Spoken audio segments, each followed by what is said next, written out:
And then what you just said, Oof. duos Hey, friends. on teams? Question mark. I'm here. Ugh. Also, for an incredibly brief moment, Acorn was here. I was listening to her stream right there, and I didn't realize the Firefox audio was still unmuted. But yeah, hope everybody's having a good day today. I'm back. We're here for stream. Should be fun. We're gonna do bee stuff. The bees. It's finally time for bees, which is very exciting. So we'll go ahead and get on into the game. Oh, we're in the bee hut. Give me 1 second. But yeah, I'm very excited to be here, to be finally working on our bees. This stream has been a long time coming. As I discussed last stream, I think, we saved these bees quite a long time ago. It's finally time to put the bees in the bee room. The bee farm is complete. We have only like one sort of question task thing we got to figure out first. And that is if we want to go hunt down some more beehives. Because I've realized that we have 6 beehives. So we have exactly enough for one side of this thing, but not both. So we'll have to figure that out.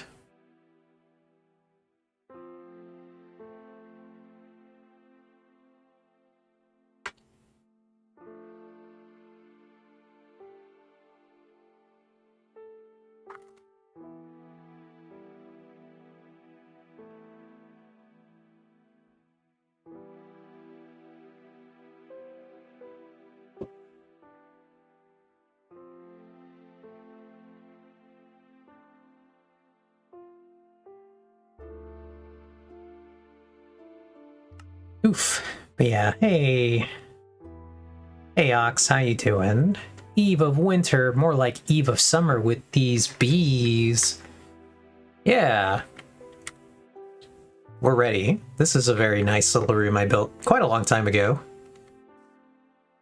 I do want to ask, Ox, did you hear what I was saying just now about the beehives? I'm curious for your beehive input.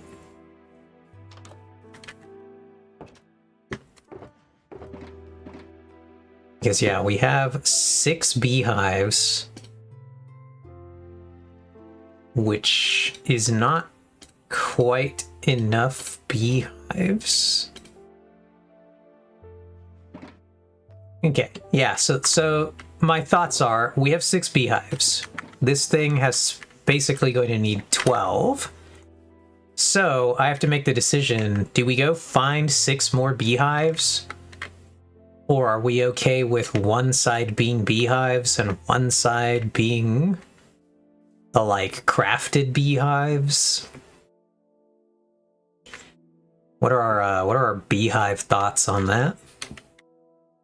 I'm tempted to go try to find more, but I actually don't know how hard they are to find. You can also grow bees' nests. Is there a decent way to do that on purpose? If so, we can try for that. I know that they spawn on cherry trees, correct? Sometimes, but I don't know what the, like, percent chance that that is.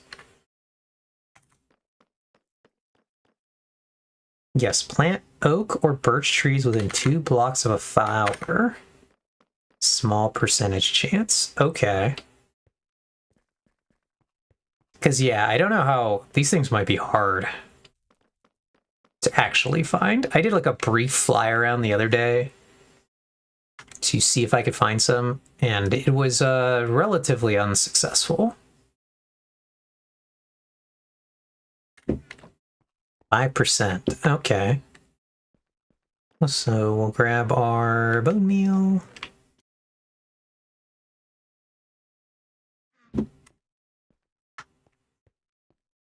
Actually, I realize I gotta empty some inventory items too, because we have a little bit more of that. Okay, alright, we'll do birch. Check what I got. Whoops.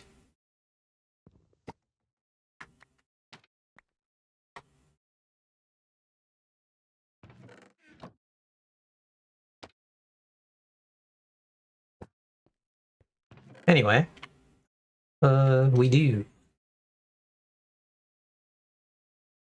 have some birch, so that's good.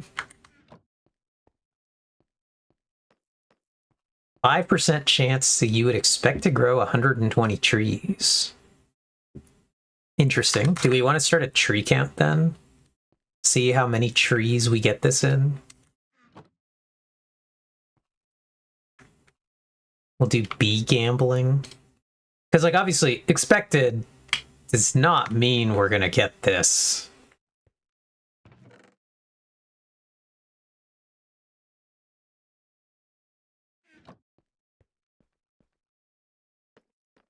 We're birch gambling. Bamba. So let's do, first of all, is it still here? All right. So we are gonna get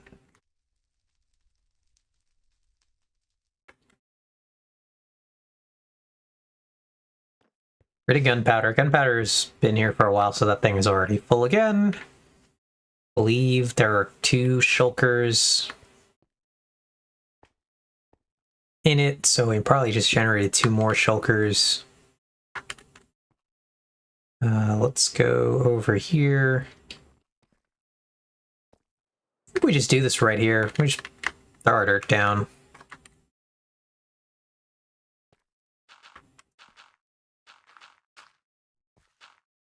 Okay, and the ox, you said plant oak or birch tree within 2 blocks of a flower. Okay, so we do need a flower. Forgot that part.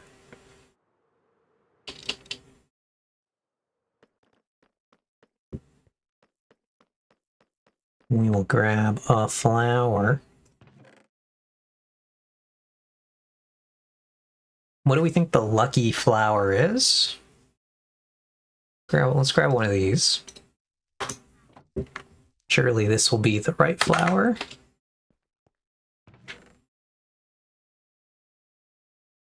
I assume we can plant flowers in dirt, right?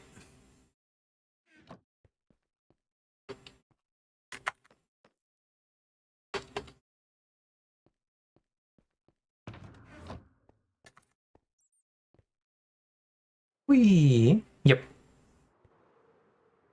Ox is always correct. Boink. Then let's just get a shulker right here, and we'll just put all of our other items in. We're not going to be using them for now.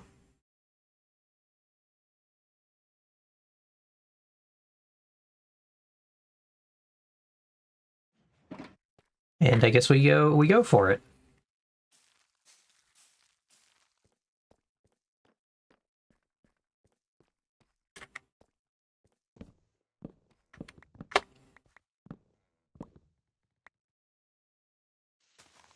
Oh wait, what is the it's it's for leaves, right?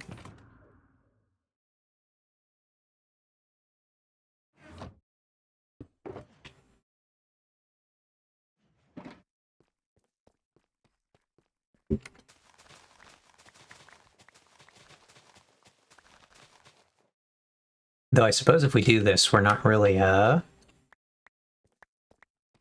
getting our saplings back.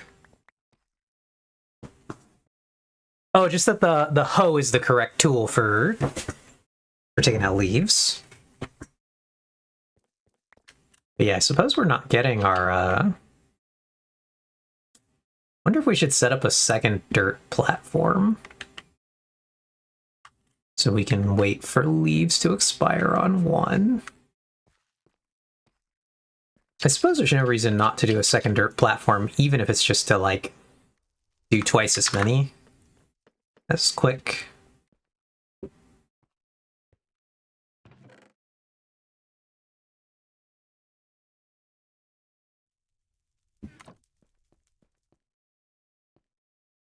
Will a fortune hoe actually work on this situation, out of curiosity?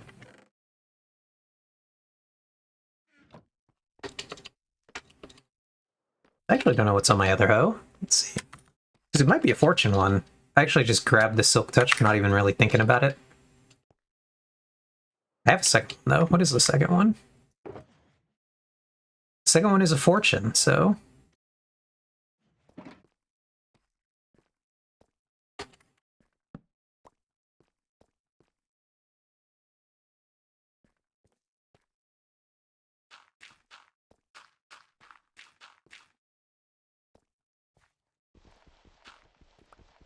I don't know how I messed that up. But I did.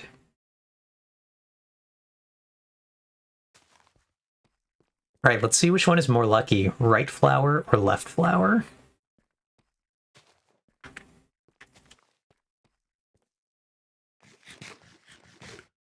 Ooh, but yeah.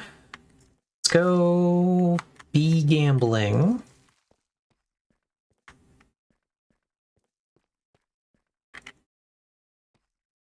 Alright. No luck.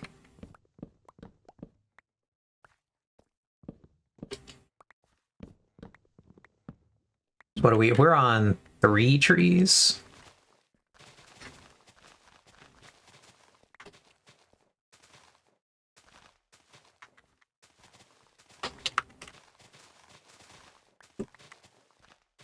Here, let's even this up. Let's do one really quick here so we can just be on 4 trees. We'll skip this side.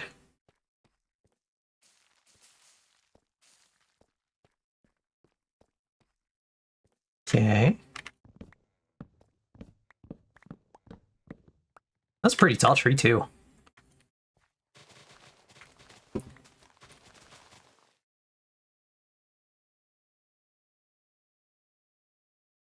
You can also just plant a bunch of trees next to each other as long as each sapling is within 2 blocks of a flower. Okay.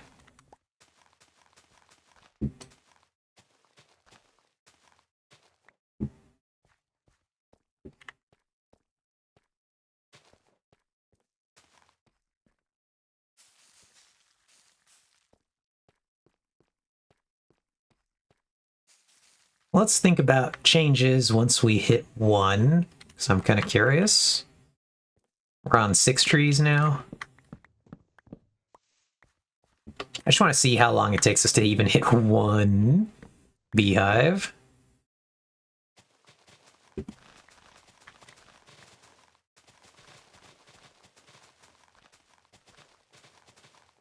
I also suppose at some level we don't really need to get rid of these. I think a new tree would just grow and, like, replace them, right?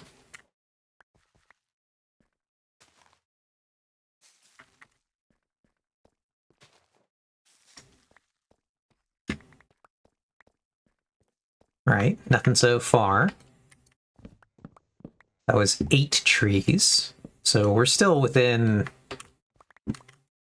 the statistical range of not seeing one of these things. I mean, obviously, statistics don't work the way that I guess we would like them to in this particular situation. I don't know that we would care for them to work like this in general, but obviously each time we miss, we're not building like a cumulative bee hit rate that we might like get a bee next time.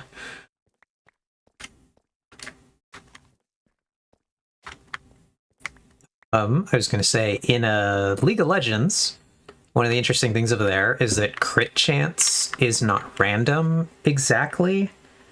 Crit chance has effectively a pity thing going on where every time you attack something and you don't crit, your chance to crit on the next attack goes up a little bit. And so, like, there are only so many attacks you could possibly do without critting something once you have some crit chance. So it's interesting. I don't I know I used to know this number when I played the role that mattered for, but I don't actually know it anymore. It's been so long since I've even thought about that fact, but yeah, in League, there is some degree of crit pity, even though Minecraft has no bee nest pity. We're on, what, 10 of these things so far? We're really climbing on the sapling count, though.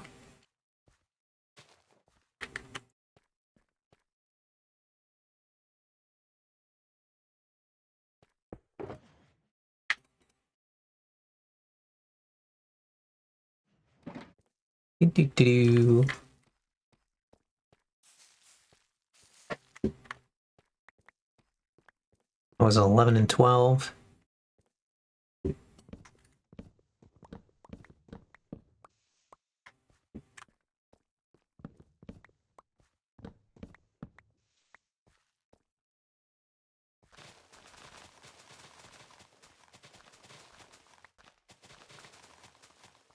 So do you think, Ox, that cherry trees have a double, like, pool going on? Do they have the natural pool?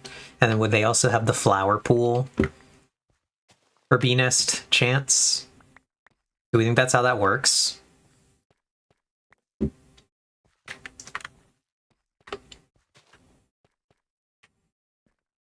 Oh, cherry trees do not have a natural chance to generate a bee nest? I thought they did. Oh, but no, it was the, that was your flowering... That was where we learned that the flowering,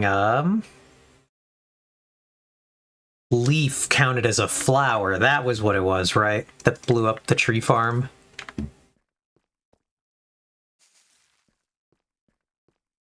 Cherry leaves count as flower, however. That's what it was.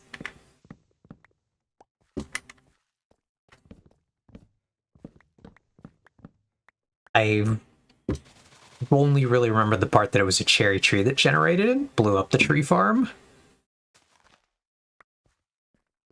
But now I am remembering, as you say that, why it was that the cherry tree generated a bee and exploded.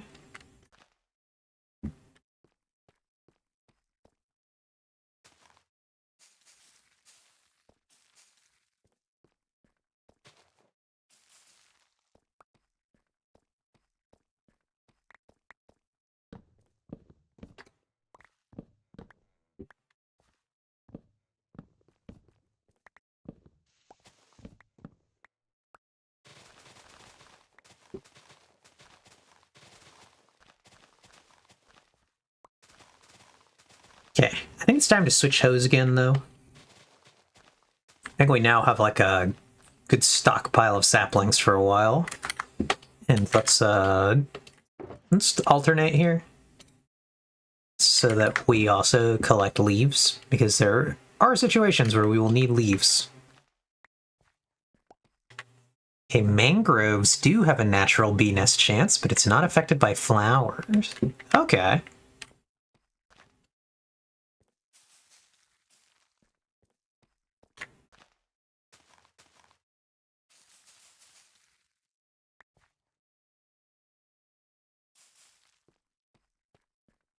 Okay. Nothing yet. The other thing I did want to show off, actually, took a quick moment here, finally came in the mail. Ooh, look what I've got, Ox. It's finally here.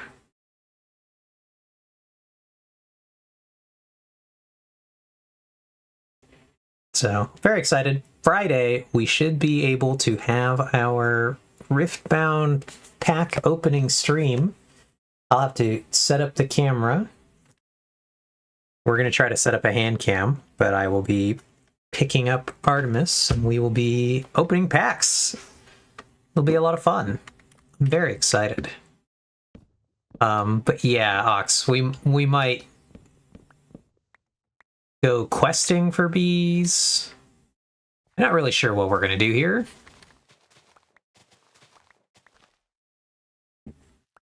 we would just need to, in theory, find another flower forest, but we could do that by, like, searching for one. We could also just pivot and put all of our rescued bees into, what's it called? We get all our bees into, the block version. I do feel like having them match would be kind of preferable. Either all bee nests or all... whatever the... I actually don't know what the other one's called. The craftable one. Just beehive. Yeah, gunpowder had probably been on for too long. I think that thing is definitely full.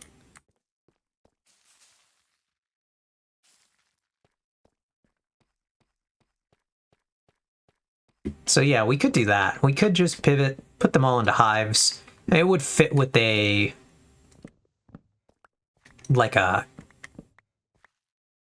man-made situation, which is what we have here, ultimately. I had a flower forest near my base socks. I don't now, but I had one. Yeah, this is a woman-made situation.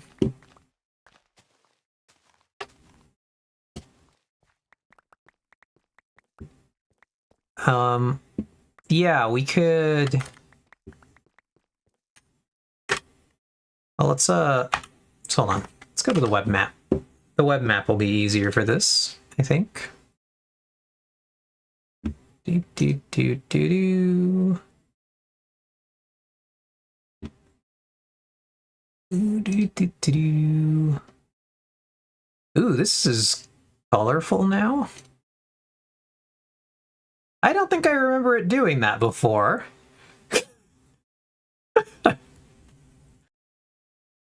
But I guess it does that now.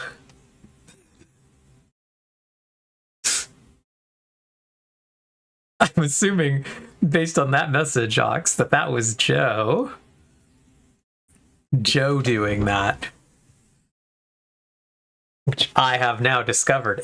I've checked that, like, literally, what day was that? That was Sunday that we last streamed. And I was going through and I was looking then to see if there was a nearby flower forest. So that wasn't like that, literally, on, like, Sunday.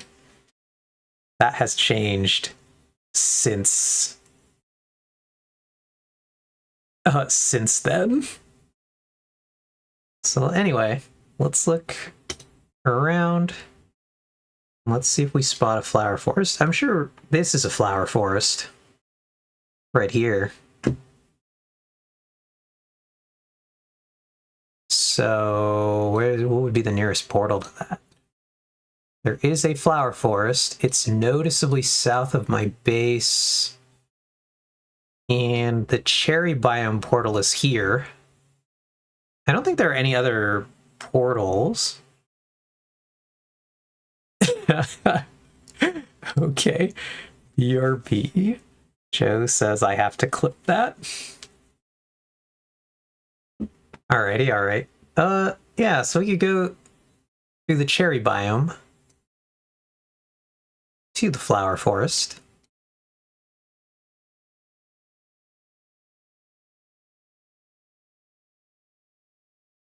I think we will go take a look. We'll see if we spot. This might work out for us.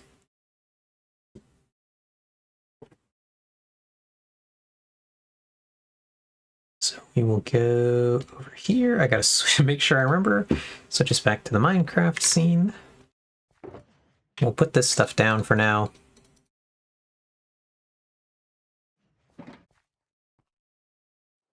We will collect anything that I think is like useful here. Tutorials, rockets, arrows, scaffolding. That's pretty much everything, actually. All right, and we'll go to the cherry biome portal.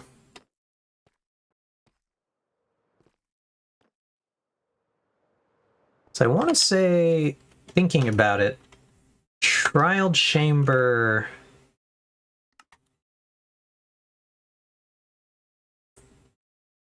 Our trial chamber portal is south, but it's like... Oh no, it's way too this direction. Never mind. That won't help us here. I know the trial chamber portal's over here.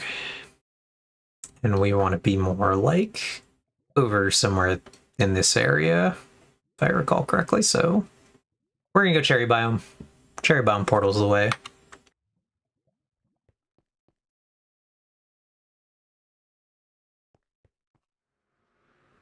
It'll get us closest to where we need to be. That's pretty close to us too. Cherry biome portal is my neighbor.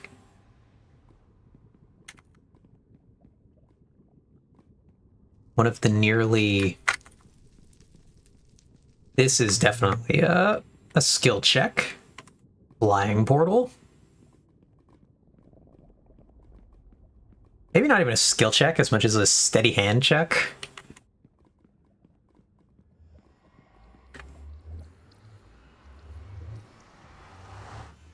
So, right. We're here now. Let me go to the web. I need to reference the web map because it has all of the areas visible.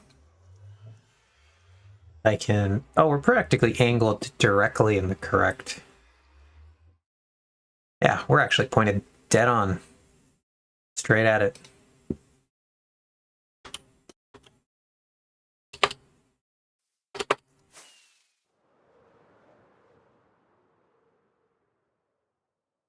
Cool, but we don't have a lot of rockets. Let's see if we make it on 20 rockets.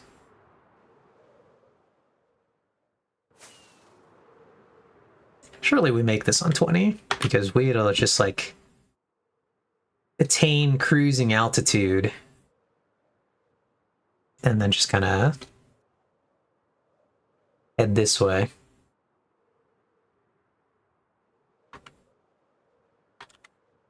I don't remember why I've been this direction before.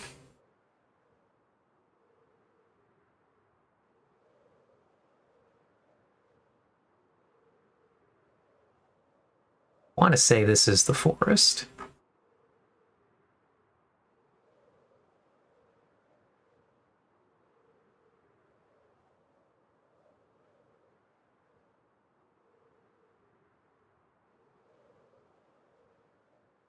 I have been out this way at least once before.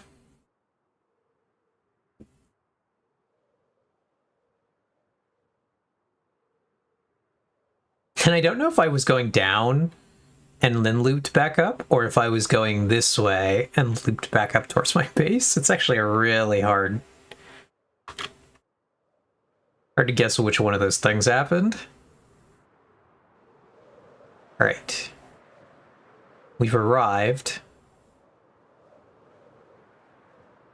Flower forest. Let's see if we spot some bees. Turn hitboxes on just to make bee spawning easier. They are here.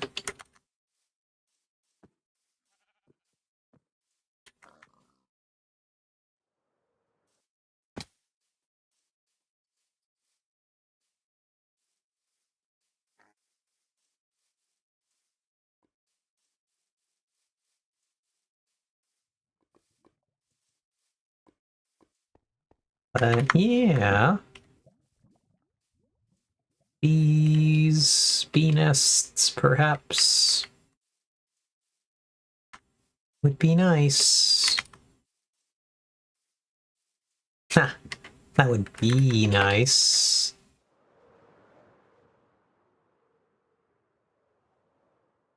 I don't know why our flower forest near my base was so bee populated then. I don't see anything here.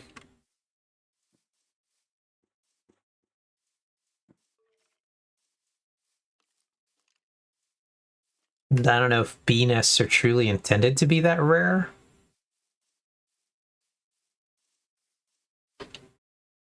Actually, don't really know what the,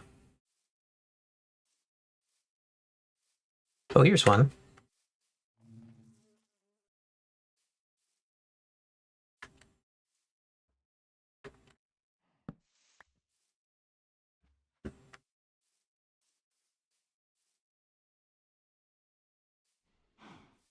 All right.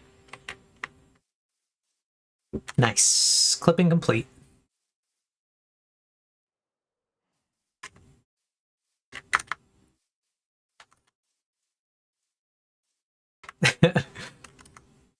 Did I have a particularly... Ooh, very exciting. The portrait version. Did I have much of a reaction to that? I don't feel like I did.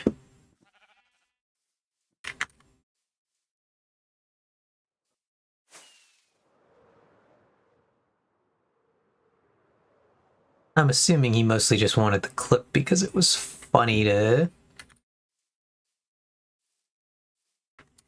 have us both notice it all at once. All right. Here's another one.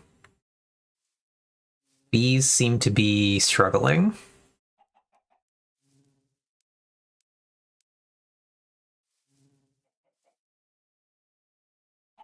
Show do we have?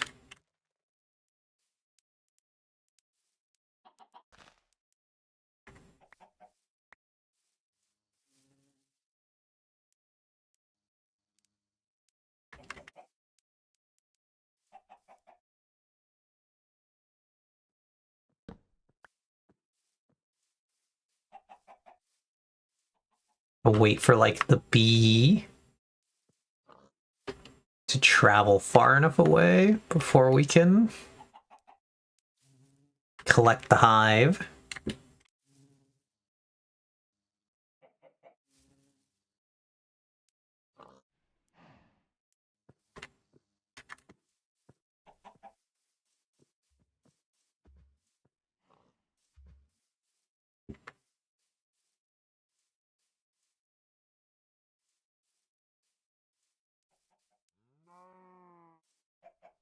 Oh, Joe intended that as a prank on me, and I slightly spoiled it. Yeah, not in a bad way.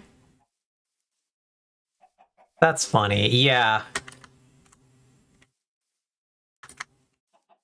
You wanted to at least get the clip? I figured it was a prank on you because you had that message say not everything needs CSS.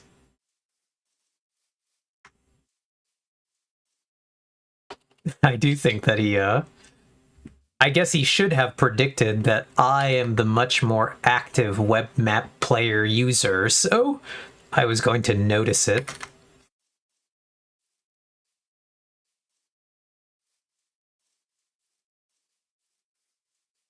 Okay, okay. Well, this flower forest was not a total bust, but we didn't high roll here, that's for sure. Only 2 bee nests. I mean, that's 2 more bee nests than we got from the trees that we made, so... Like, who can complain?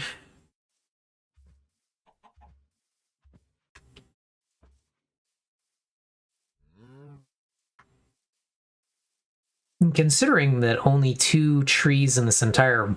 Okay, no, here's one.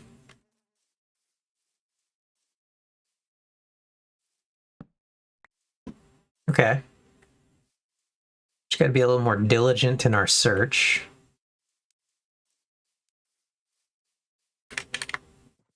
So we're on 3 now. Ooh, that one came with 3 bees. Let's go.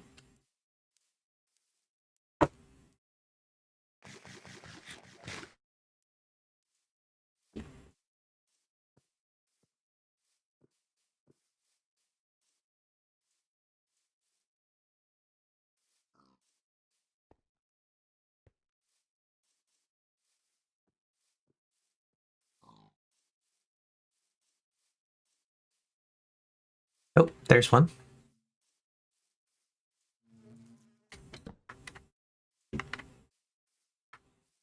We're doing it. We're doing it. We're up to 4.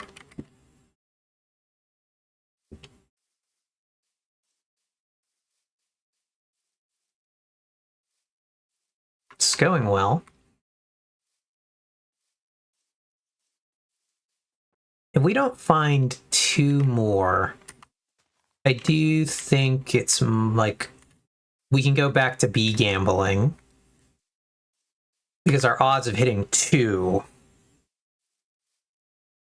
are dramatically better than they were of getting all 6. Nope, nope, there's one. Do we think that's natural generation like that?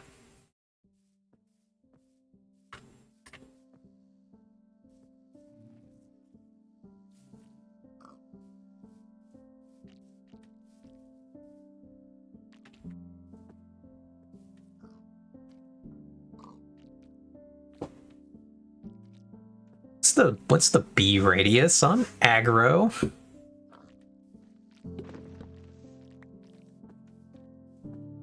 I know it's like closer than that, so just to wait for the bee to go back in.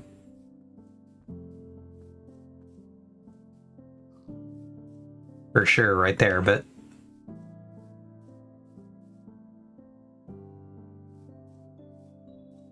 yeah, that's... Oh, there's one.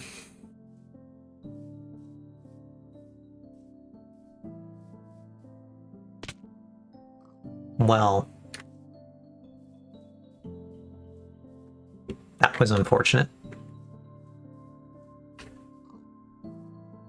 Yeah, do you think, Ox, that I should do that? Should use 100% beehives?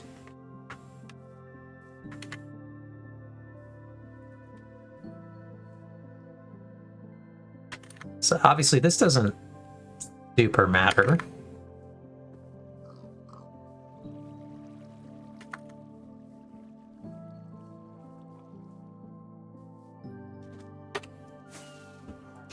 Well, I was just asking if you thought that I should use the beehives instead of the bee nests.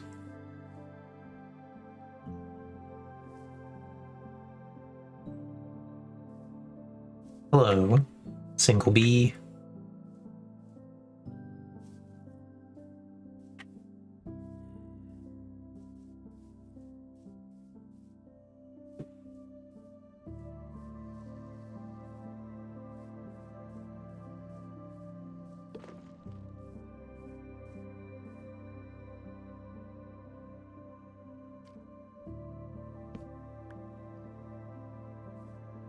I think the bee nests are maybe better for the vibe of your bee room.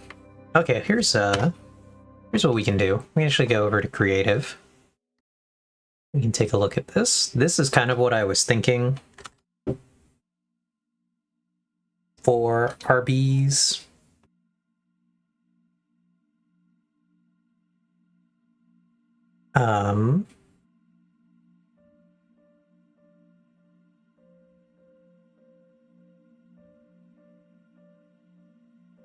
For Arby's, yeah. But no, this is what I was kind of thinking I might do for the decoration.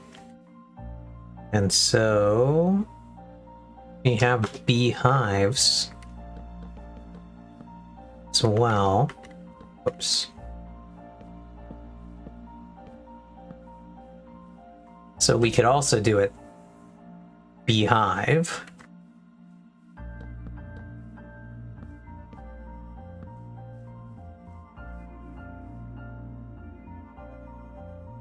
Yeah, I do agree.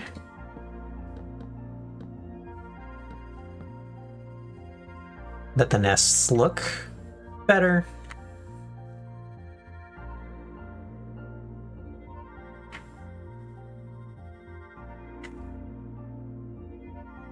Because it turns so monochromatic. If we do the nests, is that actually a pillager over there? It's actually all pillagers over there.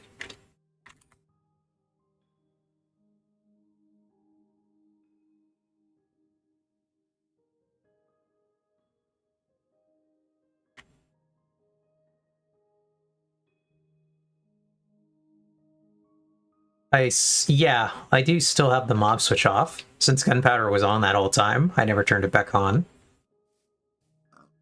Do pillagers just respawn at their towers, or does that imply that the tower hasn't been looted yet?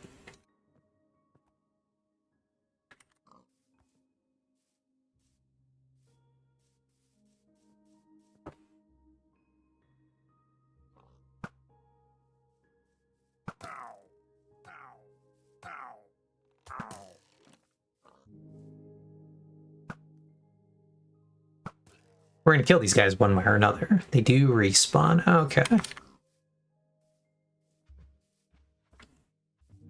Yeah, I was just wondering if that meant that we could actually, like, find, like, a horn or something here. They're faster than you'd think they are.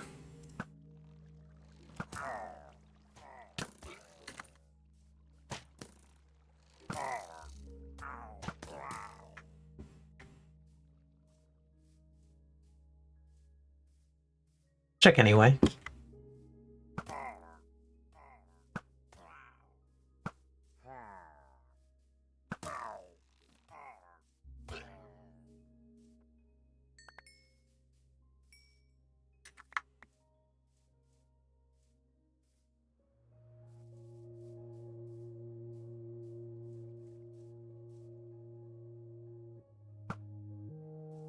Forgot also that they changed Bad Omen to be the potion.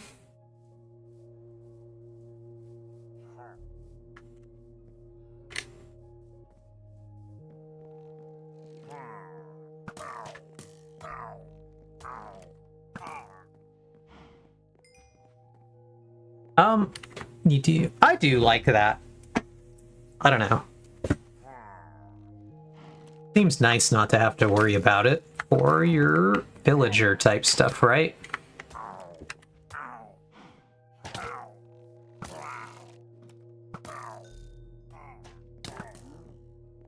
Oh, I think I shot a cow.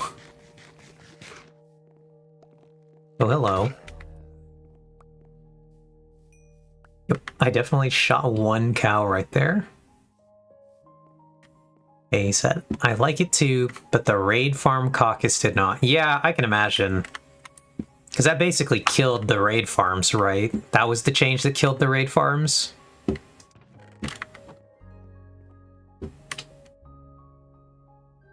These guys really respawn really fast, don't they? Well, that's annoying. They're still possible, but much, much slower.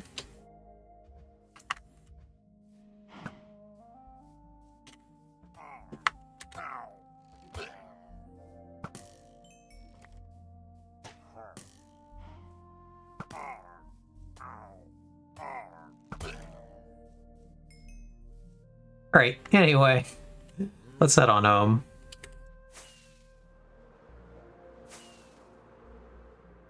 See, like right here though, going home, I don't know. I couldn't tell, honestly, if they were respawning or not. Because they seem to be, they just were spawning back, I think. Now there are a lot of them. Oh, the bee nests. Yeah, we did. We have 6 bee nests. Well, even while I was there, Ox, they seemed to be respawning.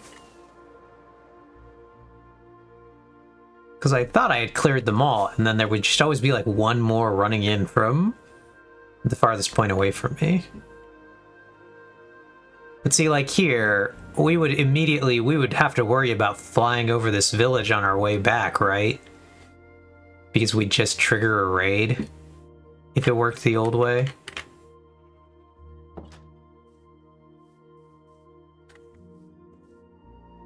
That's an interesting design.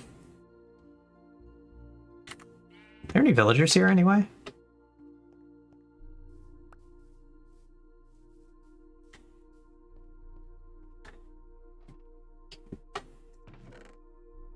Yeah, well, someone's obviously been here. I've probably been here at some point. Yeah, and there are still villagers here.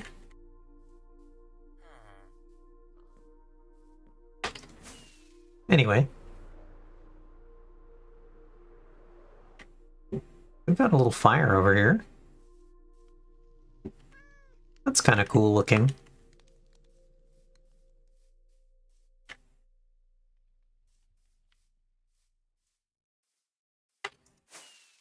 Yeah, which is why I like that change, but Vex was upset. Yeah, I understand.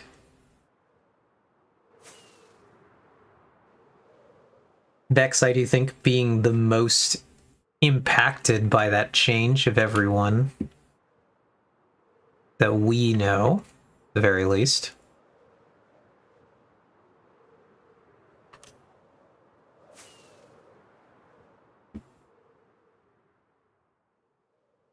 I've always thought that this calcite deposit over here was pretty interesting. Oh, we're about to run out of rockets too.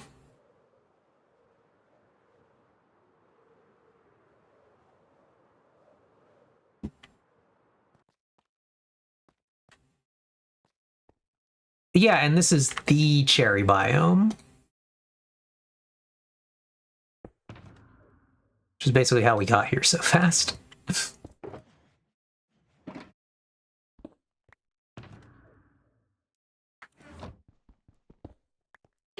But, yeah, I always thought this was really cool. This, like, streak of calcite in the mountain here.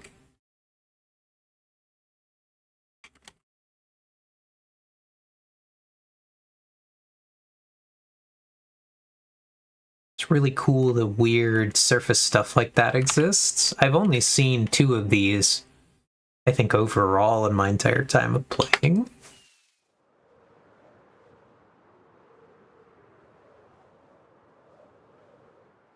Where is the portal? Is the portal in these trees? I thought it was in... Yep, there it is. And we're back. Hooray. Alright, 1 rocket. Surely we make it. Nice.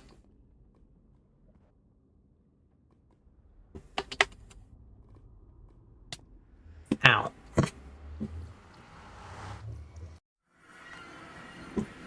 But anyway.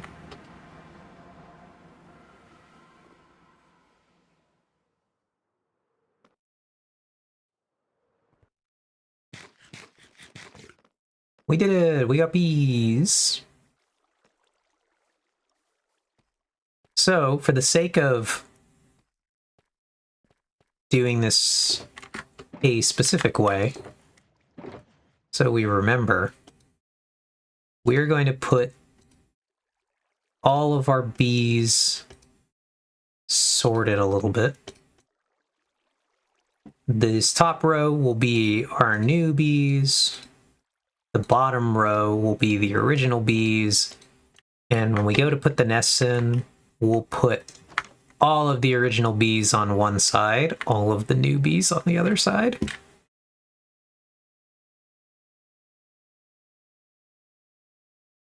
So I saw an embarrassingly simpler design for the farm itself, not the crafting pieces. What makes it embarrassingly simpler design? Just that, like a design that you didn't think of. Whoops. Logged out. Immediately picked the same server. Alright, so I did spruce, oak, vertical. I'm gonna say this is stripped oak. Oak fence.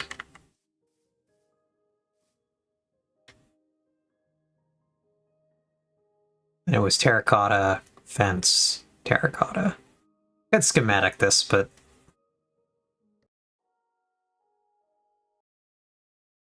it just feels a little unnecessary.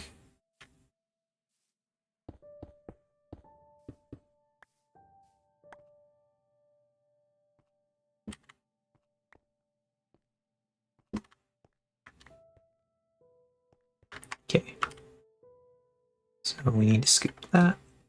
We need to scoop that.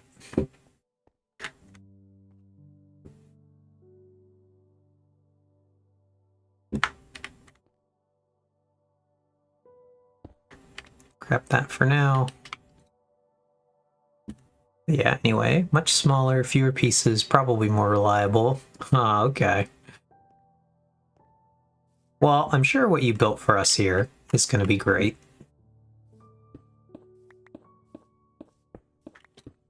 I assume a bunch of those just went in.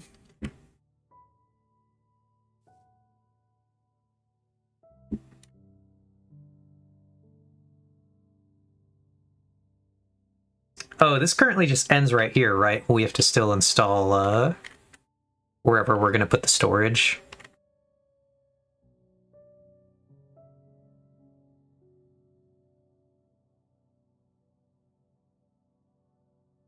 Okay, cool.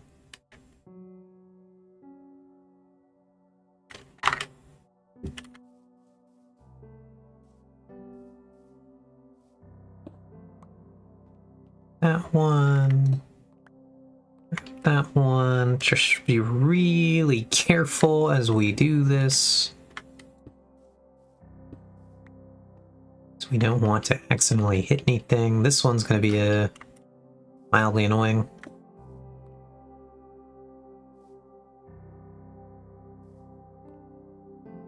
I actually don't know if we got it. I didn't see where it went either. Oh, it would go in here, and then it would theoretically go up, right?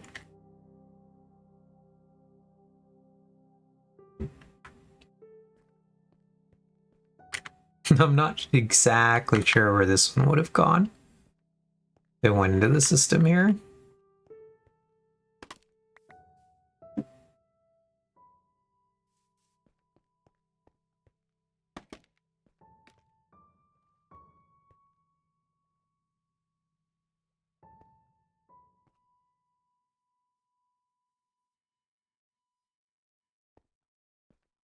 There it is. Okay, cool.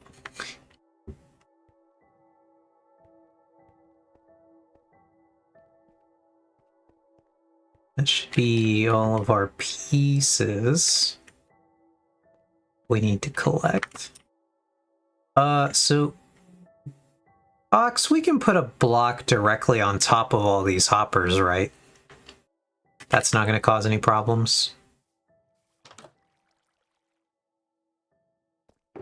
I can't imagine what problem it would cause, but figure I should ask just in case. Yeah, I didn't think it could possibly cause any problems, but figured I'd be safe.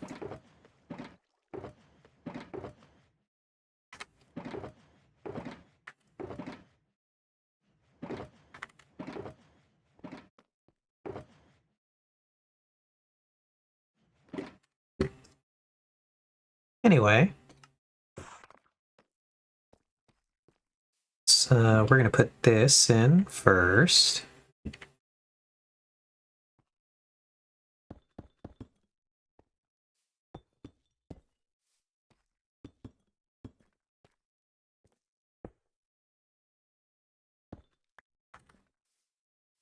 We're gonna do the same over here.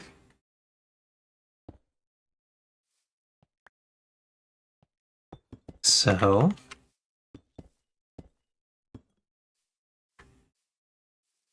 now we'll go get our wood. I don't think I have any wood here. I don't basically like ever use wood in my base as one of the rare places where wood has been used.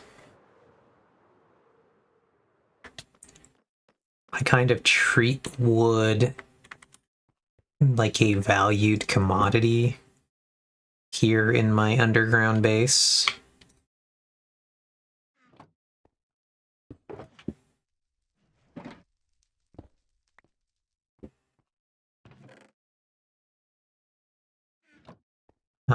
We need spruce. That was the other one. You have any spruce already made? 5 spruce logs.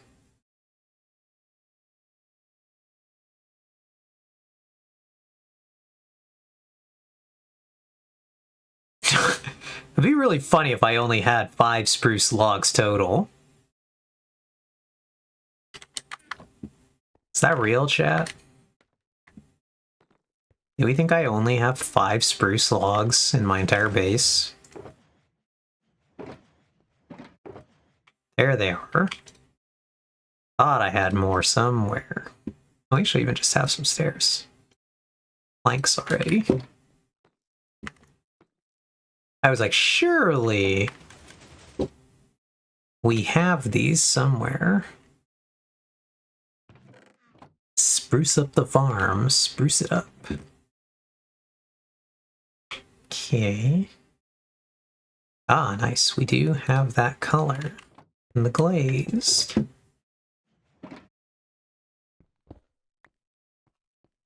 Is 22 enough? I don't think it is. I think the problem is that I've used 24. I legitimately think it's 24 of them. So we'll need to make a little bit more. Can we only... Is this a situation where I do 1 dye? Actually, I don't think I've made this in so long. I don't honestly remember. Assuming it goes that way. And that means that the best we can do is we can make 8 more of them. Even though we don't need nearly that many.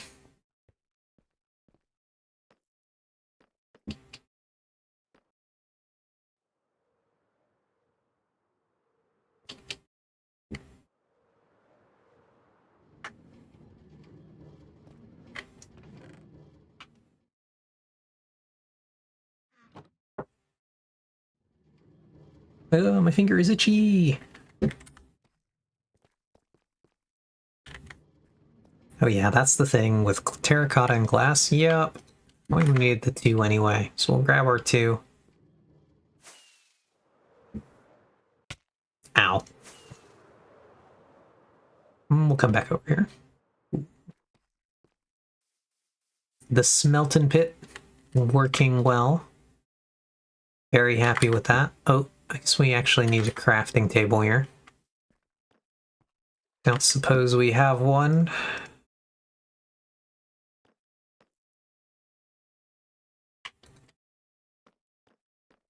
You now.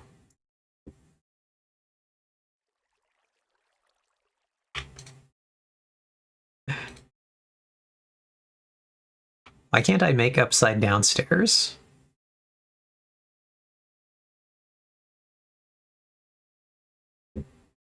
Alright, so we need... Same thing, it's 24 of these guys.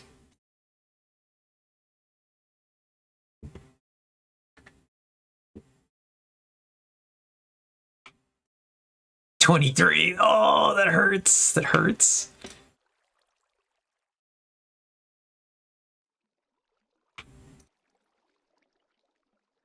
But yes, Ox, it is a serious question. Why am I not allowed to simply make the recipe upside down and still get stairs? It would be the same. That block would be identical. It's just not. For no good reason. Because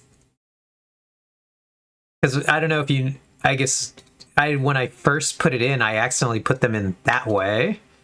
And I was like, oh, well, that's funny that I've dragged this direction, so... But it should work the same way, because that's the same shape. No, I thought you were asking why you couldn't craft stairs to be placed upside down and have them be like a separate item. No, I was just like, okay, I've accidentally made the shape the wrong way, but that doesn't let me craft it into stairs, even though it's the same shape, just the other way. I was like, that's rude. Alright, what do we need for fences? Let's... Sticks in. Okay.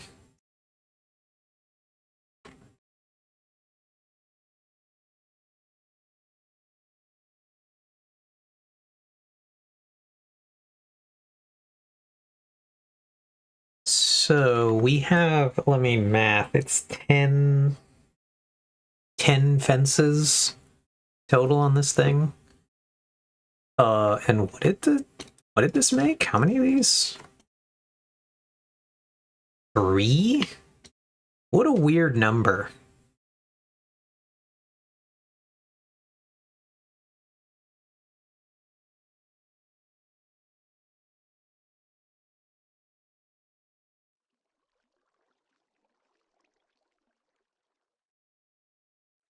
What a strange number of fences for that to make.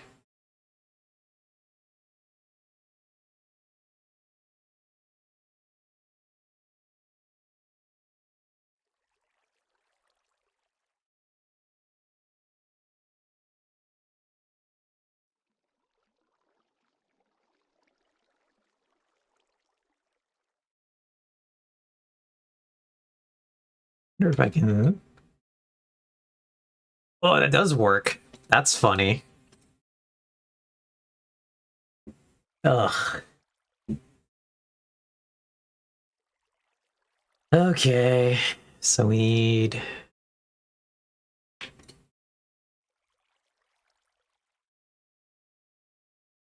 Funny that that works that way. Ended up with a few loose sticks. Suppose I could have gone to get the sticks from our trees. That would have been if I was smarter. Right, so we had... Basically, we had one facing this way,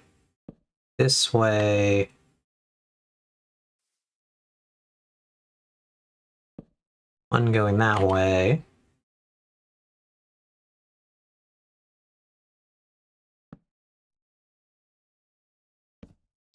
Those two.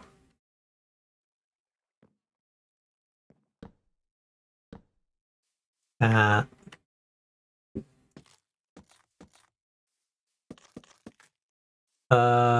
Actually the one in the back wasn't stripped, was it? Rats. Oh, that already went in. Ah.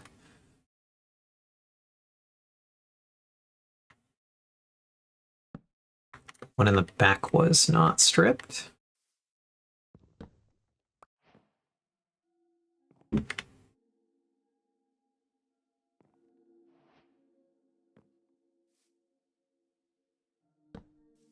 Okay, cool. And we had our fence here, here. And we had our stairs. Just like so.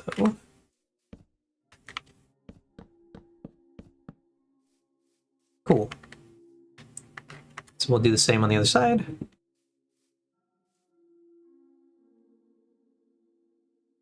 And we do have 2 accidental extra strip logs, so we will go ahead and use those.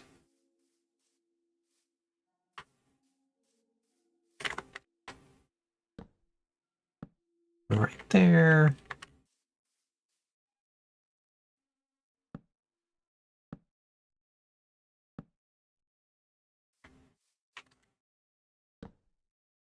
So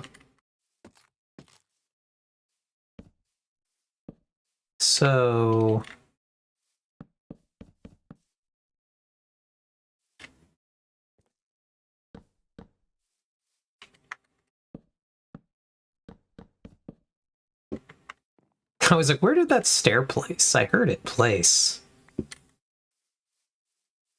All right. So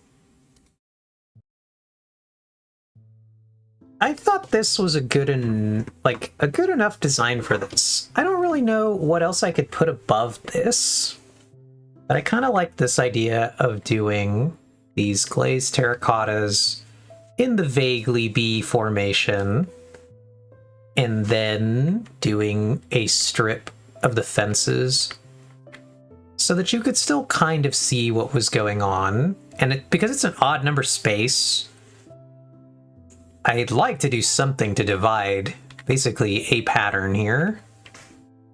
And that was kind of the best I came up with. So yeah, so oh, it's even. Wait, did I count that wrong when I made it? It might actually be wrong. This is 4. Oh, weird that these blocks... Oh, what happened here?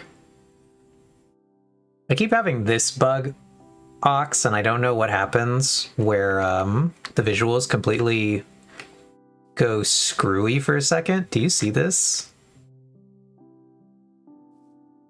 Oh, you think that's Bobby? Okay.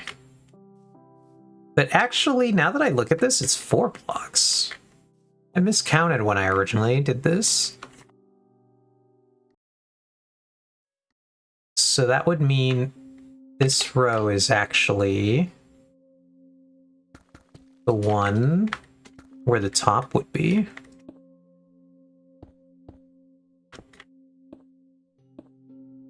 And which way are these? There we go.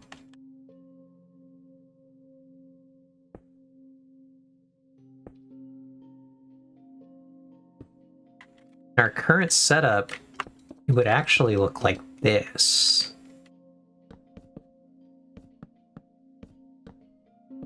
Which maybe is more fenced than we actually want it to be. I still don't hate that, actually. What will we see if we do it this way? We'll see the rows in the middle, so we'll see composters and hoppers if we do it that way.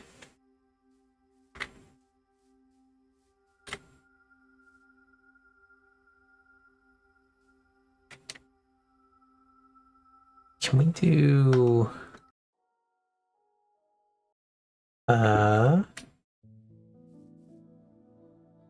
you move the fences down, you can have your 2 terracotta rows on top and get full circles.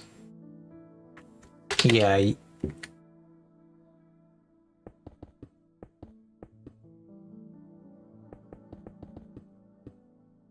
I just don't know if that looks as good, because then we do it that way. We just end up with this, like, big section of wood. And what we could do is we could maybe do a log here. Whoops.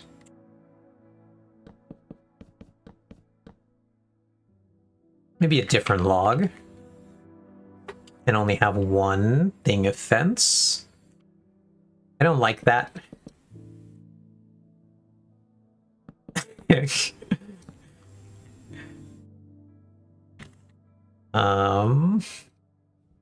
you see that?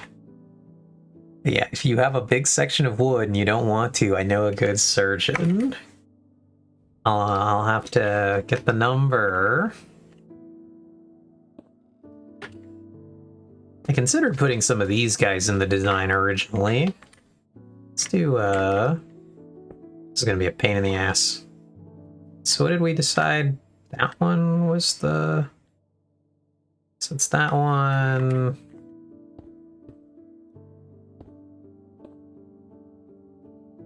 Oh god, this is a real pain. Cool. Nope. Nope. That way. So we could do that design. Okay. Or we do the version that's got the circle in the center.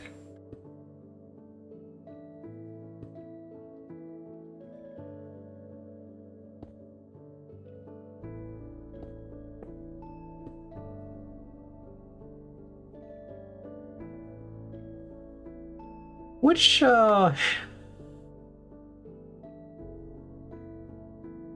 Which pattern do we like here? I honestly kind of like this pattern more.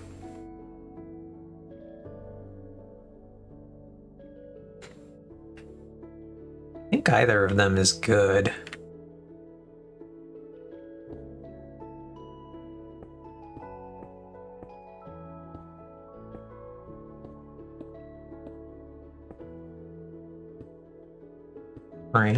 Right, come on. One of these got to do it, right? One of these has got to do it. Is it none of them?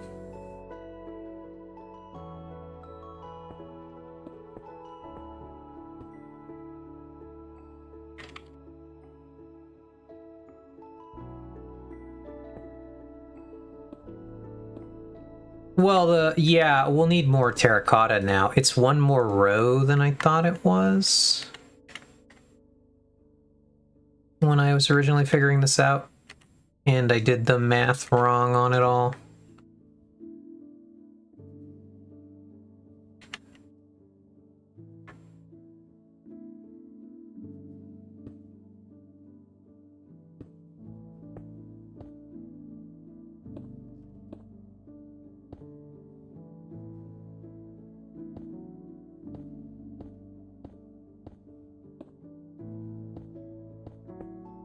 Into my ass. Come on. One of these. That's the one.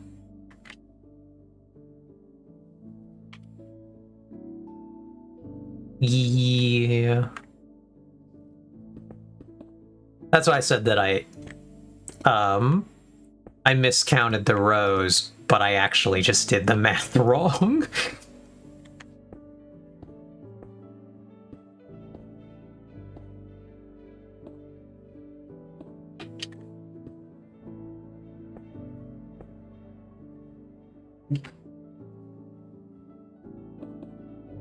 No, wait, I'm trying to make the other pattern.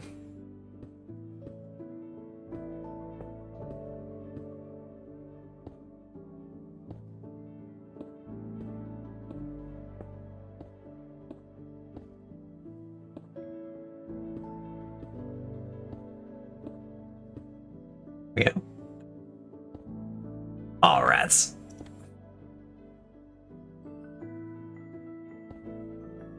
Okay, nice, nice. Got it. Nope. Got it. Nope.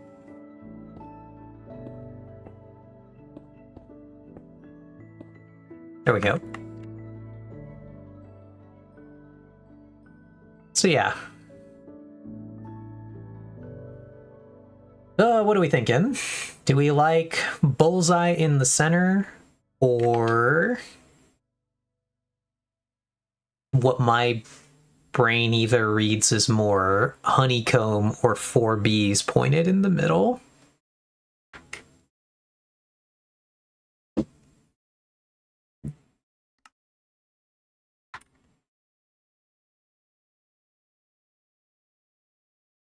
You see 4 rabbits. So I imagine you like the right side more.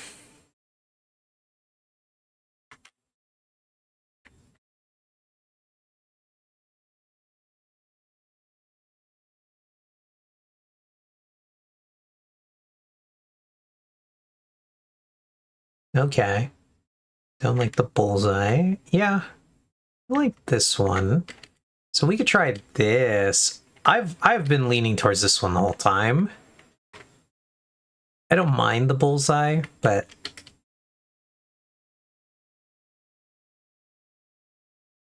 something about... So, yeah, I don't hate your pick. I don't hate the bullseye by any means. Oh, the bullseye sucks. So here's my bullseye thoughts, Ox. Here's what's happening for me.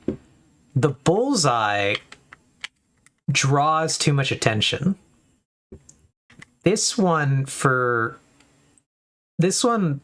is able to more fade into the background for me, whereas the bullseye makes me want to look at it. That's what's happening here.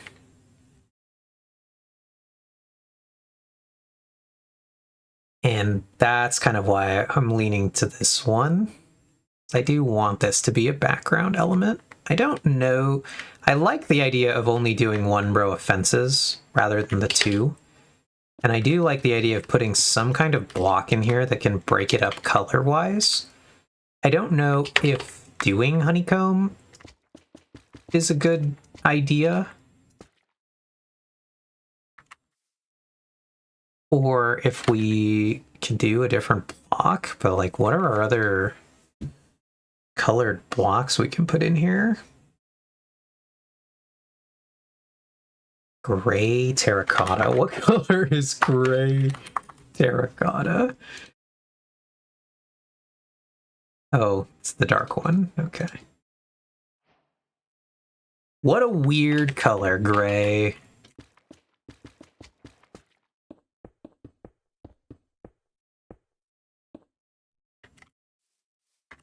Yeah, I think that would work. I just want something to break it up. That's why I was originally thinking a wood. Oops. So we could do like log. Try logs because they have a texture.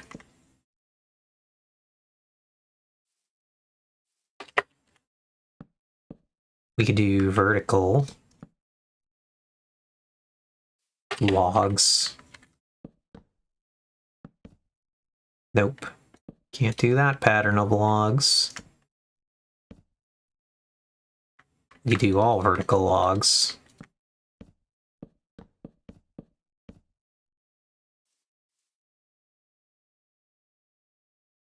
What do the stripped ones look like? Strip. We would do, if we did it stripped spruce. That's too light already. We would have to do stripped dark oaks.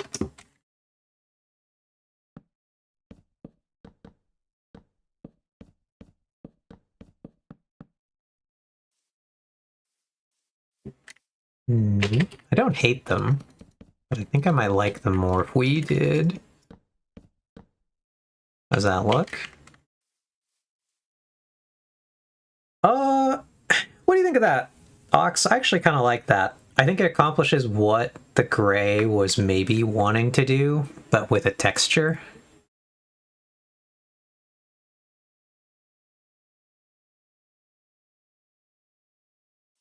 I think that's okay. We could do planks, dark oak. Yeah, which of you guys is the plank? There's the plank. We try planks. No. Plank is too... Plank, you obviously then see the texture of the stair. I think plank is immediately wrong. Yeah, and I like that you agreed right away. But yeah, it matches the brown and the yellow terracotta pretty well. We could change... The other thing that I would then want to maybe look at is maybe we actually change these guys. What does the spruce guy look like? The spruce fence instead of the oak fence. And let's get our oak one back. Oak fence. So we can kind of make a judgment on how the color looks between the two. Whoops.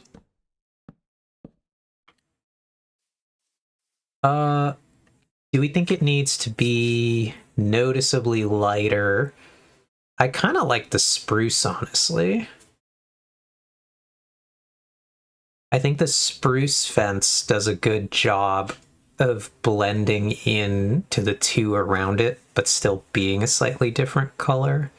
I'd love to hear your case for either, Ox, just out of curiosity.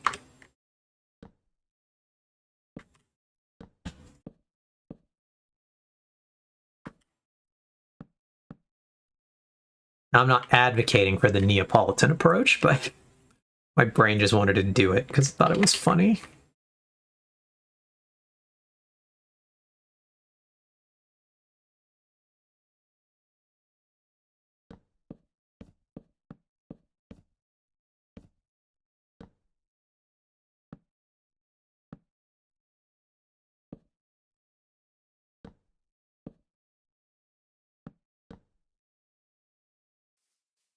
What about the fence gradient? I don't think I would seriously do that, but it's funny though. Is there another wood that would fit into this gradient? Fence. We got oak, we got spruce. Not really. Birch, you think? Oh, yeah, it would be a lighter fence. Okay.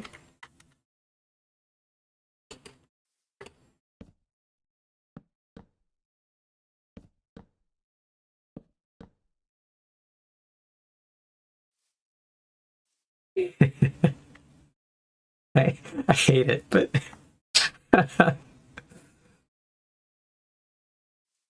ooh, too funny. Anyway, as we can tell, dark is too dark. Birch would be too white or too light colored. So the options would be between the spruce and the oak. So let's see. Arguments for oak. Oak brightens it up. Actually, while we're here, I'm going to change these because we've decided against these. So I want even judge of them all.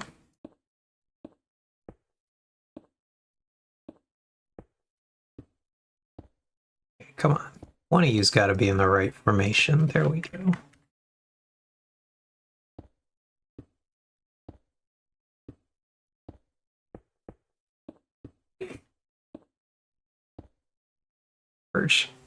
Oh, you're right. Copy pasting. I forget that that's real.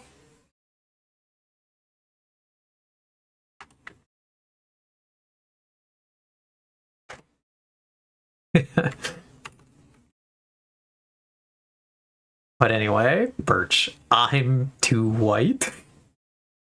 I, unfortunately, cannot say that. I am not too white. And I'm sure someone will come for me for having just read it off the chat there.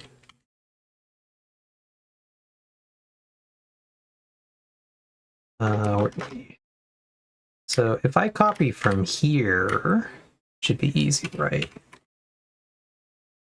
Then I just walk here. Nope. Here? No. It was here. There we go. Okay.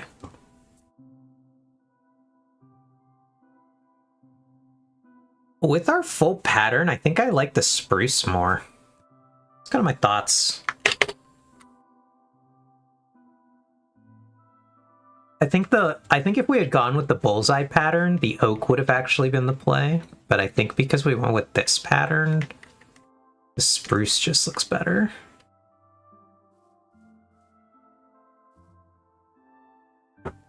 So I think this is the play. The only thing I now question is, do we put these oak logs in place of these, or the dark oaks here? Because it could tie our design better, or do we like the real texture of the bark? I actually think the bark does look better. Now that I've put one here, I think that side looks better. So we're gonna go back because it did not improve.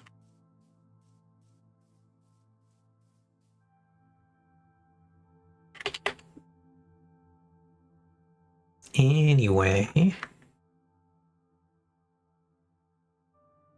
now I think I will actually bother to schematic this. I didn't for the lower part because I just didn't think it mattered that much, but having to put that terracotta together manually does sound quite awful, actually.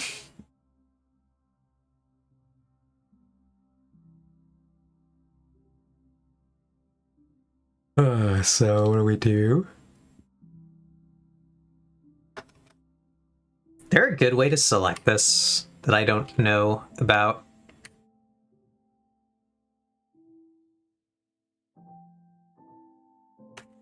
Here's my question. Is there a good way to make... Oh, okay.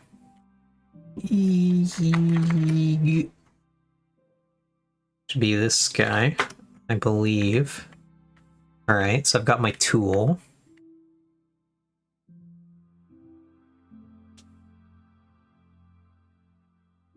Come on, paste schematic in world. Scroll.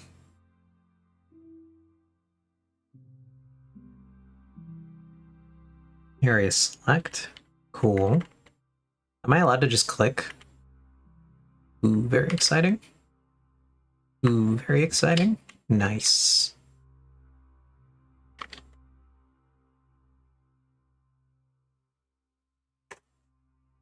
Then here, I believe we can just do save a schematic. The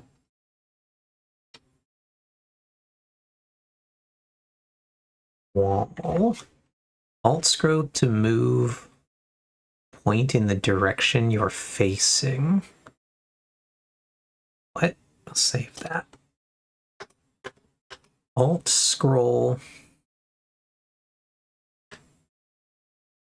Oh, okay. Understand. I got it.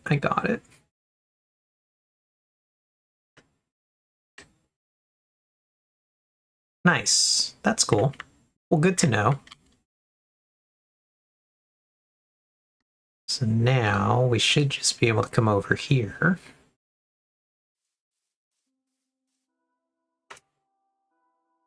And load our schematic. E-wall.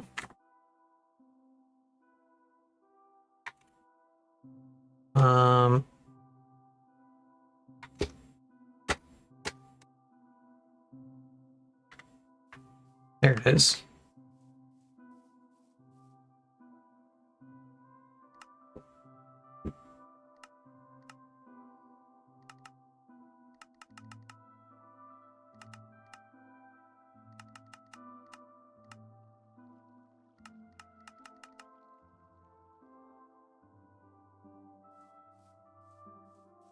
So we need, what did we decide? It was 20.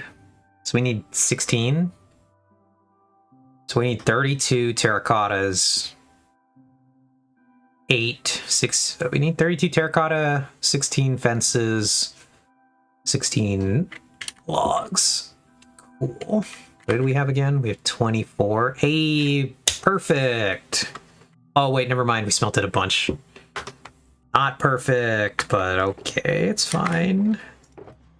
So let's go get our sticks and our terracottas and start with the sticks.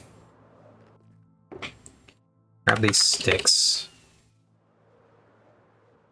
I think that means that we have a total of 30 glazed. Annoyingly, again, we are 1 short. Or 2 short. So we're gonna have to make a few more.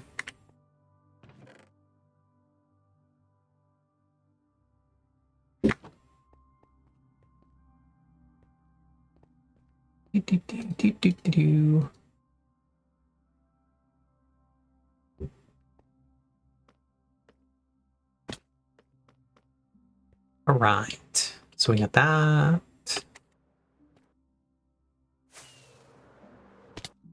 Ouch. We're back in the smelting pit. Those. We need our dark oak, which is currently in the back room. The storage area, because I was contemplating using dark oak in the design for the back. Still not sure what I want to do back there, but you know that that's where my dark oak is.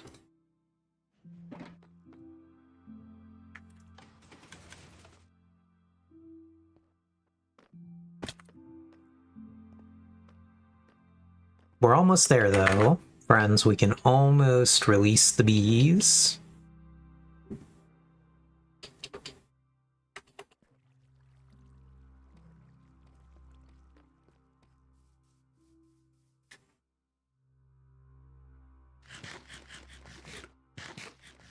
Okay, so we need the fences. Which would be... What do the fences make? 3 each? That's annoying. Again. Oops, that's the stone cutter. Why is there no wood cutter? Alright, so what do we...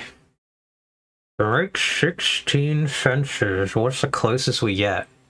We have to make 6? And we required... So, well, we need 24 of these.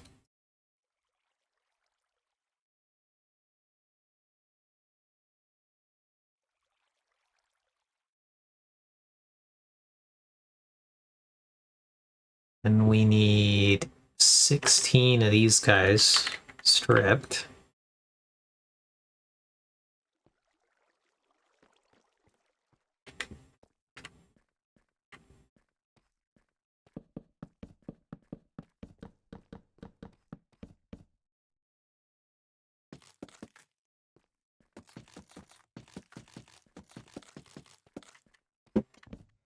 See if I mathed correctly right there.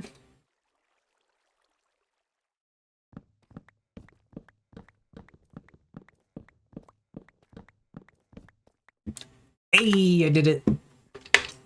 Let's go. Basic counting accomplished. Grab those, and now we're ready. We should have everything.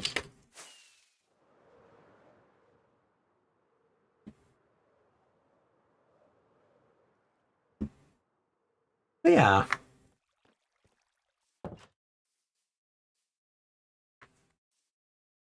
Ugh.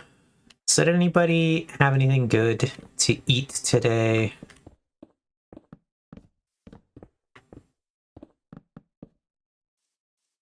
Cool. That was nice and easy. Configure. That was the X. We just want to send it across. So should be in the right place there. Yeah. Anybody have anything good today? I made some grilled cheese when I got home. And that was it.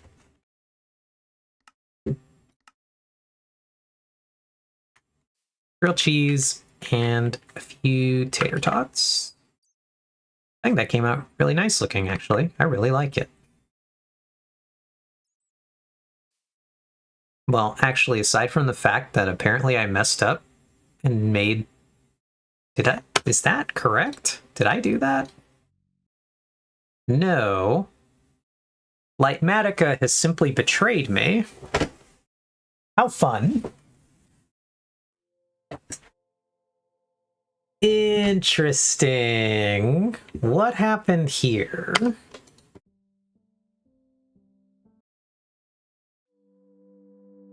How did this happen? All right.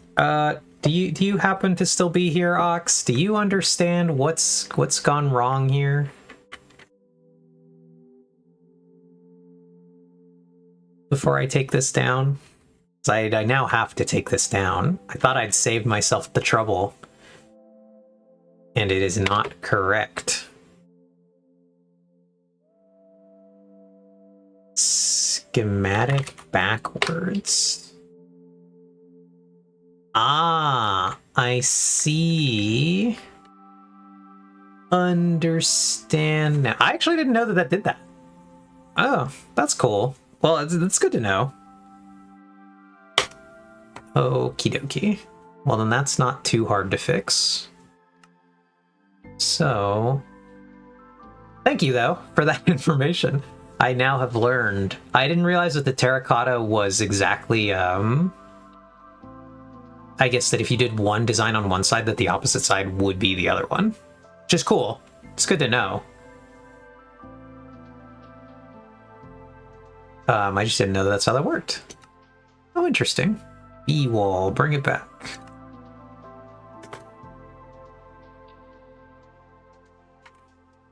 Okay. So then we configure it. Give it a rotation.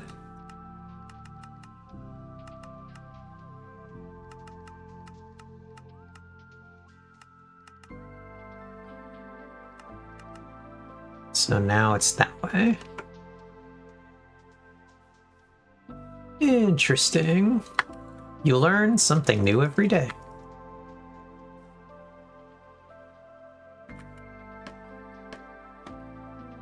This is my new thing I've learned.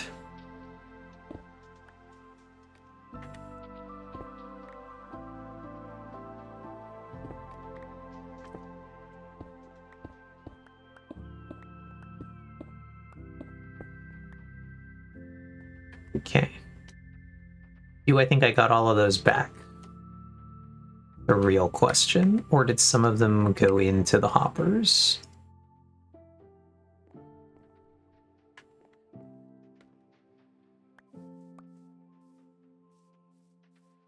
I think I lost one of them somewhere. And I don't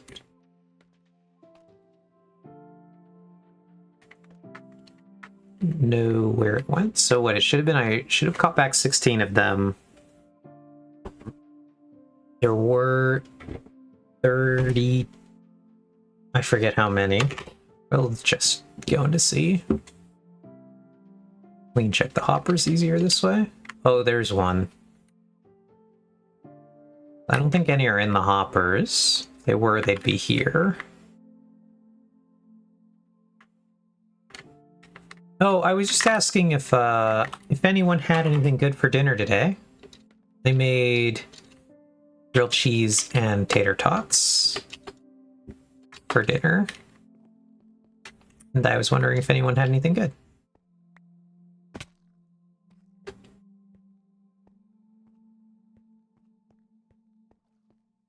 Check the output hopper lines. Okay. That should have ended up all the way on this side, right?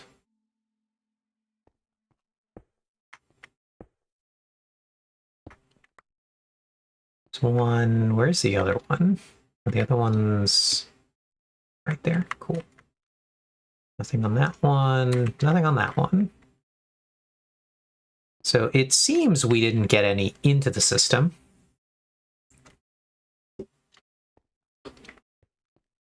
Unless they went really somewhere that they shouldn't have gone.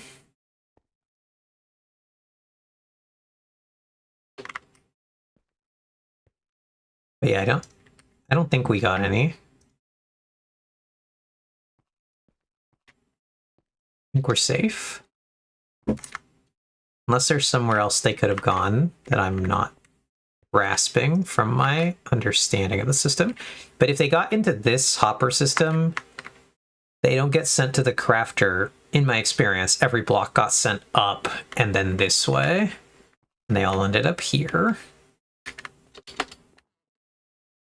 Now we're not going to be able to make that jump.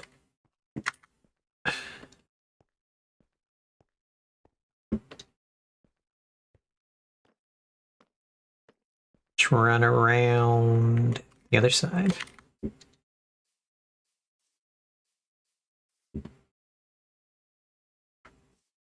Let's collect these ones first. So we have 22.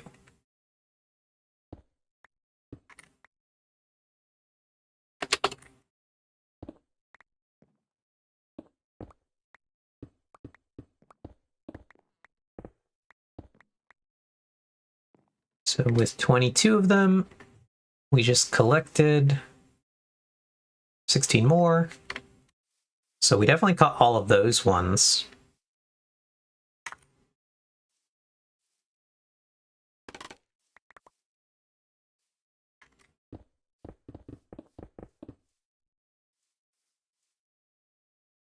Okay, now we'll do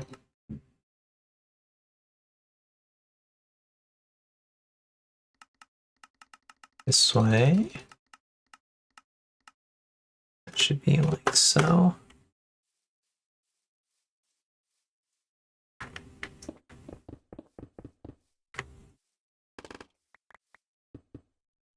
What's happening with that last stair? Oh, it's attaching to a block behind. That the schematic doesn't think it should be, but that's fine. Okay, now it should be correct.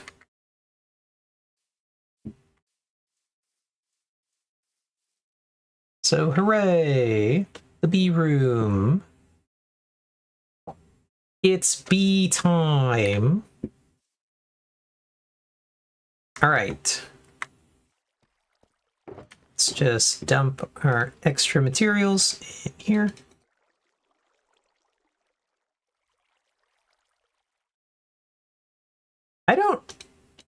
Let's see how many we have first, Ox, before we decide if we need more. We have quite a few.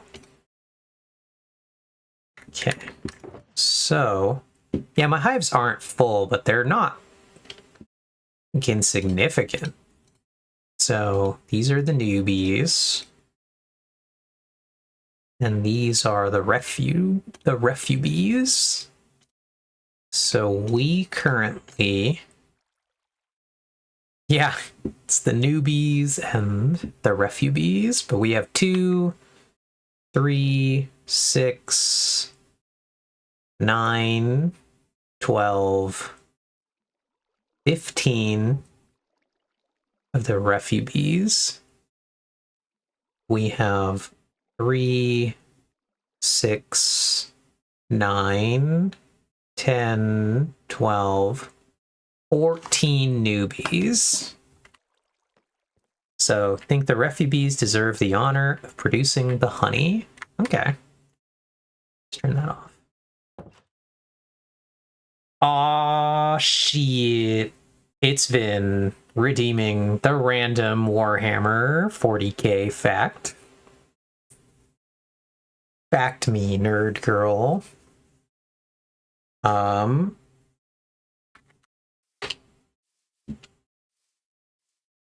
Facts.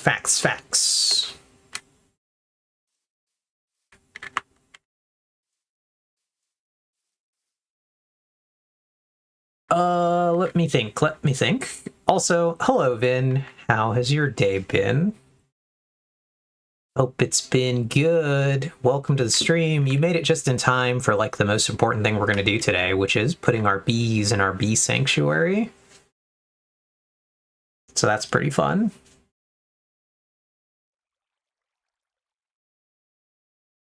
But,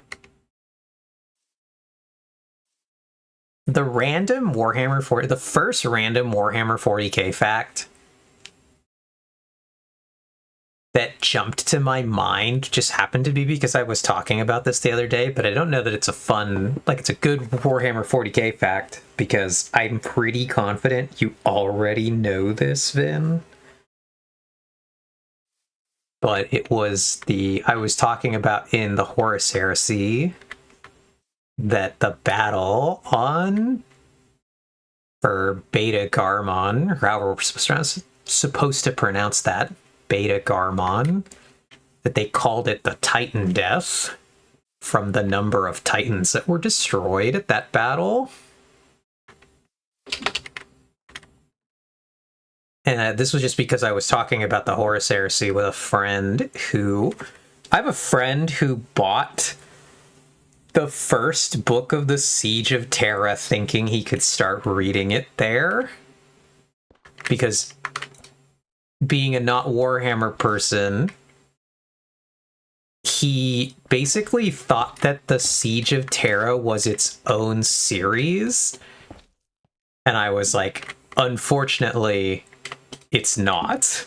The Siege of Terra is not a separate series from the Horus Heresy books. And I was laughing about that. So anyway, I had to try to figure out who has a good lore video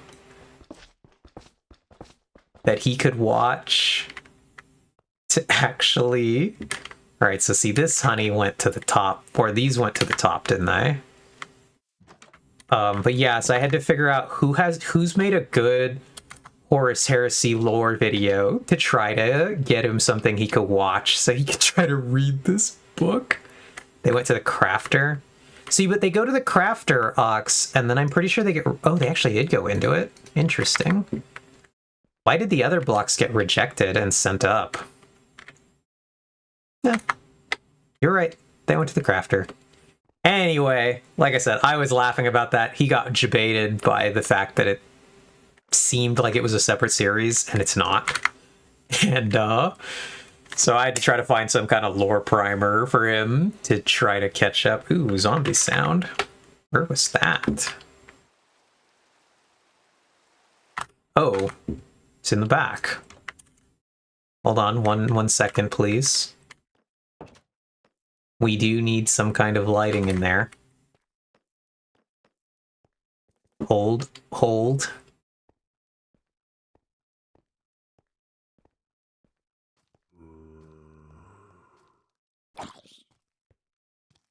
please. I can't remember, Vin. Had you read all of the Horus Heresy books? I know you liked the 30K books a lot, but I can't remember if you read all of them.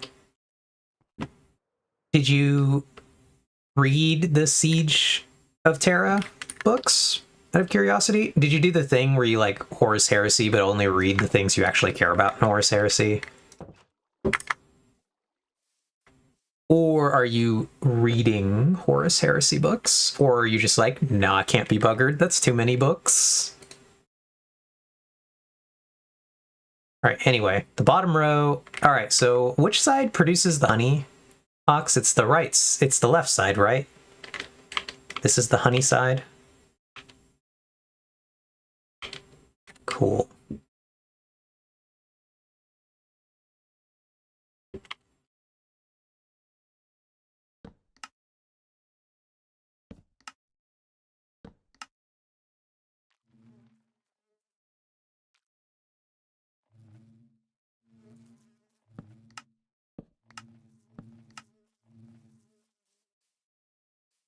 Doors are closed. Bees are in.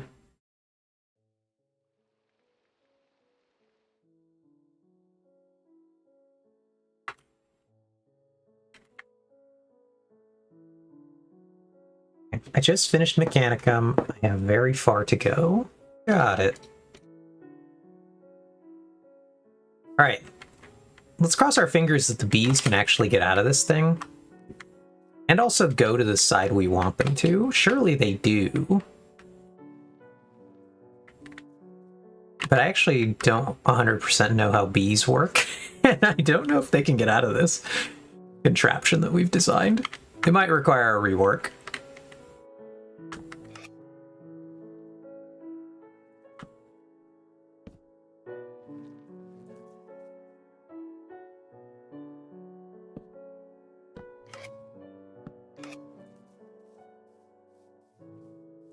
Because the other thing that's definitely going to require a rework is the lighting.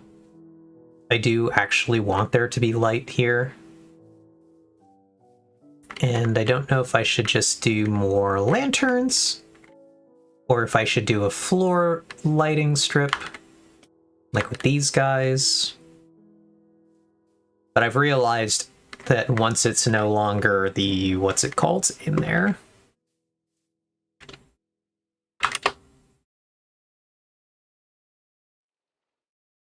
the frog lights, yeah. Once it was no longer frog lights, that the back row got pretty dark. So I don't know if we should do like floor frog lights in the corners here. Or if we should do more like lantern pillars. Frog lights. Okay. I'm curious why we haven't seen a bee yet.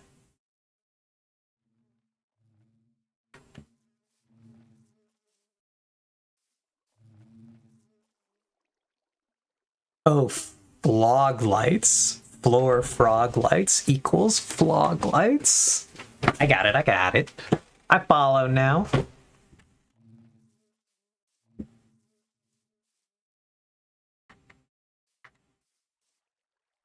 I mean, I'm not convinced that it's the wrong choice here, though.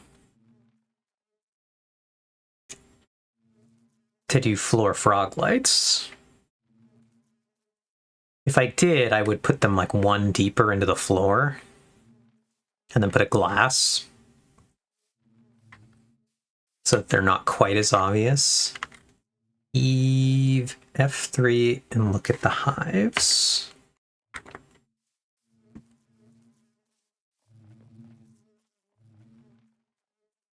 Is the entrance to the hive facing the wrong way or something?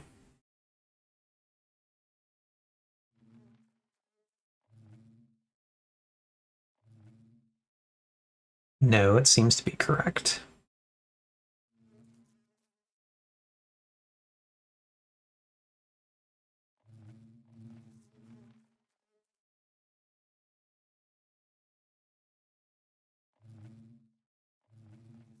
I'm not sure. Whoops. That would have worked though. Yeah, it's raining. I take it bees don't come out in the rain. It's like near impossible to tell in my base what the weather situation is on the outside.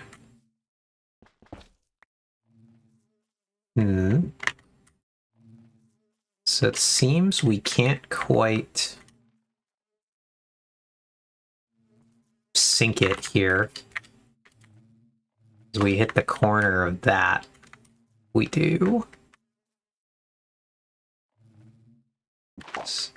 Oh god, the bees!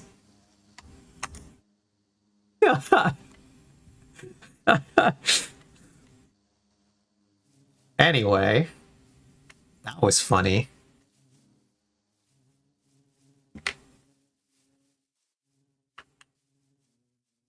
The bees are here. I do think that that would be a slightly funny clip. Ox. Oh god, the bees.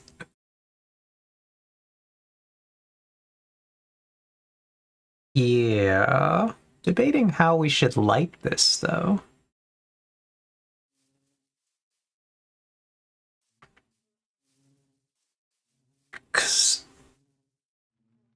Yeah, I don't... Obviously, it needs light, my opinion.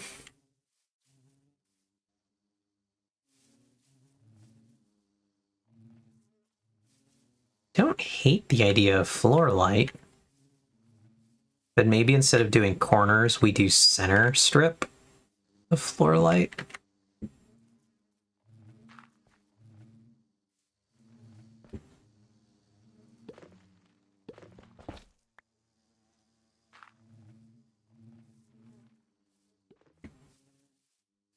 So a center strip would be 4 wide.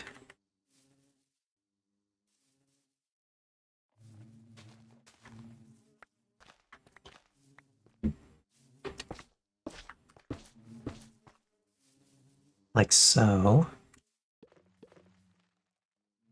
I think that could work.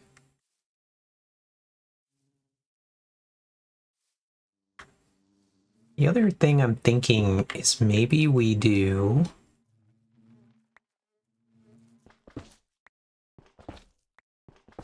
the thing where we replace these 4 with the frog lights, and then we do a stair setup.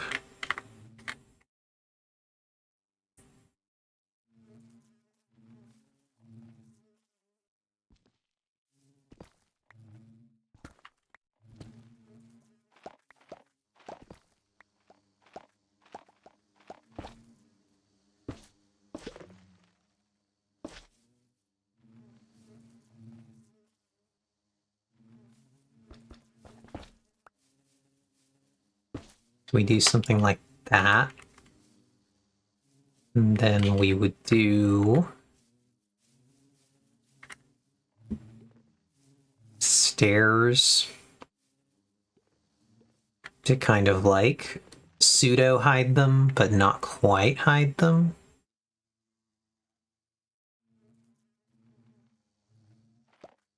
Not sure. I don't think that I like that.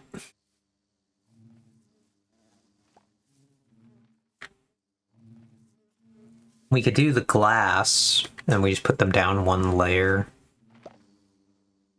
Then we do glass on top.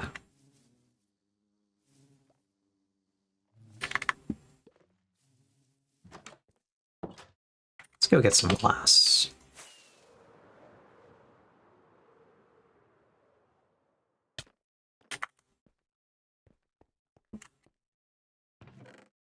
We do green, we can do the green frog lights. Maybe that sort of blends. I am wearing yellow because beeswax. That is indeed why I'm wearing yellow. You can't see it, but my shorts are black. So I'm wearing yellow and black for the bees.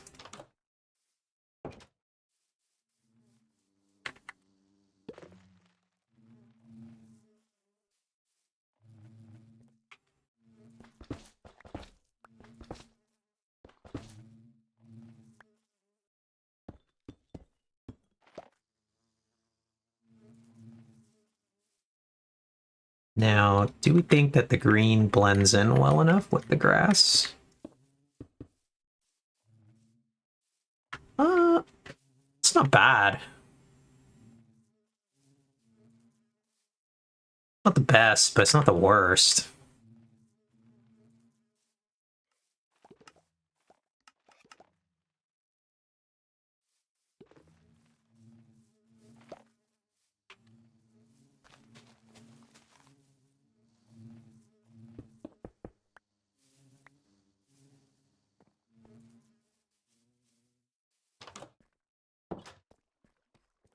Let's go back to the other side while we work on this.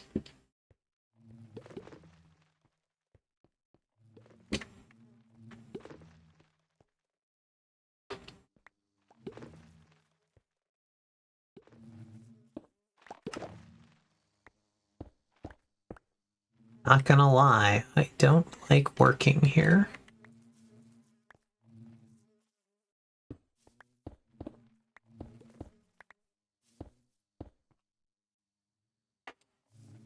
Oh, it's the ones right above us here. Yep, okay, is that line?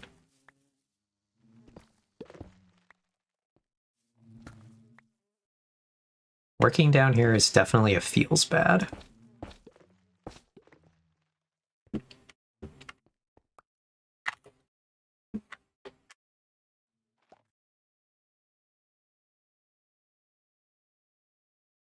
Check the hopper outputs. They're around here somewhere.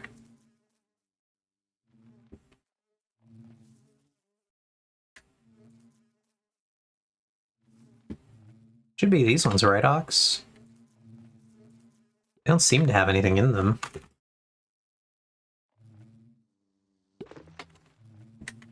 No, the ones at the end.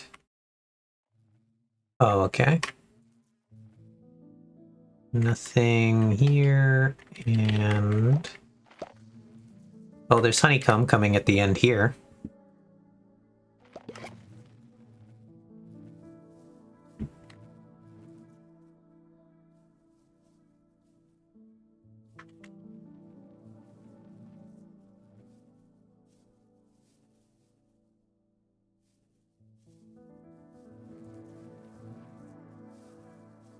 Occasionally seems like honey pops to the front for some reason. There are 3 bottles in the crafter right now.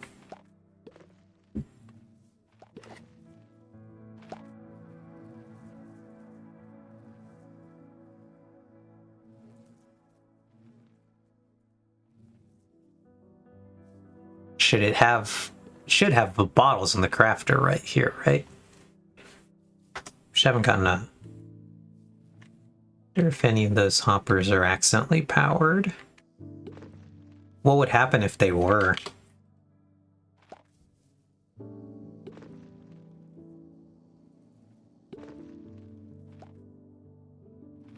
Oh, would they be locked and they wouldn't let anything in?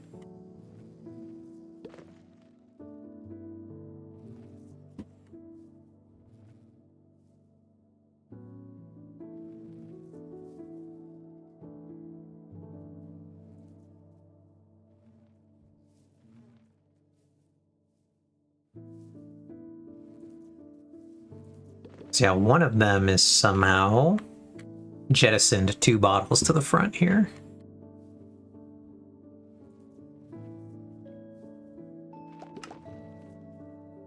You can F3 the hoppers to check. Cool.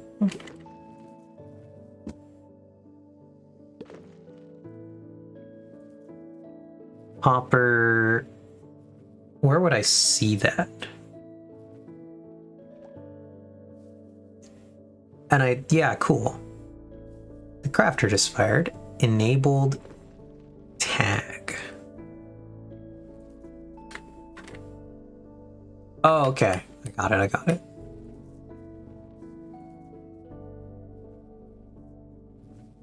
Well, they all say enabled true.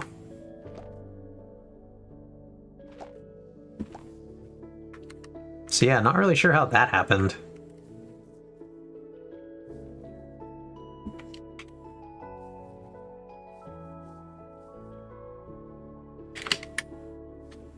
Enable true.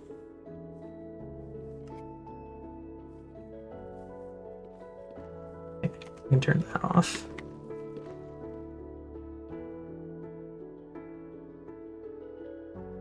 I think that floor lighting might actually be our best option, though. At least for the moment.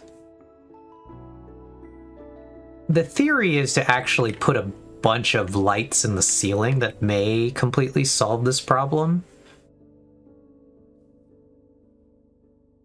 at some point, but I think for now we're gonna commit to just these where am I? Oh, I'm still in C. We're gonna commit to the floor lights for now.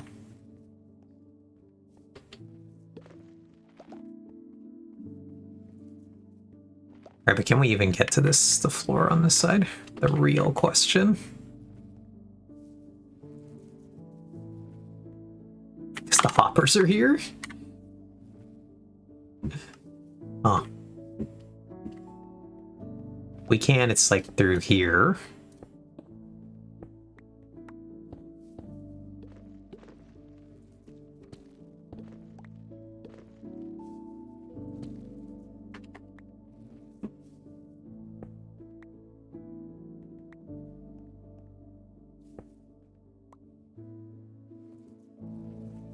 We need this one to be this again. There we go. Now we're in it. Where the hell is this? It's directly ahead. Cool. We're in, gang. We're out, gang.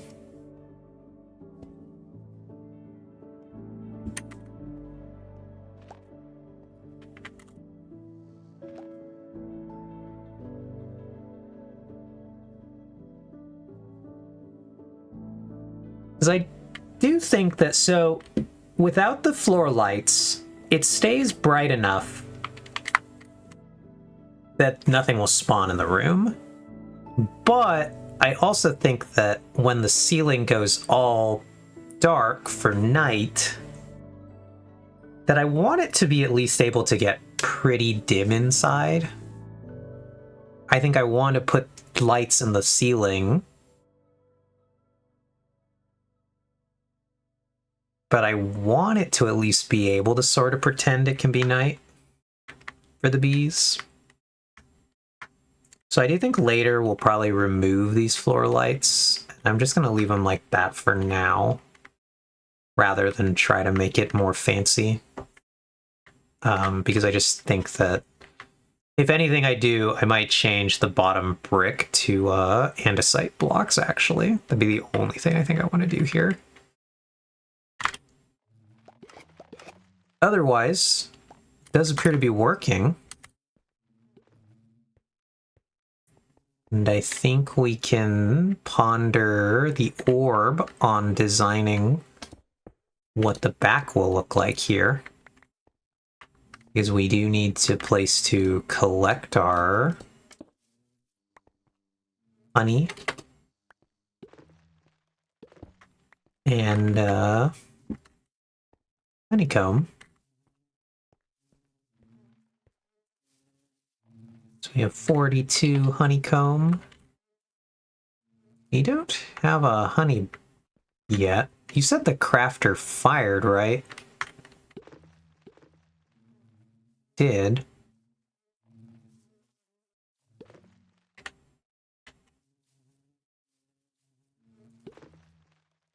Where does it go when the crafter fires, though? Where did it go?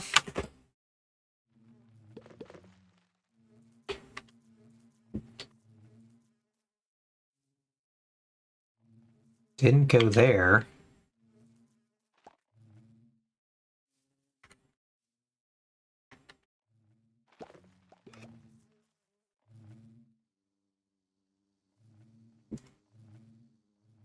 There it is.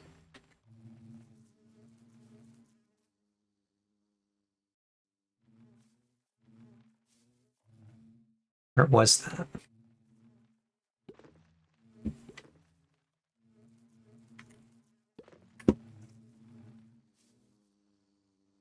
Could this be happening, Ox? Out of curiosity? Do we need to hit like a 43 block honey mass for this thing to actually start releasing honey? Is that how sorters or item filter thingies work? Want to say, if I recall correctly.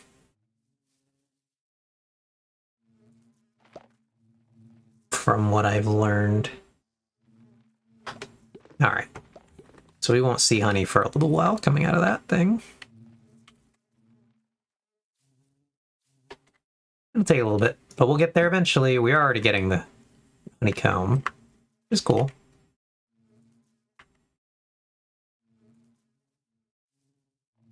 I wonder if it would be worth my time to build another crafter at the end of the line here, detached from the machinery, to convert that stuff into its block form.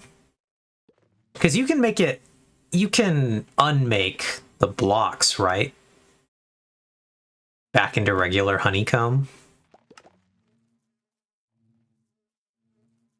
Or is it once you make the blocks, it's permanently blocks? I actually don't really know.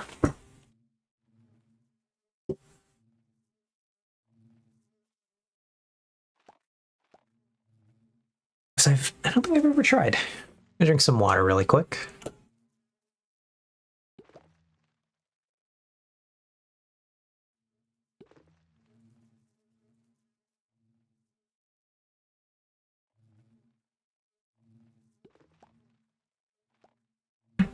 Alrighty.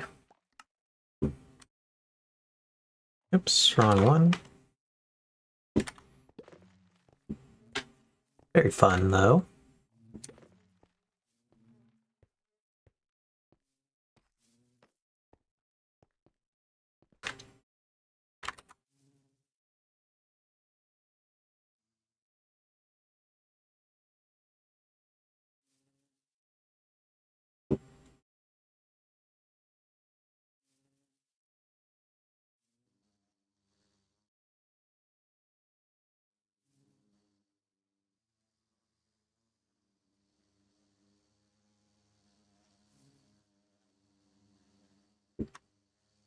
This makes me, honestly, incredibly happy to see the bees flying around in here, finally.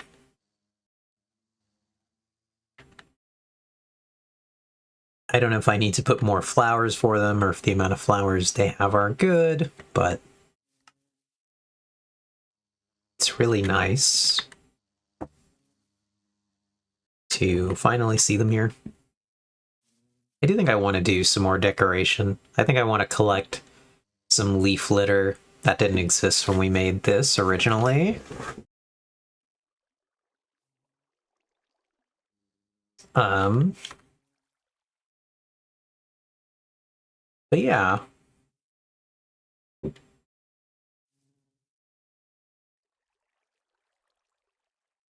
It's really nice though.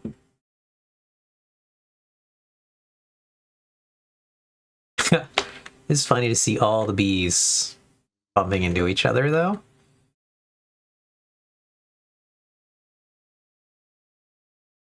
Now we have more amusing things to watch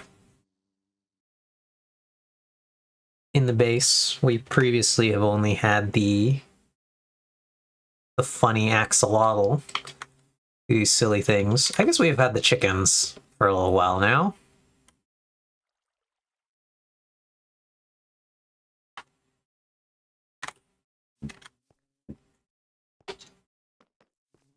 Look at that slime over there. Guess we can turn the mob switch back on. Now that gunpowder's not doing anything anymore. Let's do that, shall we? Or we can go move the gunpowder and continue to run the farm.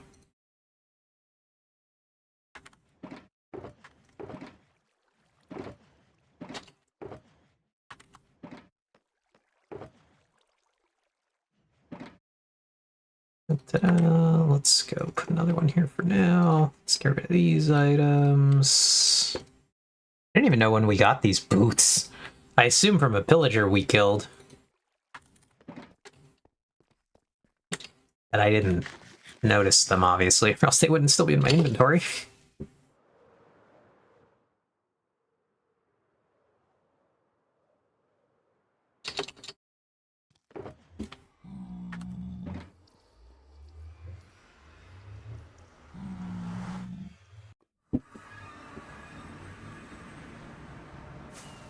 But yeah.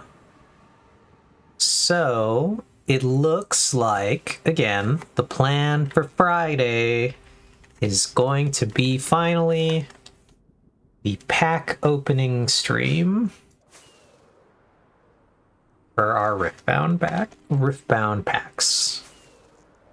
So like I said, finally got a box. I'm very excited with the box. Who knows if our box is a good box?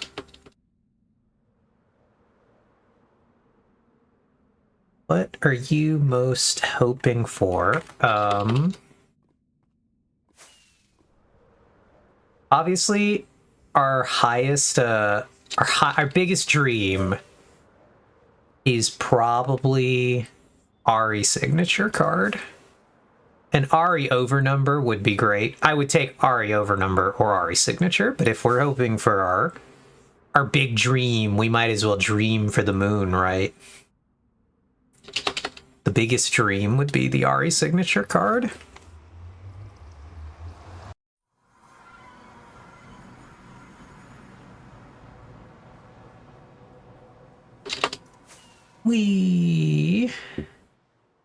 See if I manage to not get stuck in the toilet this time.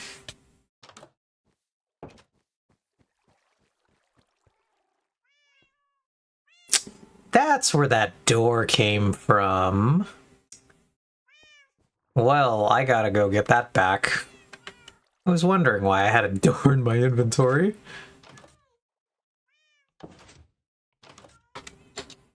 How am I getting stuck here? Well,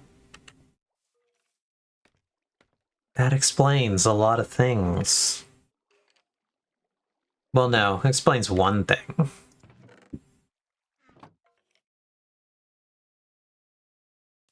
That was a mystery.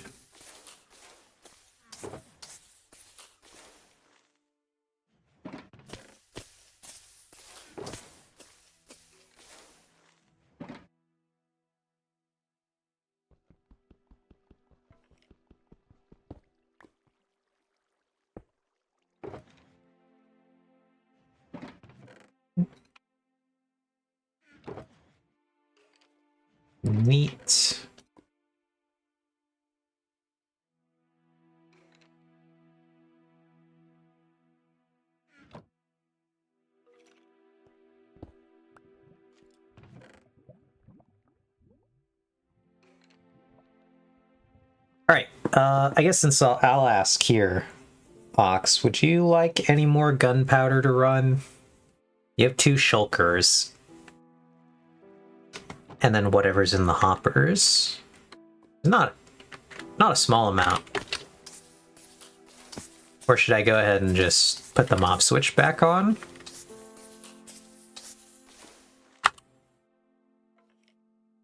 Since this is your farm, I could fill it with more gunpowder if you'd like. It had about 2 shulkers in it before I started running it.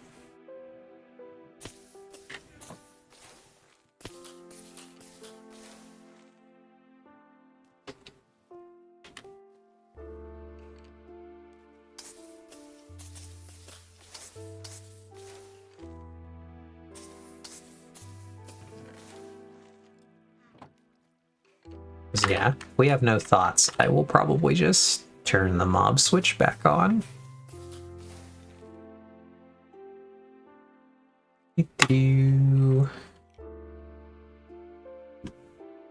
So let's go look up the command for that, because I don't know it off the top of my head.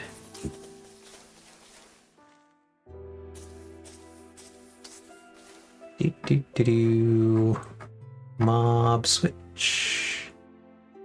Mob switch, there it is.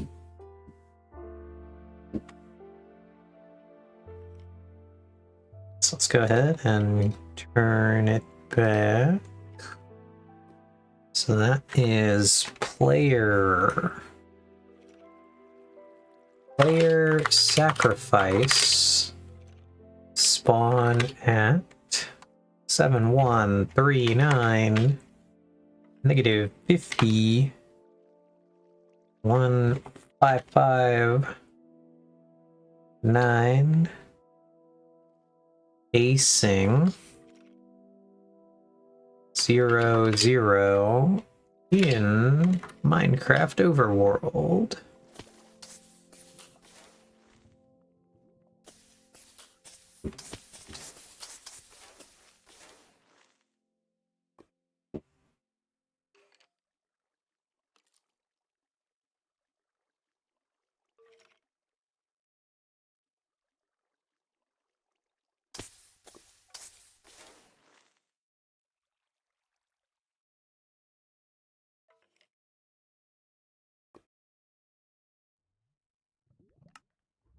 Yep, she's sacrificing. We have ritually sacrificed the bot. Now we gotta go, Oh, I was compressing the gunpowder.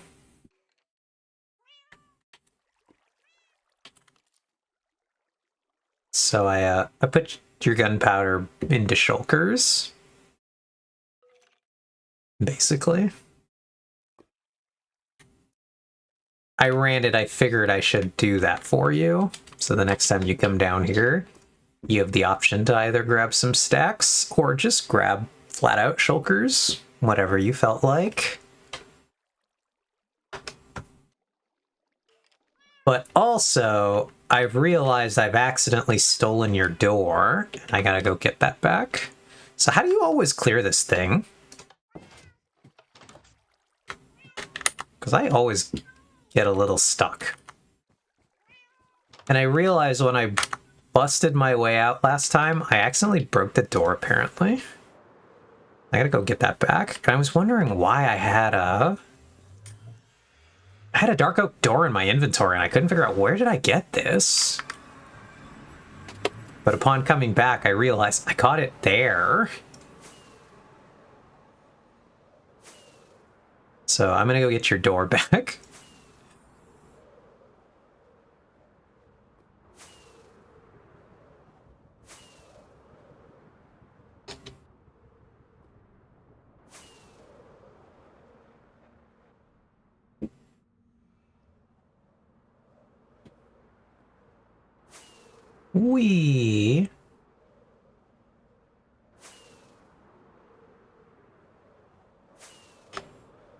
But yeah, once we go get the door, we'll put the door back. And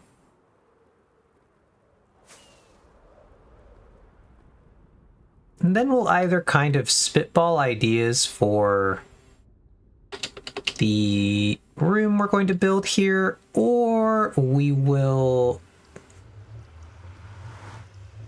Maybe we'll just talk a little bit about the stream that's going to be for Friday, and then play our league game. I'm not sure. Generally, I would switch at 9 for our league game.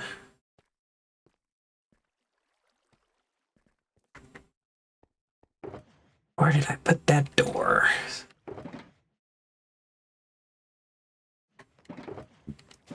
Whoops.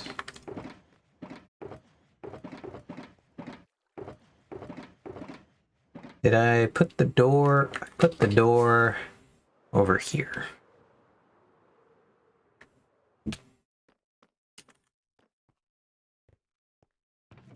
Yep, there it is. I've retrieved the door. Now we will walk the door all the way back. But yeah, we can talk about, really quick, about the chase cards that we want, about the more likely cards that we would like. So we got big dreams. We're going to dream big. We're going to hope we pull the Ari signature card. Kaisa's signature card would be acceptable, but I would prefer to get the Ari one.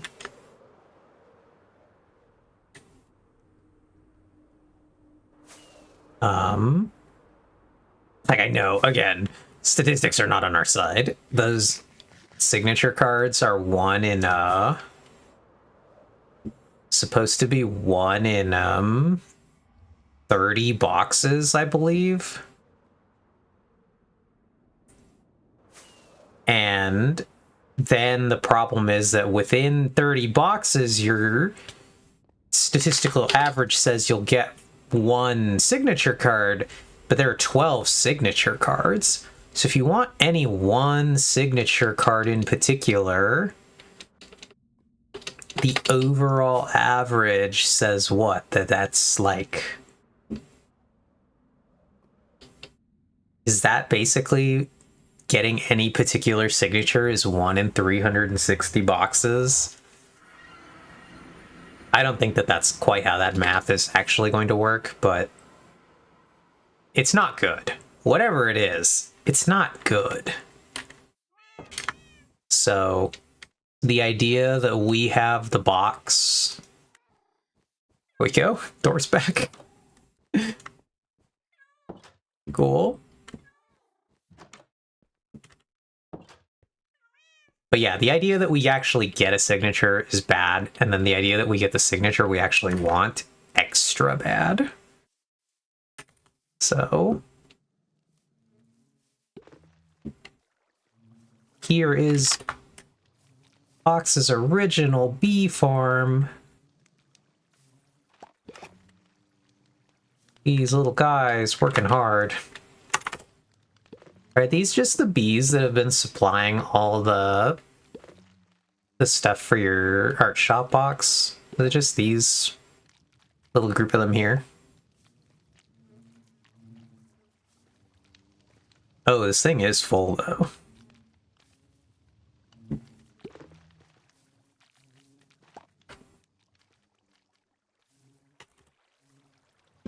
I'm sure that doesn't really matter, the grand scheme of it, but...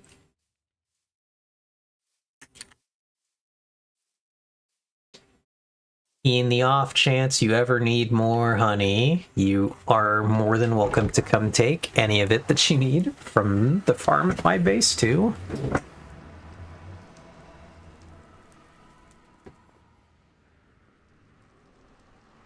Which will also probably generate a not insignificant amount because I am online in my base a lot. It's almost always where I am, so...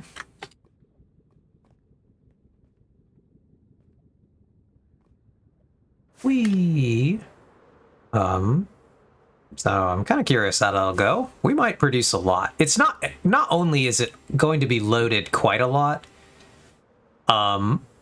it's got way more bee capacity, and we're not even like full bees because, as Ox pointed out, we could breed more bees.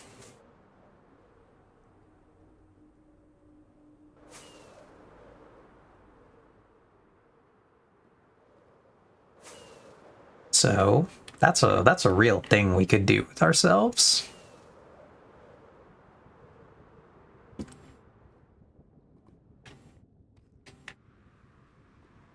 Yeah, it'll sure be more productive than mine.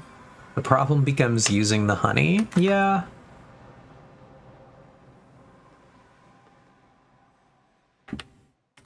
All right.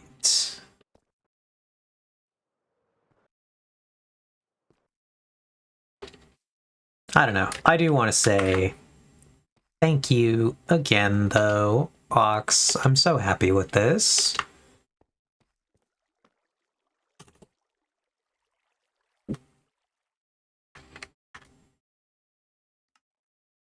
It does really bring me a lot of joy to be able to see the bees actually flying around. No, I haven't yet. What was I decided to do? Oh, I went to go deal with the gunpowder thing at your farm, the gunpowder situation, before I decided to come over here and figure out where I'd like to put stuff.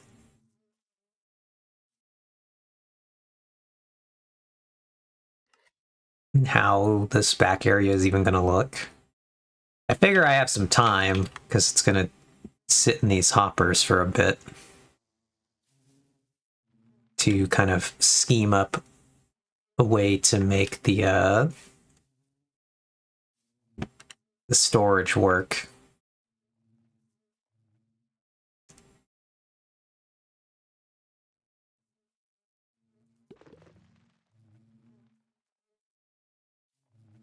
Once that first hopper fills it... Oh, okay. Yeah, we'll put something then. Alright.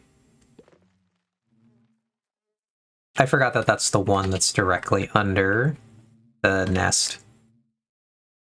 Alright, yeah, we'll do that. Oops. So we'll go... Oh, it should be here. I should have some hoppers in this thing. There they are. And I even just have chests. So... First of all, we're going to figure out... If I put the hopper, it faces that way. So if I use Alt to put the hopper, does it face me? Cool. That's what I wanted to know.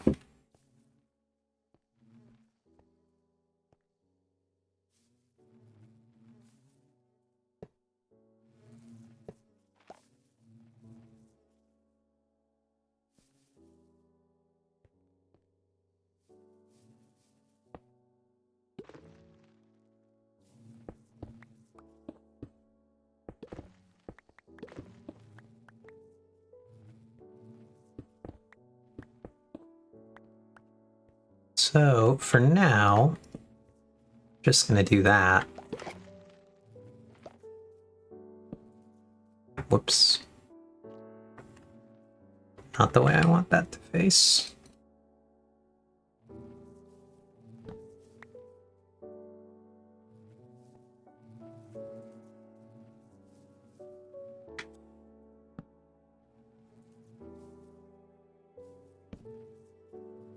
Do it that way.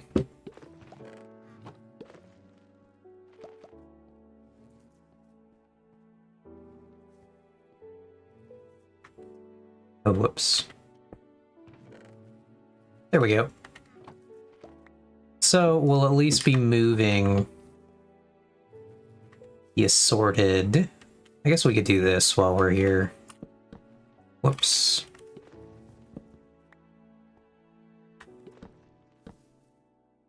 God, miserable. I'd misclick that every time. Having an impressively bad time of it with that today.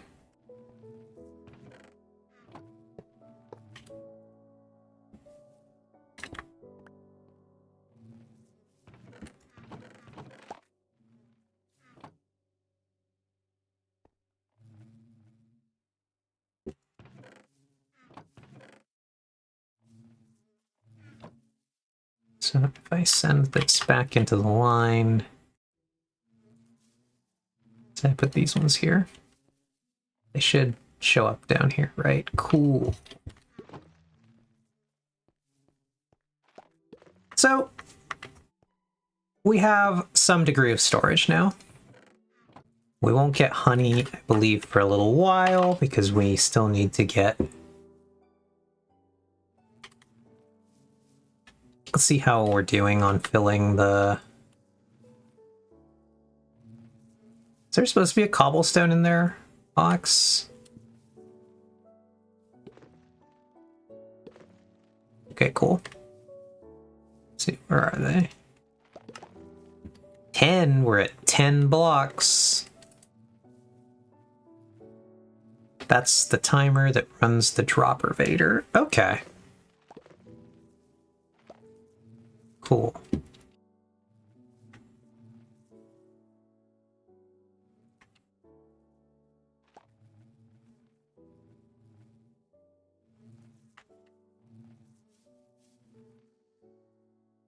Yeah.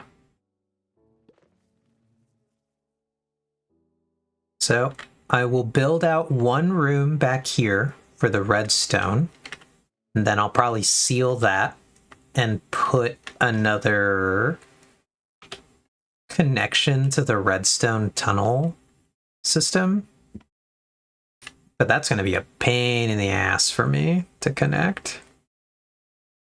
Let's see, where's the nearest? The access is over here.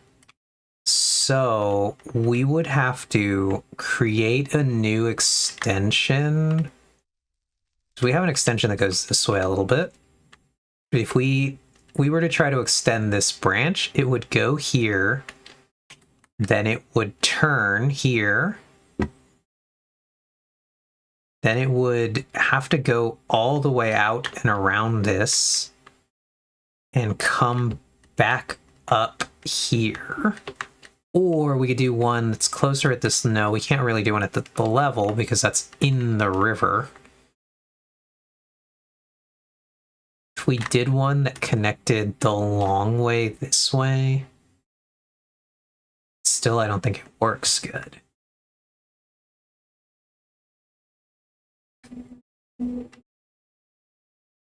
Be very funny if you just made a tiny nether tunnel completely separate from the main tunnel system.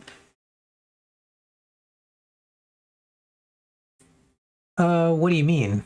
Ox, a tiny nether tunnel? Oh. Oh, you mean put a portal?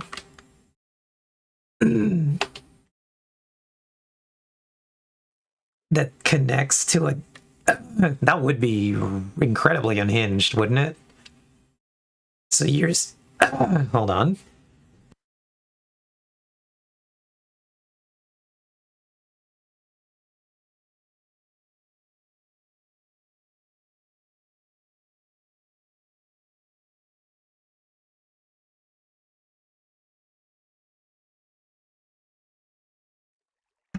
All right. Oops, I'm back. That would effectively be like we put a nether portal and we put another nether portal on the other side over here to connect the two. Can we run the risk of putting a portal that close to the copper farm? Would that be a... Like, I wouldn't do it. Would that be a problem, though, Ox? We're, like, on the side of my base that the copper farm is on. Even if it was, like, a sane idea, I still think it would not be the wise idea. You think it would be okay to be this far? So there'd be one here, which is not super close. And then there'd be one, again, on the other side, like over here. Or it would just be in a straight line across this point. Like we would do one here, and then we would do one exactly on the other side. Right here. And it would just be a straight line jump across that big tunnel right there.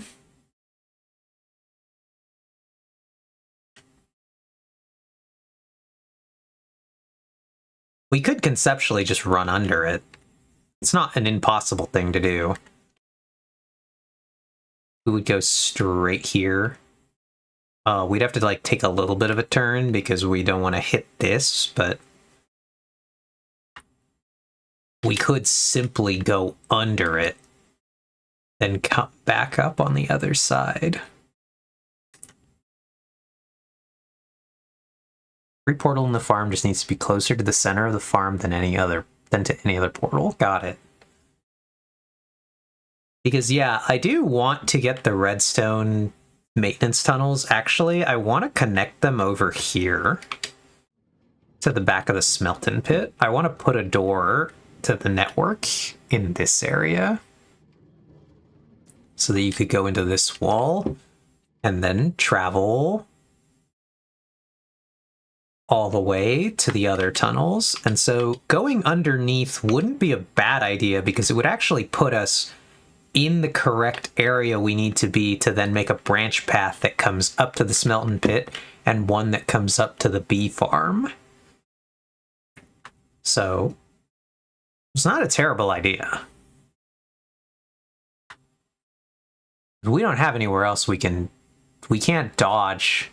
This is like a solid wall of objects. Like truly a solid wall from like this stage.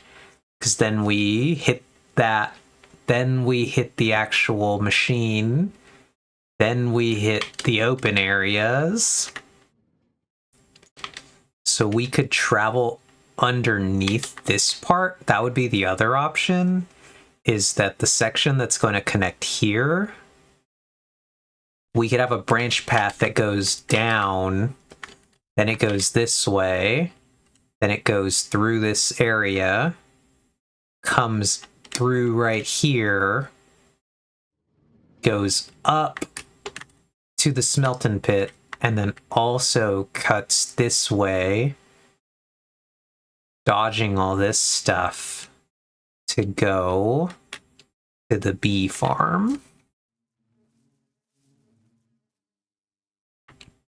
I would like to get all the redstone maintenance tunnels hooked up together. There feasibly could be multiple redstone tunnel networks, but I would love to be able to get them all into one so that one day I could build a network, like a maintenance hub, like design a room that actually just looks like a redstone workshop and it's connected to all the maintenance tunnels. I think that would be fun.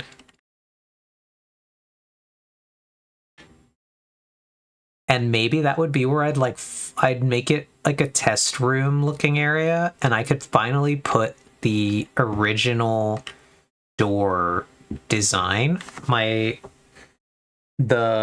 still have all the blocks from my original door design in a shulker, the one that used to sit out here on the open space. And I could make like a big redstone repair testing room and put that thing in there. Like that's where we developed the schematic for the door that went on to go become this door here. And I think that would be pretty fun. So I have wanted to put that somewhere, almost like a museum piece. Hence why I kept all the pieces separate for it. But I just don't know where that'll be so far. But still, very glad we got the bees.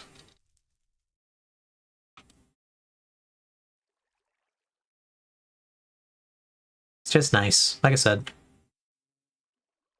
Brings me a lot of joy to just see them kind of vibing, finally doing something here.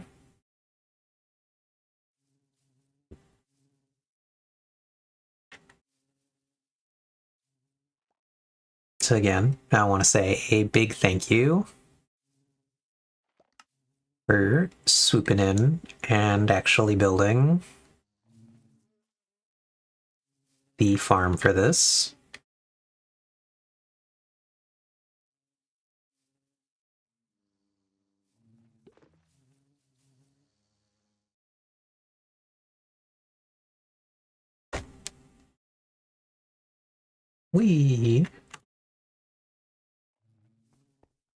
So I'm going to take a really quick break to run to the bathroom. And then we'll probably switch to League from there. So I will be right back. We'll run an ad. And I will see you all on the other side.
Right, I'm back. I think I had almost perfect timing. The ad just ended.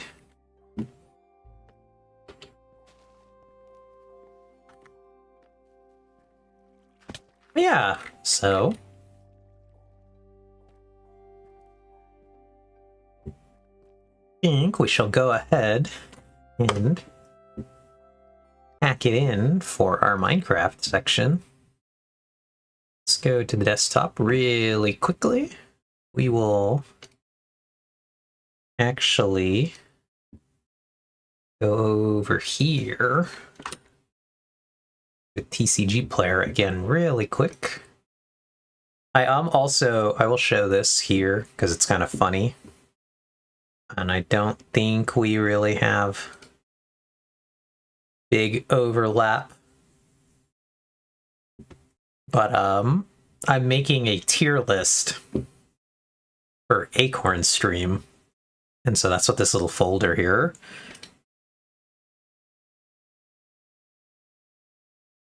We finished Minecraft a bit early.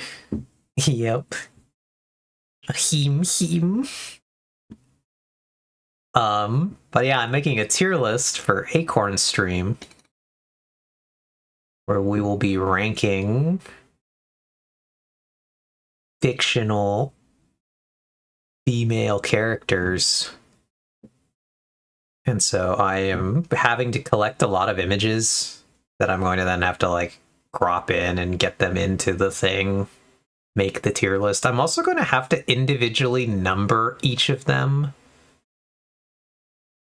and then make a list that has all the names.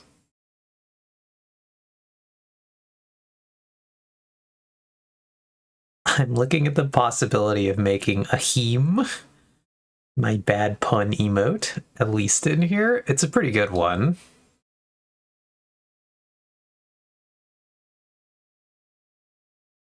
I like that emote. It's probably my like most used emote of my emotes. Let's launch this League of Legends, see if it works. But it is probably my most used of my emotes when I'm not in here. The other ones are fun and very situational, and this one is just very spammable. So I like it a lot. The pretzel one's pretty good. But we're doing it. We're launching League of Legends. Oh, that was the other reason I opened the TCG player so we could really quickly look again at our. This would be our best. This would be our best chase card, Ox. I would really love to pull any of the Ari over number, either this one, or the signature, or the over number. I don't think we're gonna do it. This would be my personal pick. And I guess League launched. Look at that. Either of the Kaisa, Daughter of the Voids would be good. I would love to get Kaisa, Daughter of the Void. Trans Ari is indeed still the favorite Ari, but she's just not in this set. She's in the new boxes that are coming out next month. So we have to look at the original set of cards. I would love to, like, Trans Ari is the big chase. She's just not out yet. And you could play them together. This Ari over number is the legend card, and the new Trans Ari is the champion card.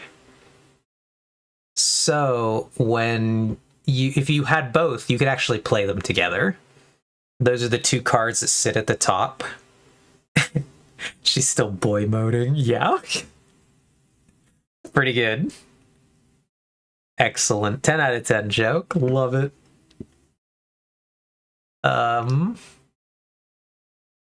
Otherwise, though, let's click on Origins. Let's look at the singles. Cards we would want to pull from the set. We would want to pull any Thousand Tail Watchers we get. We would want to pull any Darius Trifarians. Those cards are really good. We would like more Zonia's Hourglass. I actually pulled one the other day from the pack that I opened on Saturday at the event. This card's good. We would like to pull this. We'd like to get some Brynhir Thundersong because they're funny. They're not that expensive, so I could just buy them, but we would love to pull one. We would love to pull this Seal of Discord. This thing used to be like $14, and it has skyrocketed in price because it's going to be good in the next set, and so everybody bought a bunch of them.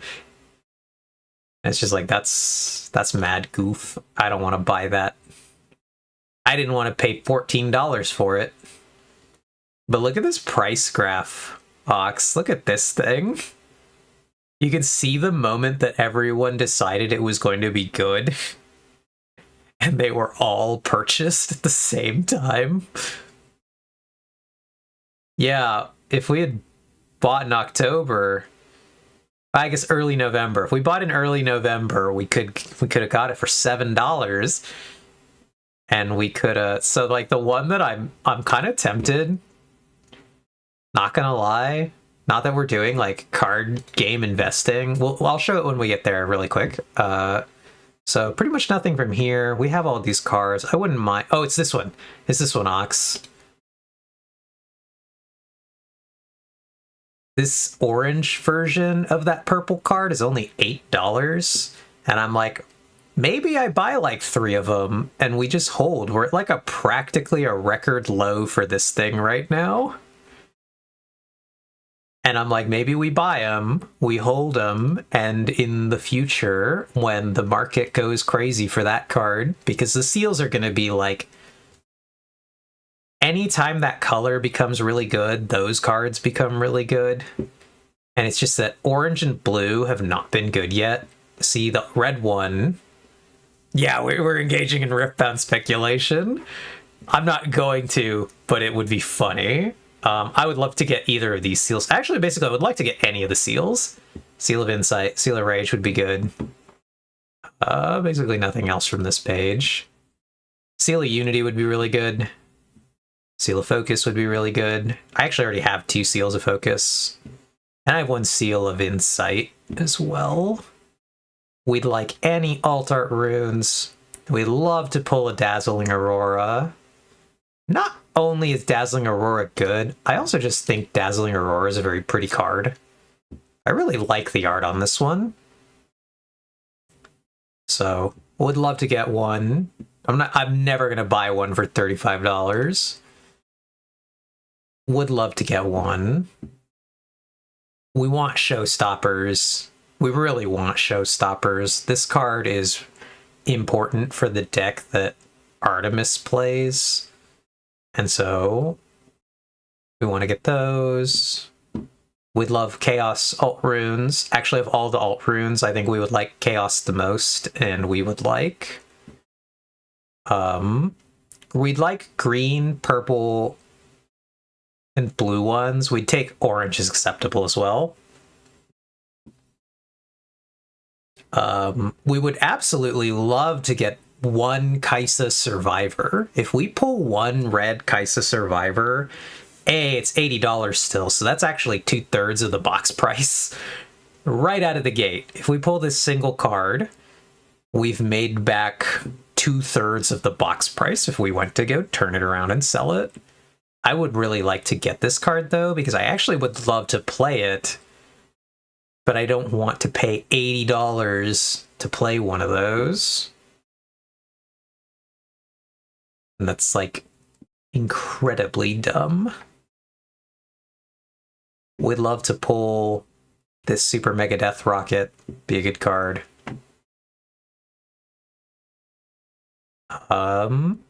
Nothing really from this, but oh, we'd love a Time Warp. Time Warp would be good. Unchecked Power wouldn't be bad. Bullet Time would be really good, actually. I'd really like to pull a Bullet Time.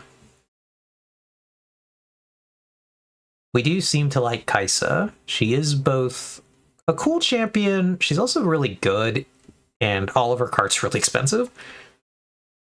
We'd love to pull this Foxfire card. This would be really good. Another Invert Timeline wouldn't be bad. I'd like the Leona, but not that one. Yeah, Foxfire, I have 1 Foxfire. We wouldn't mind pulling another Foxfire, because it would just be good to have 2 of them. 3 is what's called a playset, because that's the most you can ever put in one deck. But 2 is pretty good for... 2 is what you want to play on the weird cards like Foxfire, where you maybe don't want to always hit a Foxfire, but you'd like to increase your odds of hitting Foxfire in the matches where you need it. So you want 2 of them.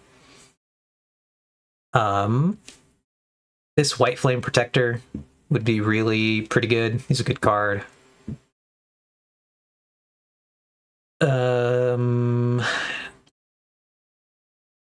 see. Mystic Reversal. I would really like to get a Mystic Reversal. It's actually not that expensive, so these have been going down quite a lot. They used to be like 12 bucks, 14 bucks. Now they're down to market of 5, listing for 3.98. Let's see, is that an English card? Or is that a Chinese card?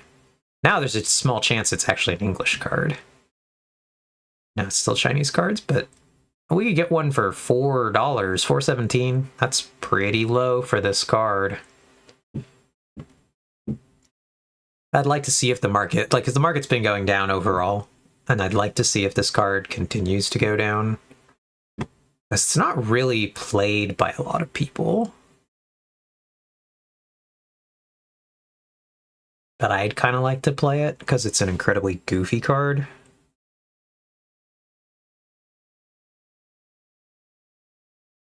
What are we going to do with all the super common cards from the box? Well, I'm going to put them in my box of basically bulk cards, and then I will simply probably hold on. Like, maybe I'll separate out a playset of every card so that I can keep 3 of every card, so that if they ever become like good in the future, I will have them.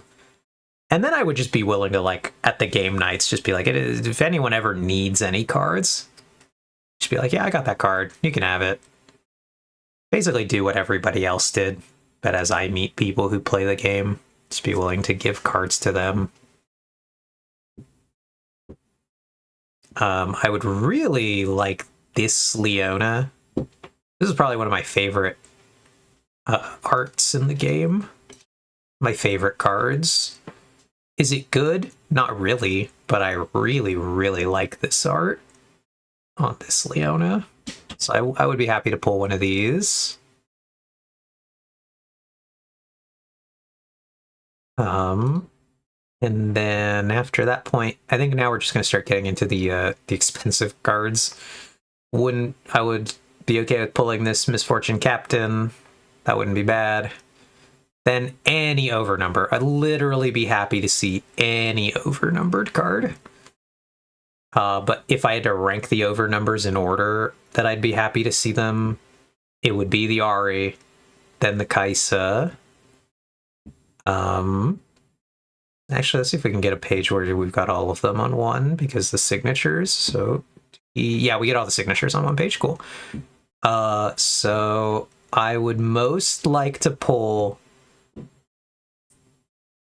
the Ari card, the Misfortune card, or the Kaisa card, because those are all the ones that I actually would like to play from this set.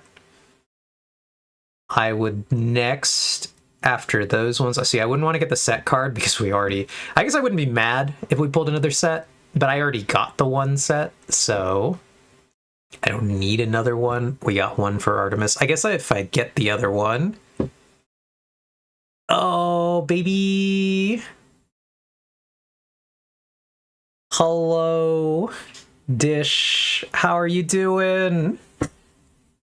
Oh my god. We've arrived. Let's go. Oh man. Hello. Hi. Hello. And thank you for the resubscribe there, Dish. Thank you for the follow.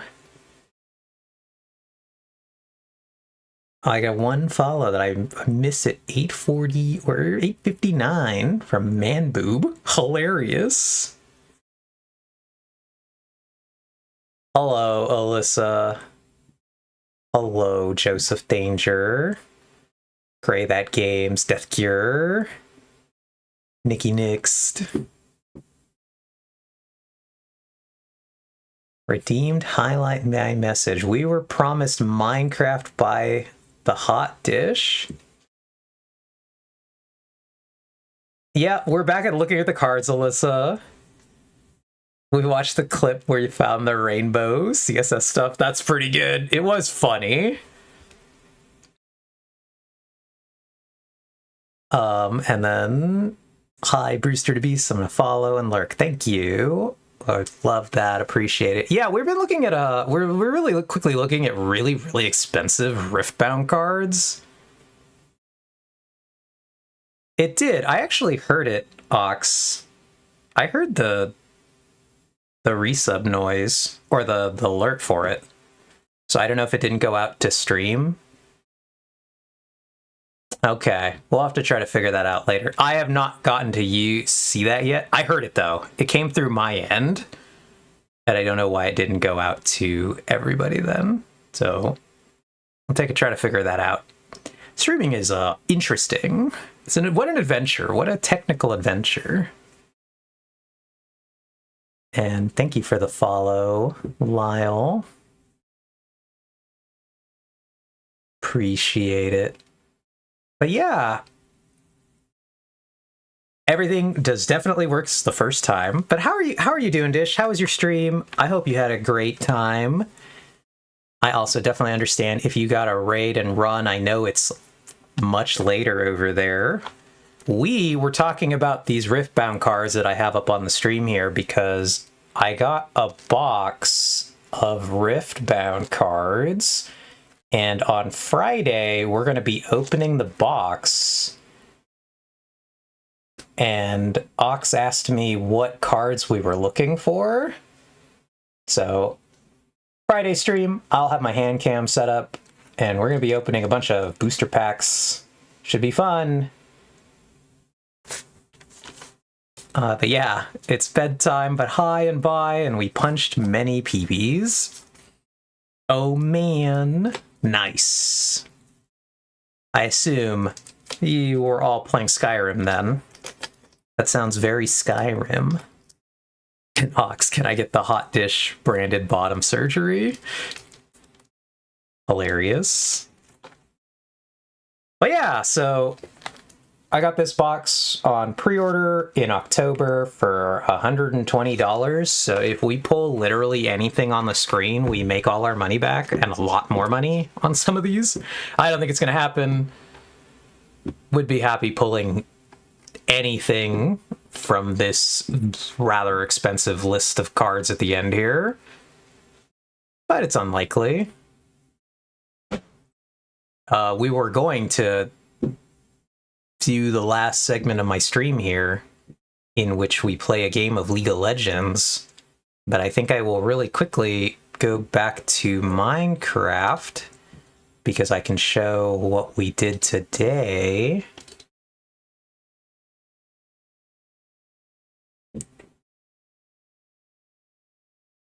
Oog.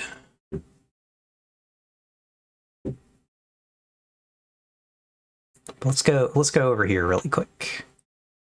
We will go to Minecraft.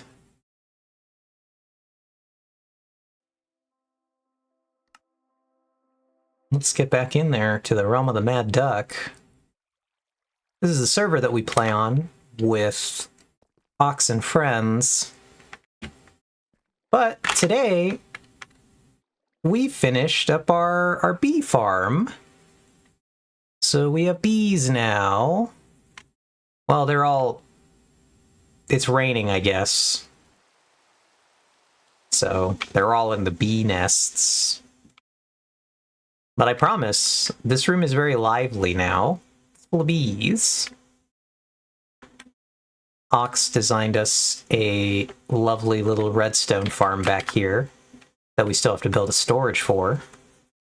But now we have a lot of honey and a lot of bees.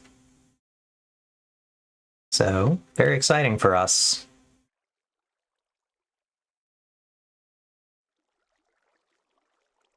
But yeah.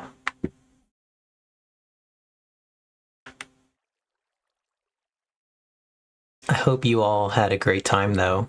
Dish's stream. I don't even need to try to sell Dish. We all know Dish is incredibly cool. Great time over there.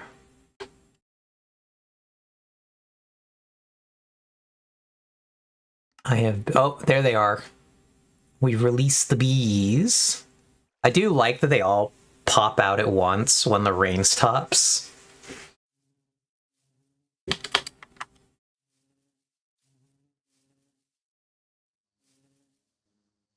But yeah, we now have... This project was very fun and can confirm everyone on Twitch should follow the Hot Dish. Agreed.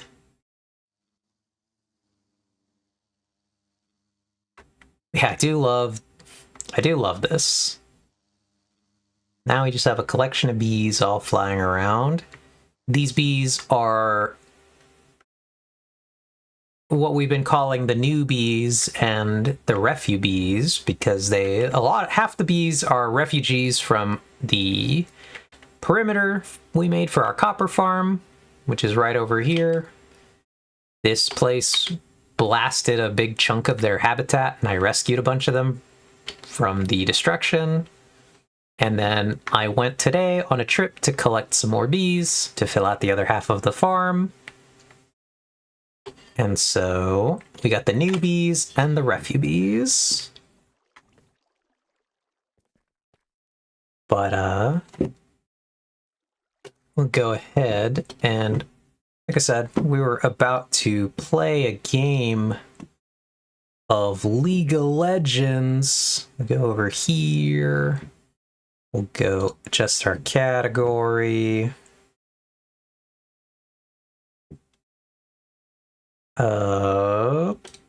Category. There we go.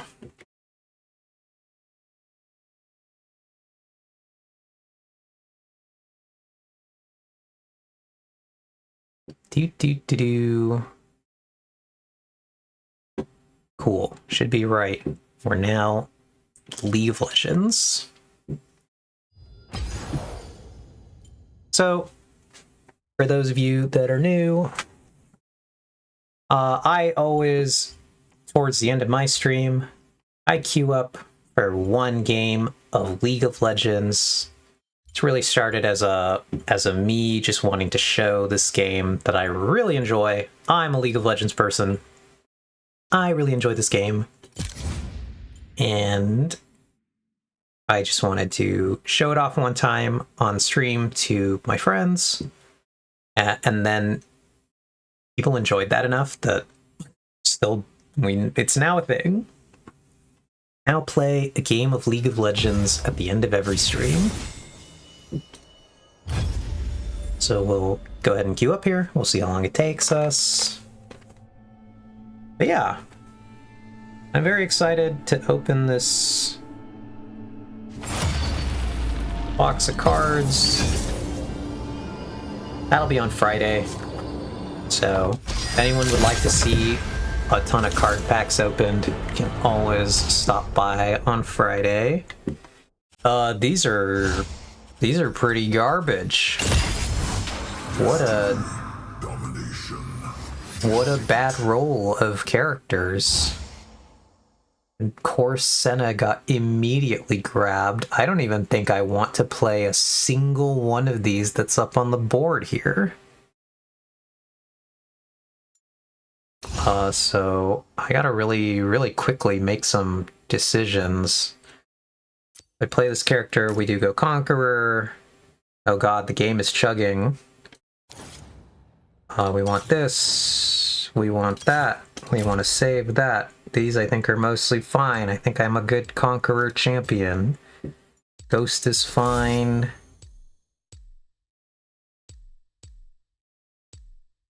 I mean, it's actually not a... It's a bad time, Ox, to play the limited champion select because I was already going to play one of the champions I rolled. So I didn't actually even change off of it. It's like you got a limited champion select anyway. Oh, okay, cool. Yeah, if that was your point, then you got exactly the thing already.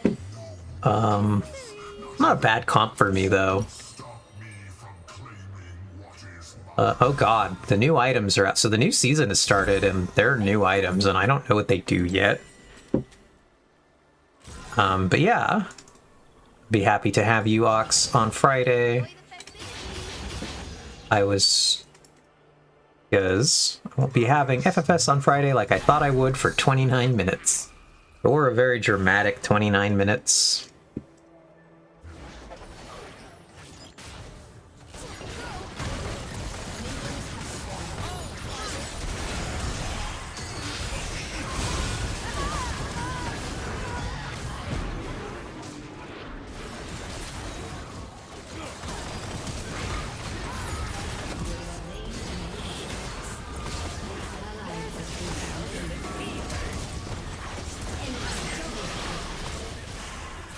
Oh god, I almost died, but I didn't quite die.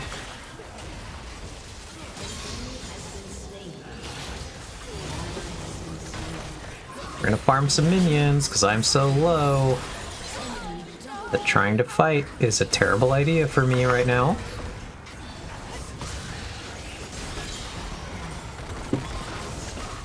That guy underestimated the fact that I would get some health back right there. Oh god, I flashed. Didn't need to, I was dead anyway. But yeah, we're trying to survive. The early game is going to be rough for us. I get pretty strong as this game goes on, but I need my ultimate to be any good in this game. So we're going to try to farm a little bit.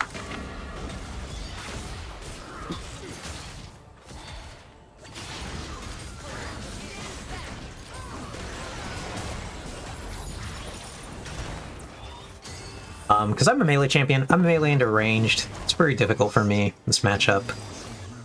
They have a decent amount of range on their team, which is not good. But later, as we get into this game, what'll happen is, when I get to level 6, I will theoretically be able to ult the set when he tries to engage on my team. And that'll cancel his ultimate.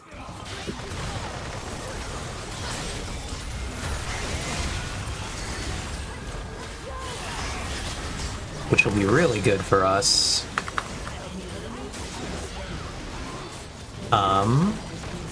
Oh god, I'm dead. Getting hit by that bubble was basically the death sentence for me right there. But once I get my ult, I'll be able to ult the set when he goes for his ultimate, which will stop him from landing damage on my teammates. Should be really good for us. Or I'll be able to, like, grab a damage dealer and stop them from being able to hit my teammates. We'll see which one. Kind of depends on what situation will present itself when we get that far. We'll make decisions on the fly.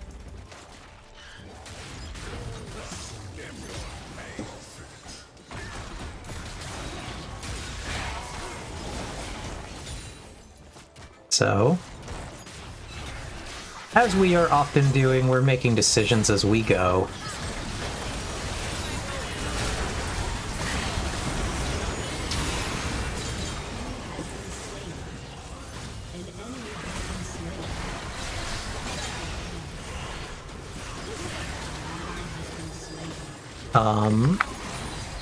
Turned out to be a pretty good fight for us right there. Nice. He got that kill. We're going to want to try to peel here for our teammate, who is really determined to fight. So we'll just run away. He's dead.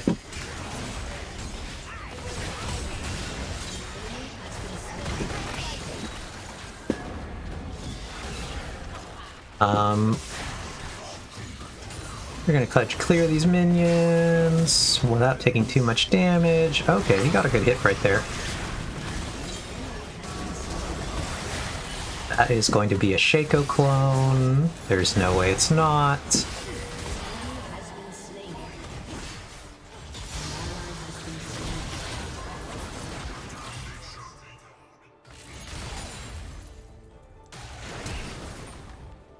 I almost got that hit, which would have been pretty funny. We'll take those. Oh god, we've been ulted. I grab this. Then I think we grab armor boots, maybe. I think we do. We'll grab the armor boots. A lot of these champions we might be taking with us for our ultimate or physical damage.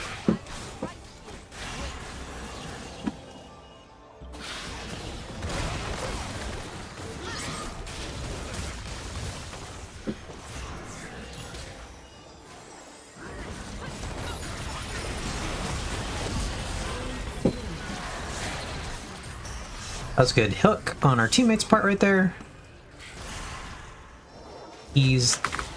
We're going to try to kill this.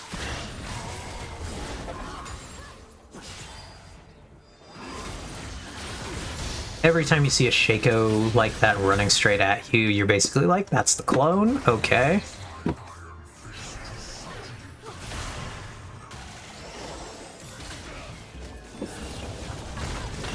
Oh, he got hit right there.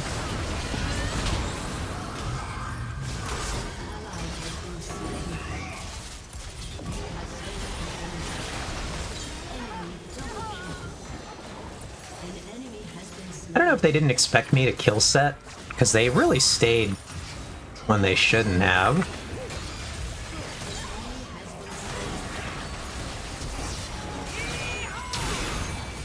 But as soon as we popped out, they should have... I guess they just, again, really didn't expect me to actually kill the Set there.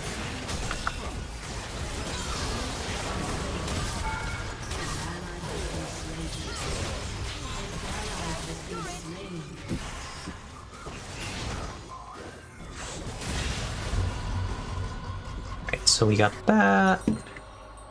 We'll want to grab probably this item next. An ally has been slain. Oh, particularly with the Set building this. It's be not bad for us to constantly grab him with our ultimate. He's building health, and so I'm going to build an item that does a percentage health damage, making him basically the guy we want to grab.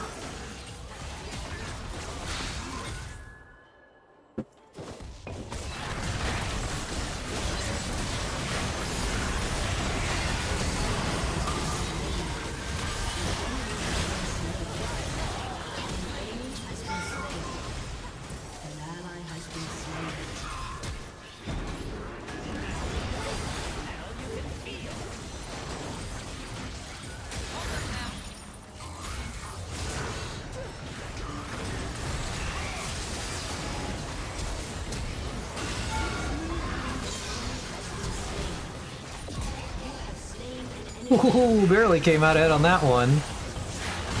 Oh god, I didn't dodge that though. Alright, that's okay. Dying right there is fine. We almost got our next item. We're starting to become a problem in the front here. The Set's really gonna have no good recourse for when we ult him next time. Should be a pretty easy fight for us.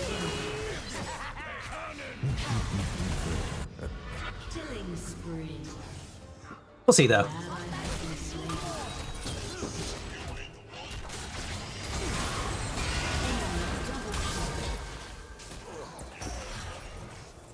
He did kill our Gangplank friend there. It's unfortunate. We're basically going to grab these health relics for a little bit here. We'll wait for our teammates to be spawned back. We will look to fight near our tower. Dodging a little bit of the damage we'll take there.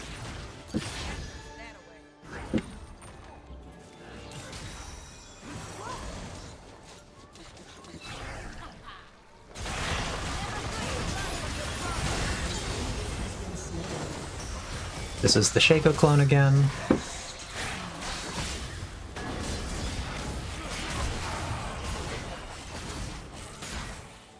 Said, as soon as you see some behavior like that, you know, it's the clone.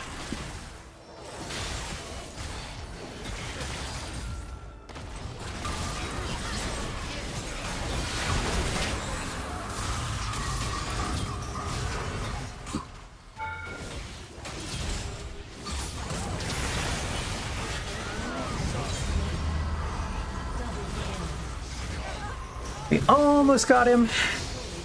That was I think that was my ultimate, Ox, that you're probably commenting on there. That was where everything disappeared except for me and the one other enemy. That's my ultimate ability. And so when I cast that, me and whoever I target, we get transported to what's called the Death Realm, and we just do a 1v1 with each other for a bit. Generally, I want to take that guy because he's doing pretty good and also doesn't really stand a big chance fighting me in there.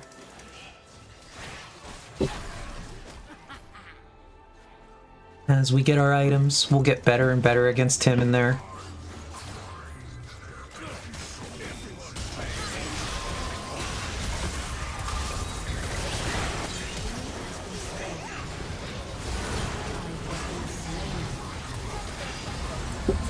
Oh god, the crowd control?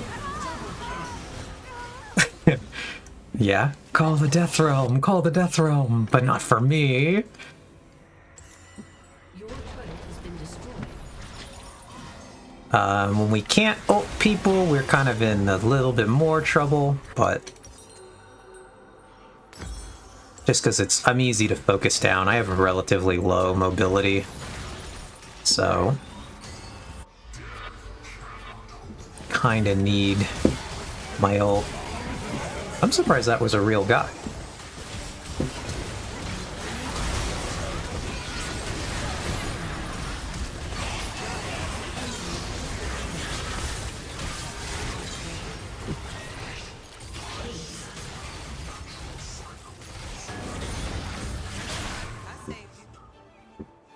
What happens if you target a teammate with this ult? Nothing. I can't target teammates. Only enemies.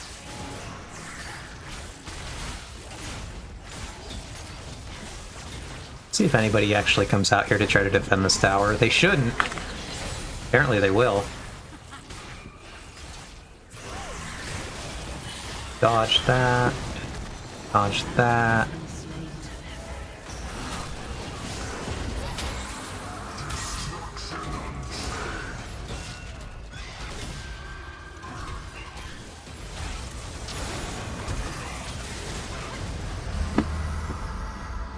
Once I get my next item, I'll have a slow when we're in there. Should be good. Make it easy to kind of stay on top of somebody.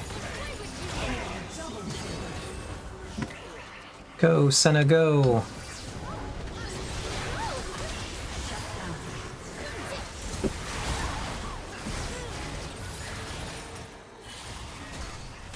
We'll be back out in a second to help our teammate defend the tower here.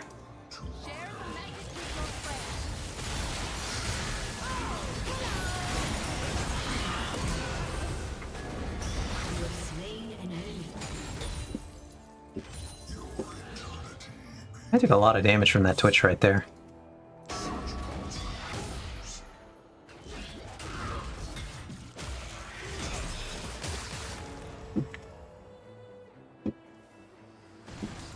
But we do have enough for our next item once we die again, so...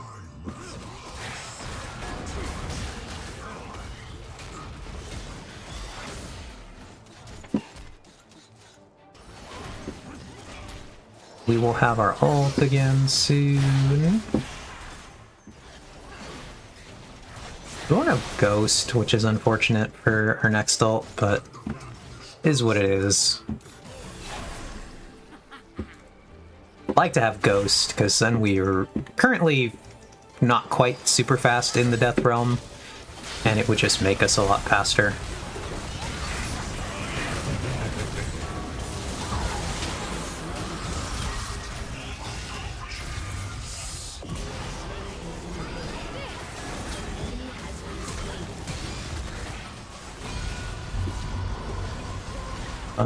Yeah, so now we buy this. And then I think we buy this item here, which will let us attack faster when we're in there. And I think once we complete this item, we're really... it's gonna get really bad for the set when we take him. It's already pretty bad. Now that we have the slow, because we haven't had the slow yet. And now we will.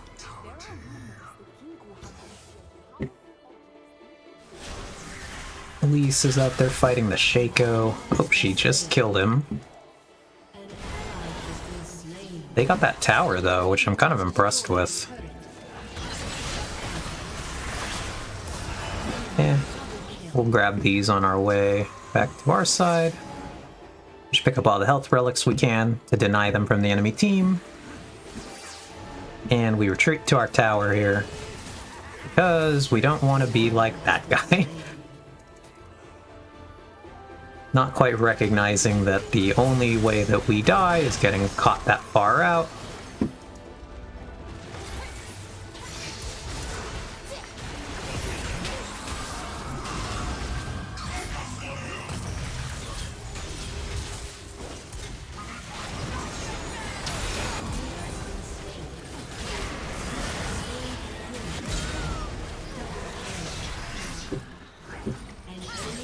We did a lot of damage there. The set was not ready for that one. He did ult me away and he got away, but then his teammates were not ready for when I popped out next to them.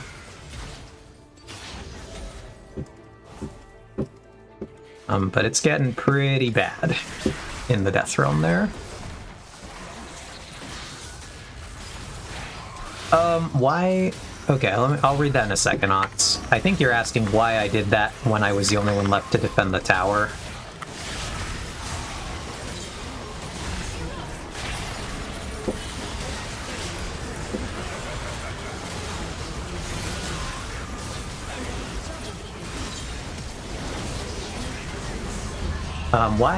Why'd you go to the Death Realm when you were the only defender of the tower? So basically what happened was I recognized in that moment that they were going to dive me.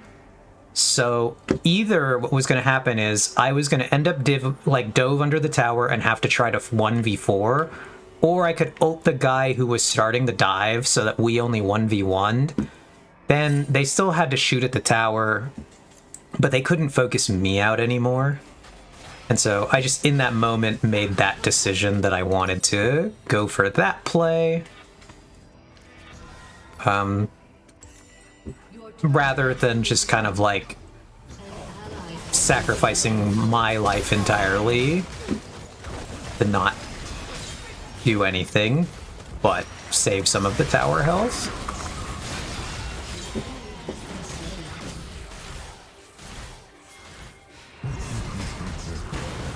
This guy's dead now. He made the mistake of going near me.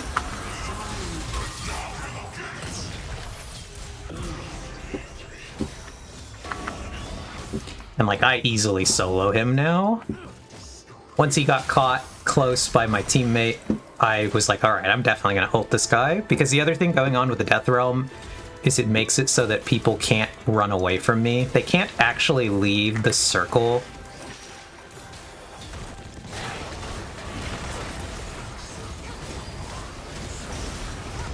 Ow. They got me. But once I cast the Death Realm thing, they actually can't leave the circle. So what happens in that situation is, if I manage to catch up to you and I put that circle down, you're now stuck there fighting me. And most champions just aren't going to have a good time with that. In a 1v1, I'm like incredibly good, so it really does not benefit them to be there fighting me. The set is building no resistances. He's only building damage, which is like fine by me. So I don't think all of his damage is concentrated in a single ability, and if he doesn't, he can only do it one time. So if he can't straight up kill me with it, I pretty much win those fights every time.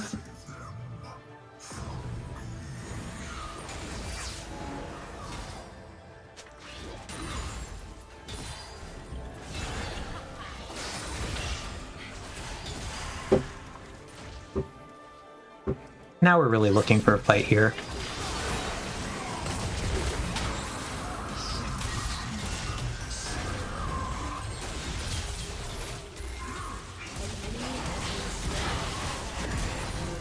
I didn't quite manage to kill him in there, but I did so much and just like obviously stopped him from being able to do anything else.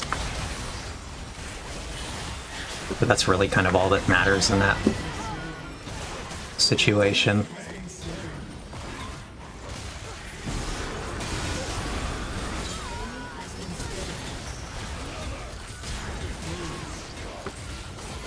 So like, as you can see, the second that I get onto something and hit it, I do so much damage now.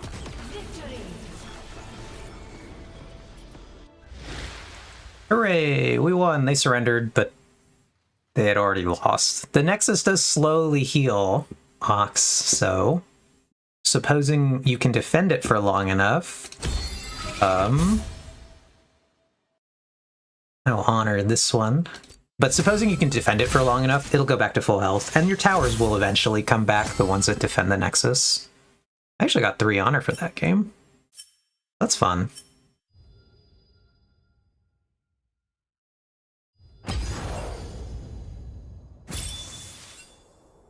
But yeah, like I said, that's basically a game where my whole job was just to take the set and be like, nah, buddy, you got 21 kills, it doesn't matter, we're going to the Death Realm.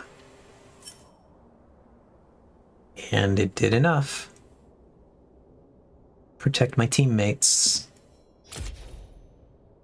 Even if I didn't often kill him entirely in it, just kind of forcing him to use his best ability on me and not even ever kill me with it was like worth what my ultimate was doing there.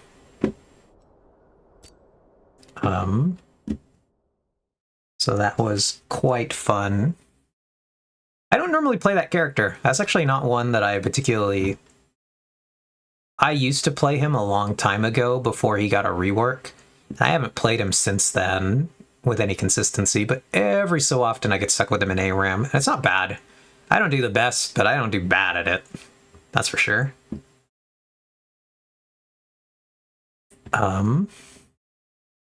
But anyway, do you think, if you're Herox, do you think I should play one more, or do you think I should go ahead and call it after that one? Would you be interested in watching another game of the League of Legends? If you'll watch one more, then let's do one more game. And then we'll look for somebody to pass our very exciting raid on to.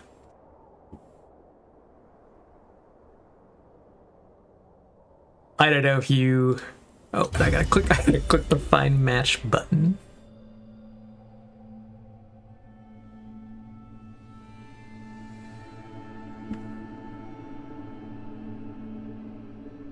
I have one person that we could raid.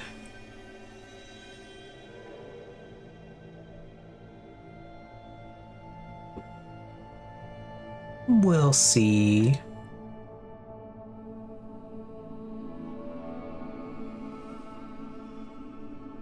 Well, there's that one guy I had us raid who basically just ignored us. Lol. Lamau even.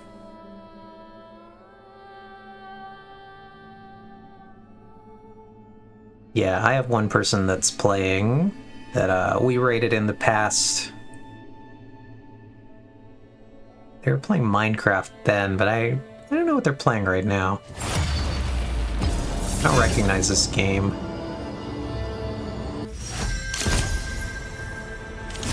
Oh, it's some kind of Katamari Damacy. We'll pick Leona here. The dawn has arrived. This game does have a lot of characters I would actually play here, but I'm going to try to figure out what my team needs. So we have ranged mage, ranged physical damage, another ranged mage. Actually, this is the same guy we played with last time too. I think in this situation we need physical damage. So I can either play my character who's just a tank, or I could play this. I think I'll play Irelia, Conqueror. This is a flashy character. We want that. We want that. Save. That's pretty much good enough. And we are Nightblade Irelia. Between this and my tank champion I could have played, this just has the chance that I pop off. And I'm helping balance my team's damage composition this time in a way that I previously wasn't. I like when the game is just like freaking out and it doesn't. Hello. League of Legends.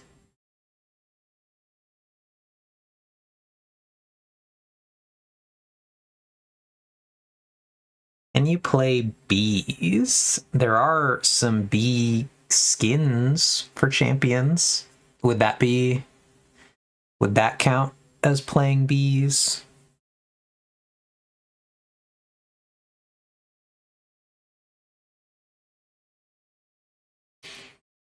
This is going to be no fun. This is going to be a team comp that does mostly magic damage. I guess it's good for me, because I can build magic resistance, but I don't like the look of this. This doesn't look like a fun comp to play against. We're going to decide, do we think we want to go Sunderer or Trinity Force? I like Trinity a lot. I think this is going to have... I think we have to go Sunderer. I think we need the health that this item provides.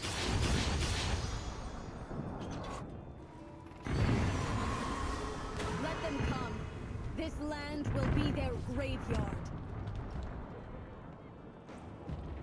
I want a character that's just a swarm of bees. Well, there's definitely no character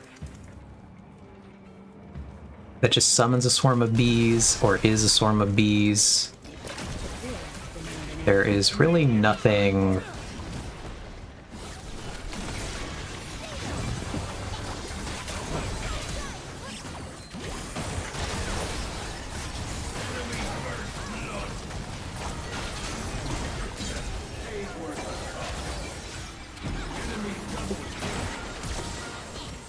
Oog, the exhaust. Somebody has exhaust on that team.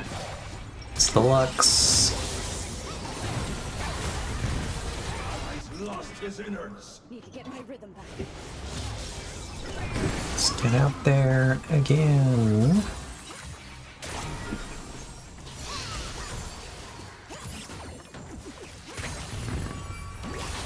My character manages to steal a lot of the farm most of the time.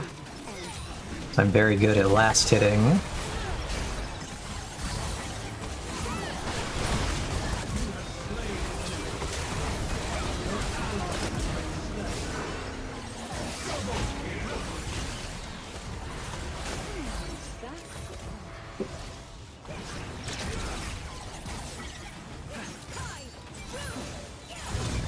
Basically, we're going to try to farm. Lets us get a lot of gold, which will then let us have a lot of items, which will help us scale, and eventually be a menace here. I do think I have a pretty good matchup into this team once I get rolling. It's just that the early game is going to be bad. And the whole world will move. Relia is an incredibly fun champion. And I've had a pretty good start here. I'm actually at 2 kills. I have the most farm on my team. There's a saying, never fight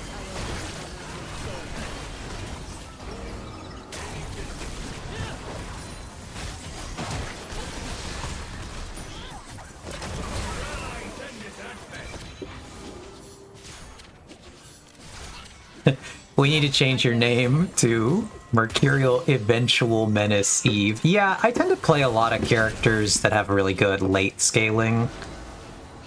I really value that as a player. I don't like champions that have a really strong early game but then drop off.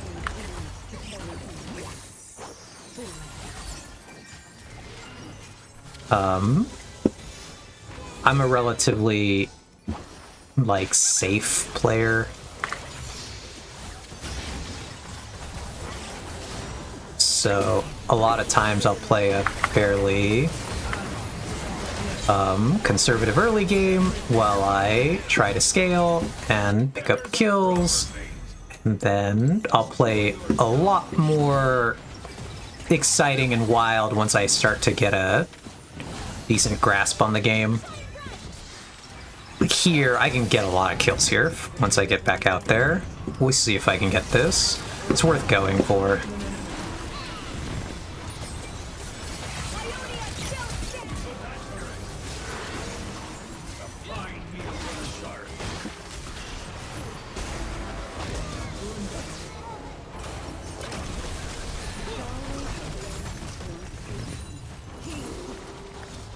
So it's like I play safe early, but then as soon as I start to get a decent advantage, I'll start to play pretty up forward.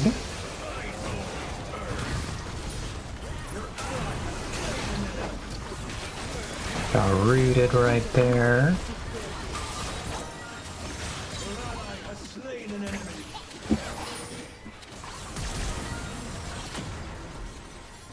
Oh, I didn't make it. Oh no. Bees nuts. Oh, I got deleted. Alright, but that's fine. Grab these. Bees nuts. Imagine a character that is like the Poros and your team has to occasionally chuck snacks at them and then it becomes a swarm of frogs or lizards. Hysterical. Turret's been destroyed, unfortunately, but we're coming back out. Boop.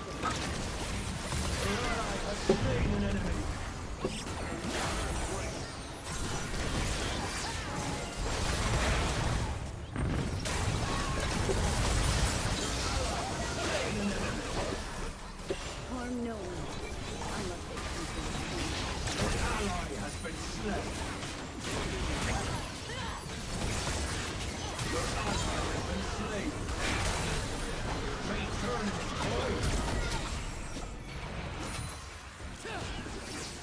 follow my lead.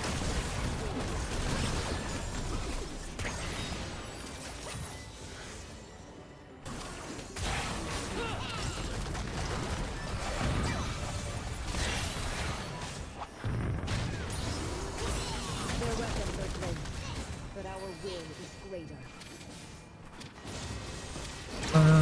I need to get to my next item. Once I get my next item, I'm really online.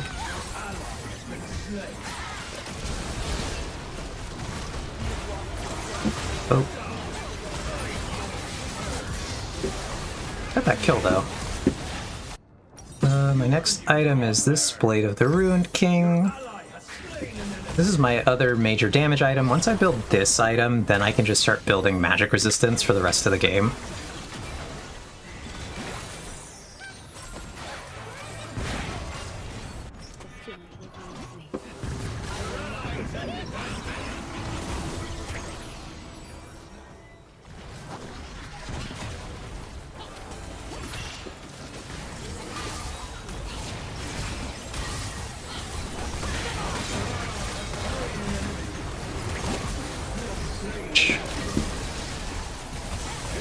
Yeah. So just keep going for my item. So I'm a little ahead here. But I'm taking so much more magic damage than anything else. Yeah, I want to see this, but it's a little trail turns the ground flowery. Be fun. Steve, I hope you're online. Your team would be advantaged if you DC. Yeah.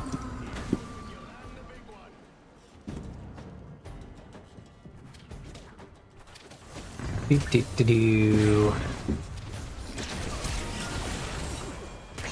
These must sometimes be bought with blood.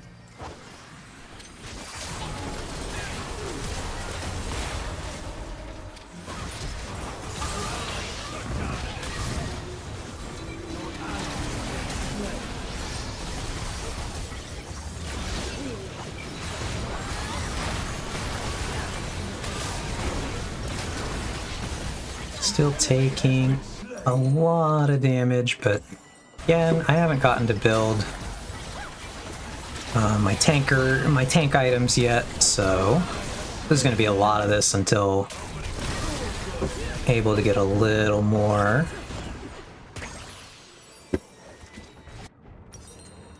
This is far from over. We have not yet begun to fight.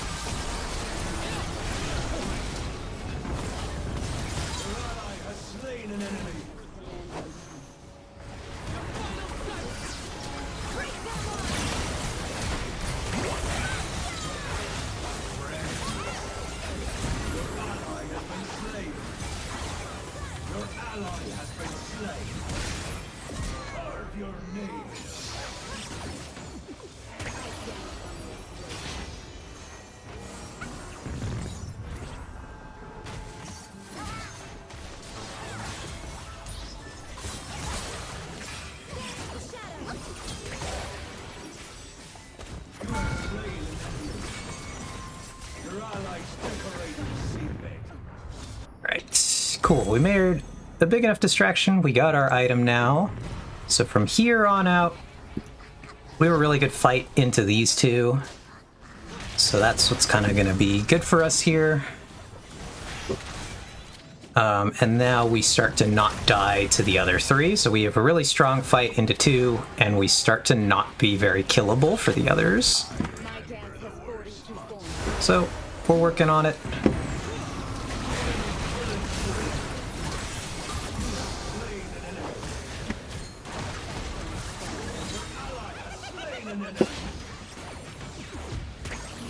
Do.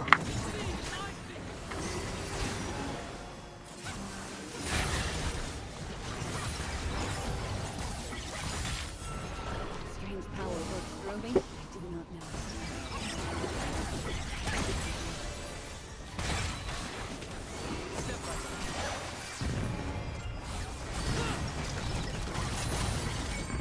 So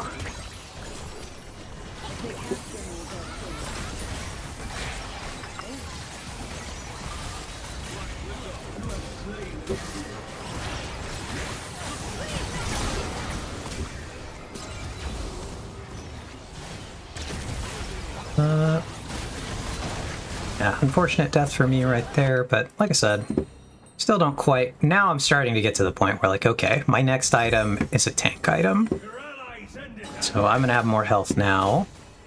The Gnar is still gonna have a pretty good fight into, or matchup into me damage-wise. He's really going to be the only one who has a good ability to do damage to me.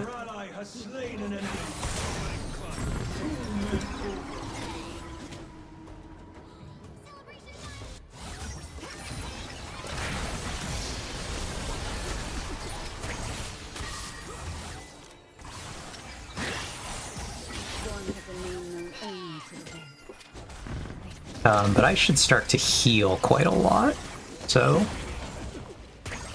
that's the other thing that'll be really good for us, or really good for me.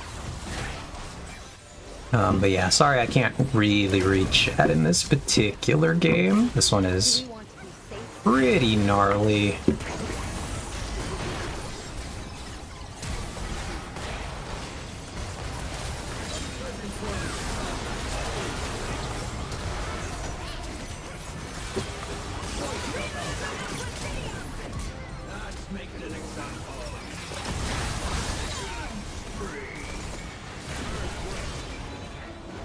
I'm slowly getting strong enough here that I am no longer dying. The eventual menace part is starting to happen, Ox.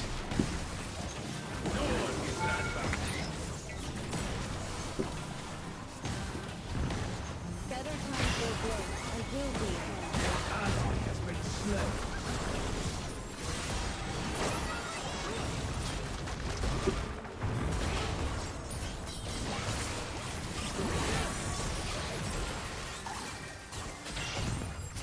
Stay ready.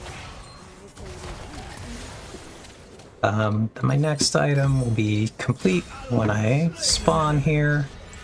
Now we're gonna build a Wit's End next. We're gonna build more magic resistance, but more attack speed with this item, which will help me both live longer and do more damage. Kind of what we want to do here. Then we might go for our final item as Death's Dance, which will help us against the Gnar, but it'll also just make us generally pretty tanky. So I think we're gonna go Wits into Deaths.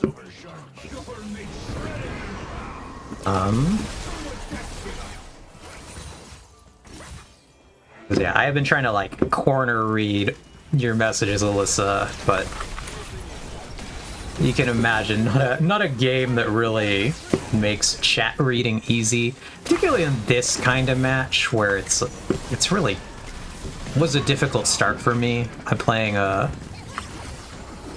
character that was pretty weak early.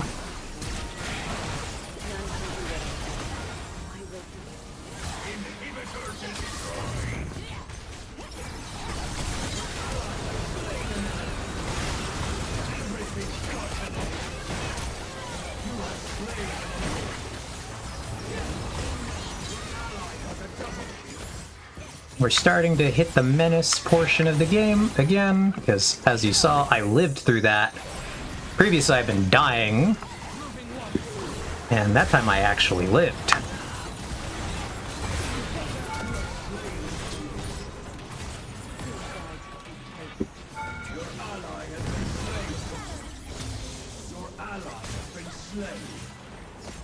Enemy double kill.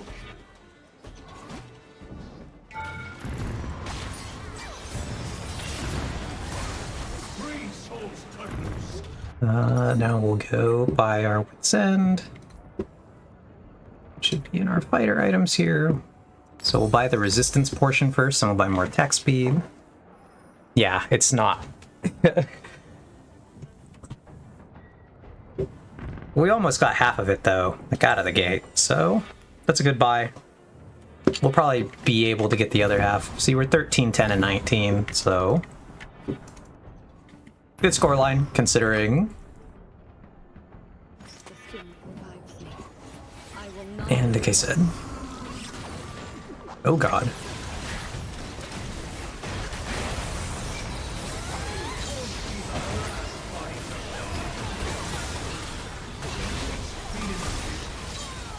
Your ally has slain an enemy. Your ally's done work.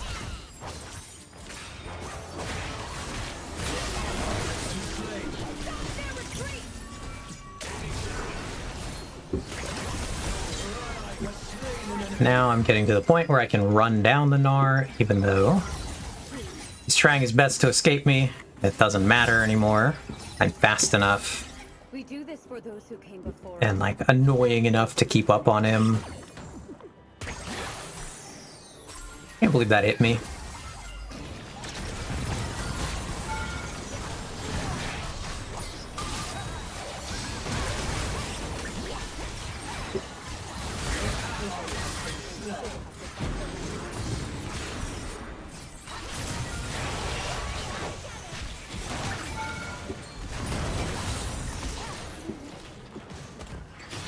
See right there, I was in the middle of like 4 of them, and they were still kind of having trouble killing me.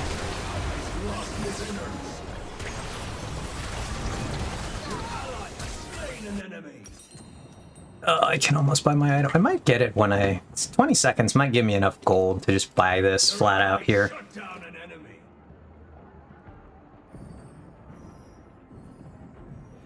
It's gonna be close. I'm almost there. 50. No, about 60. Now we're 50. Yeah, we get it. Even though I spawned first, I'll wait for 30 gold. That's not a lot. And there we go. We got it. We're back out there. An enemy's on a killing spree. I remember when I danced for fun.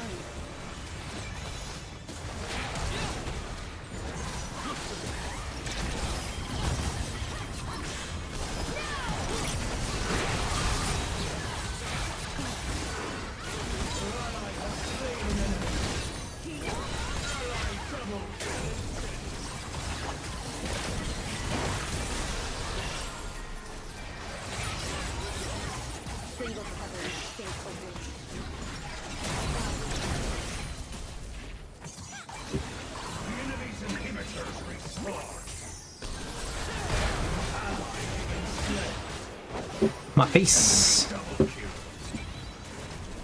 We're still taking mostly magic damage. I actually don't think it's even worth building a physical resistance item. I think we just build another magic resist item, honestly. Judging by the way that that went right there, still taking so much. So we're gonna look. Maybe we build this item. Either that or we build Anik Rookern, biggest magic resistance item. The albatross is circling. An enemy's unstoppable.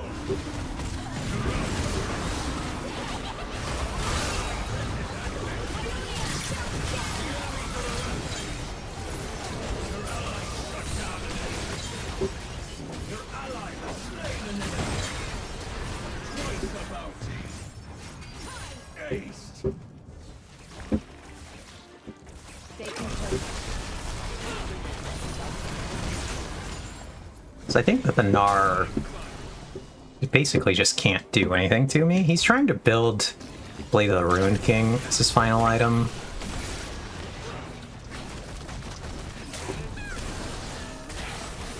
Inhibitor destroyed.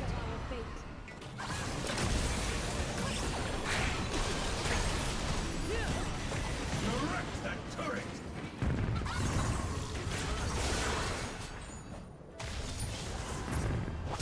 Your ally has been slain. Your ally has been slain.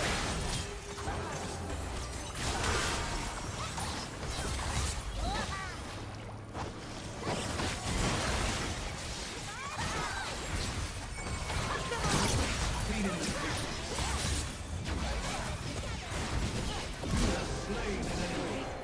That kill though. Your ally has slain an enemy.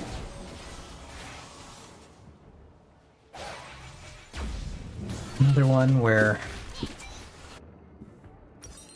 I did end up taking a fair amount of physical, so I will go for the Death Stance. Why not? It's a good item for me.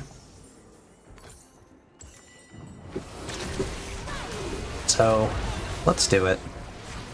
I didn't think that the Fizz was going to do so much physical, but he really did. I guess all of his items cause him to do physical. Fine meal for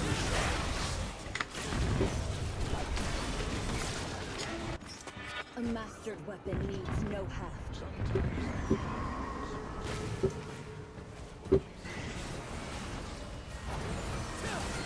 ally has been slain. So we'll go for the Death Stance. We'll consider pivoting into Trinity Force. I pledge myself to death.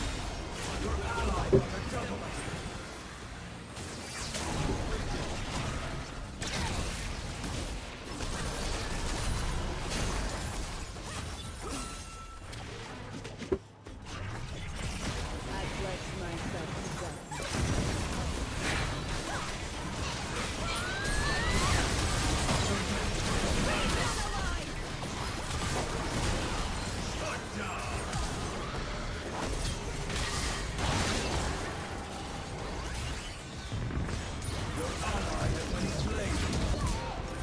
You put them in their place. Double kill.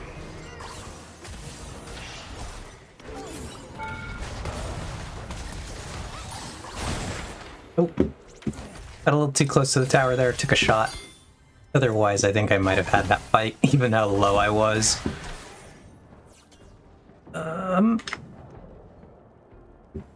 But yeah, these guys... Oh, never mind, the Gnar's building... I don't know what he's building with two recurve bows. It's not a Blade of the Ruined King, so that's good. That would be a little annoying.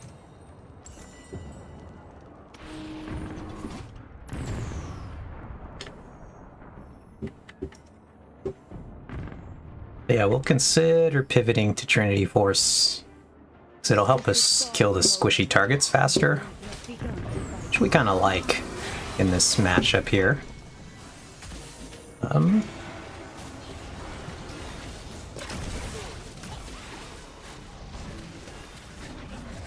They have one tower left, but they could still feasibly win this if they win a really good fight.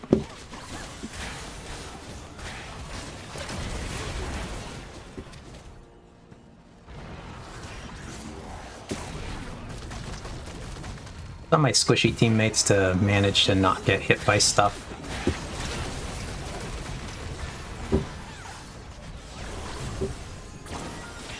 The enemy's inhibitor is respawning.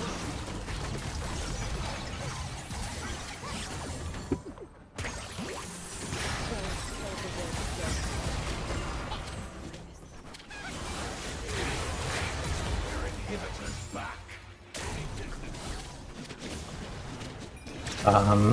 This is really an interesting time here. We're looking for a fight. They're looking to siege. I don't really want to get too much damage before a fight breaks out, so it's kind of hard for me to be forward in this situation. I'm an all-in champion once I go for a fight. Basically, there's no getting out of it for me.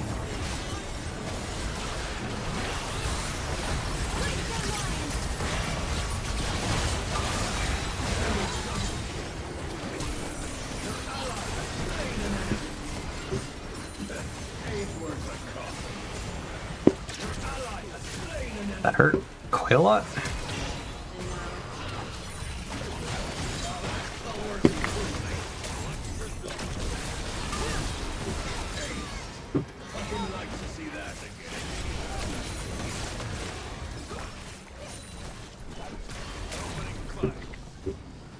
They will be up to defend this, I think.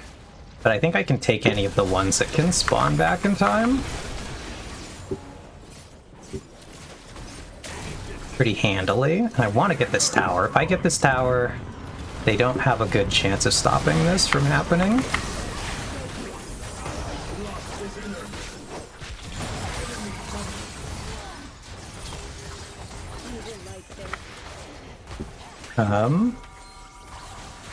You are interpreting that right, Artemis. The characters do get launched out of the cannon. Alright, we got our Death Stance. We're basically build complete here.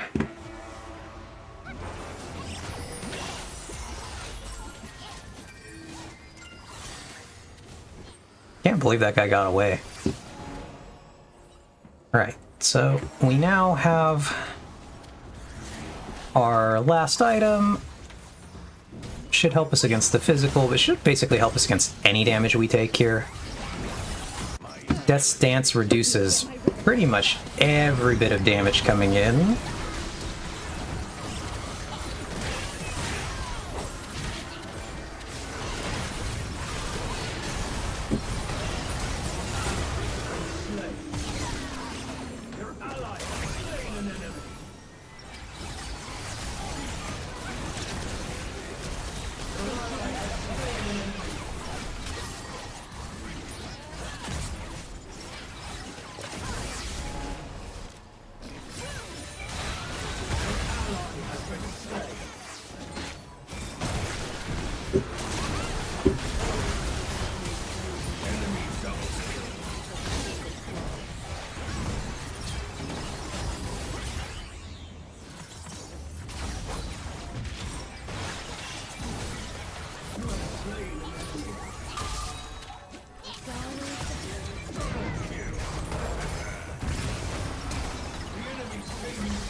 Oh, I've been Bard ulted.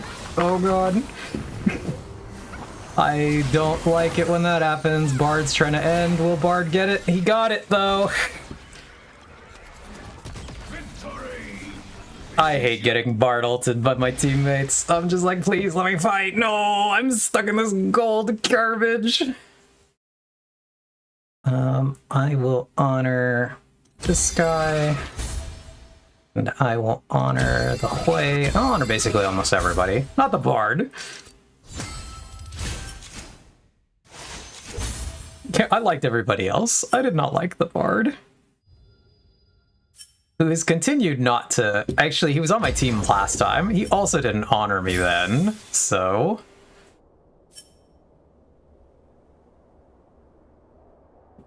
I'm not shocked. I'm not at all shocked that the guy whose screen name is Trump #1 is not honoring the person with the obviously trans profile picture.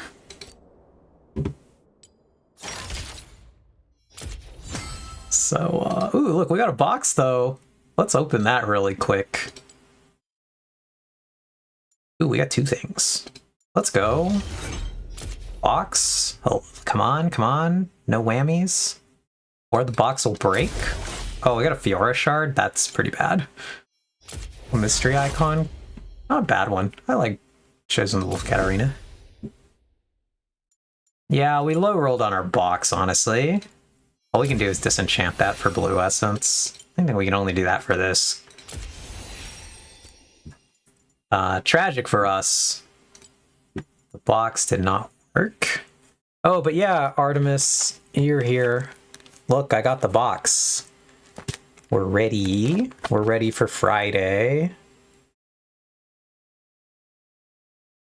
I'm very excited. We'll see what we get. Yippee! Let's do it. Very exciting. Yeah, for those, like I said, I mentioned earlier, we'll be doing a stream to open that box on Friday. And my brother will be joining us on stream. And it'll be very exciting. We'll be splitting the box probably down the middle and seeing whose half of packs come up with better stuff. We'll be trying to have an entertaining time. We'll do viewer fun things. I'll probably ask people what pack you think will have the good stuff, and we'll like keep track of what packs different people pick. See how we do. See how everybody's luck is. Do things like, yeah, manifesting 3 showstoppers, a thing that can totally happen from one box. Yeah. It would be funny. It'd be the funniest box. I think that they're like slightly planned. Riftbound pack opening drinking game. Alright, what would the drinking game be, Ox? And I do want to go back and read what were we on about in this game here. Eve, I hope you're online. Your team would be at disadvantage if you DC, and each bee is in the swarm has a different outfit for reskins. You could make the bees wear ghost costumes for a spooky skin that also caters to gooners. DCS these nuts, because boobies. Hysterical. We do have bee skins, though, Alyssa, like I've mentioned, I think, during the game. Client's chugging a little bit, and I don't know why it's chugging. But, like, Nico got a bee skin in the last battle pass that I thought was cool. Wow, you can really see the client chugging. What do you think of this skin, Alyssa? This is Biko instead of Nico. I like this bee in the front here.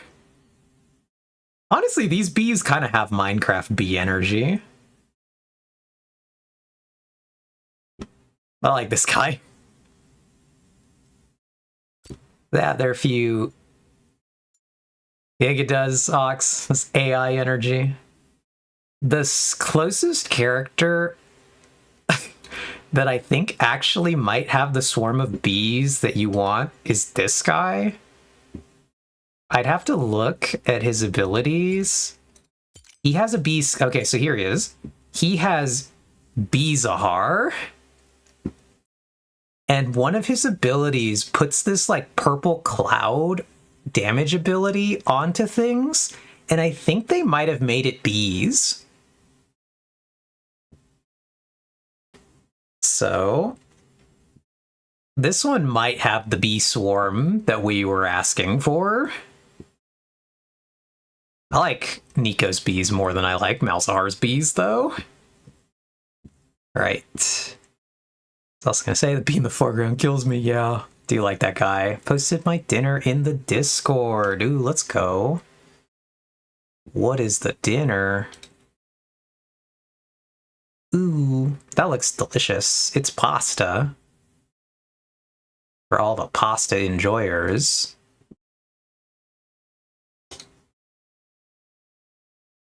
We love pasta in this chat.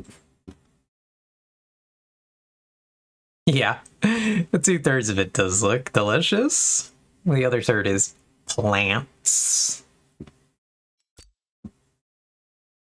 I don't know why the client is chugging so badly, though. As I've said many times, League of Legends no work so good. Because I'm not doing anything different than other days we've streamed League, and the client is just... I mean, you guys can see it. It's having trouble scrolling through the skins. Not sure what that's about. I think Yumi has a bee skin.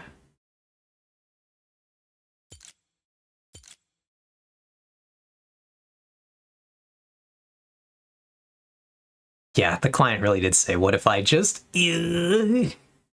How about this one, Alyssa? How about you, B? Yeah, League of Legends dragging its desiccated corpse to let us see the skins. It's really, really struggling.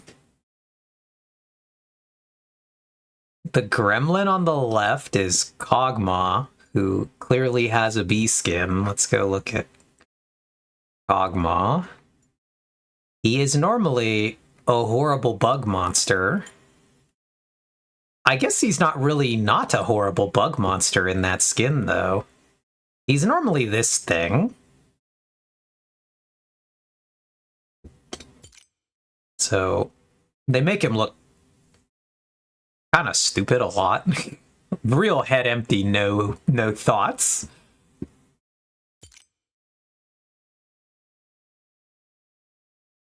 He's got this one where he's a Pokemon.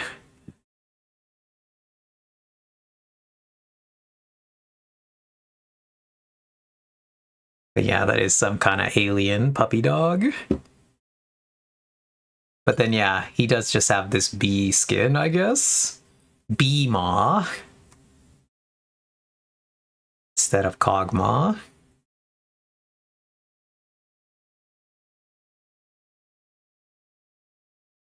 You like this guy? About this one, this is from his fantasy skins, where he's like a lizard guy. Like playing a Poro, but a little spikier. How about the one where he's a pug? This is from the like Toy Story universe that the game some of the skins have. So he's Pugmaw, actual dog.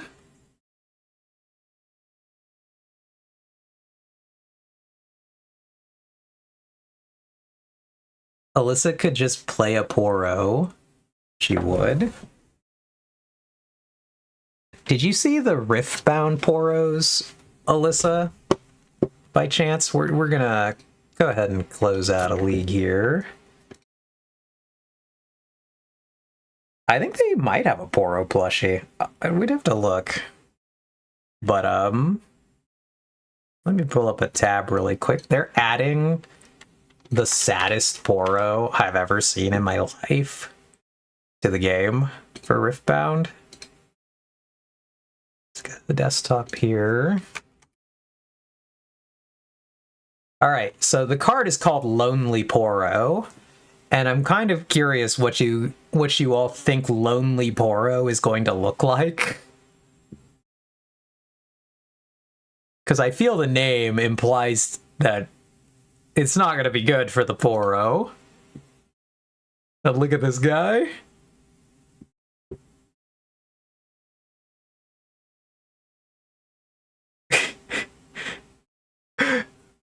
Lonely Poro. Love the double OMGs.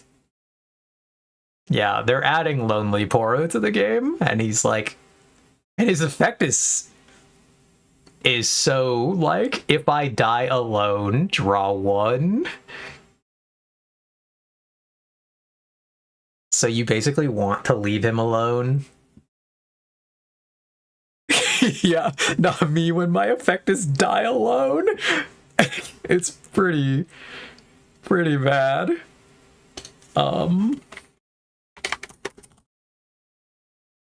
Plundering Poro is getting added too. That Poro looks like he was early 2010s Bieber hair. Yeah, we're getting Plundering Poro as well. Yeah, OMG, the opposite of my Stalwart Poro from that last game. I like Plundering Poro. I think Plundering Poro is pretty fun. The assorted Poro cards. We got Stalwart Poro.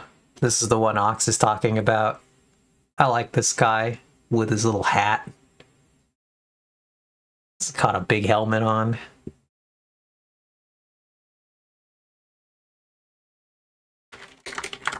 Then we have Pouty Poro. Pouty Poro is kind of funny. I assume he's getting his medicine.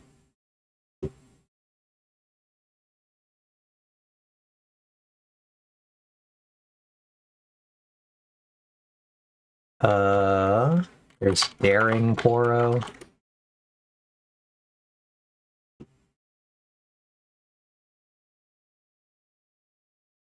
His little goggles. My little birthday boy. Yeah, your deck actually plays Daring Poro. Alright, let's see. Are there any other Poros? And there's Mystic Poro. I like Mystic Poro. Mystic Poro might be my favorite Poro, honestly, with his little cape. Context, Eve wanted to play Riftbound with me. We played 2 games and I was victorious in both, even though I've never played before. The fact that she was advising me on strategy surely had nothing to do with it. Definitely not. Mystic Poro, and the final Poro card I think is Poro... I don't know if it's Poro Herder. I think that's all the Poros thus far. Oh, I guess we're getting Veteran Poro. Look at this guy, Artemis. You could play this guy.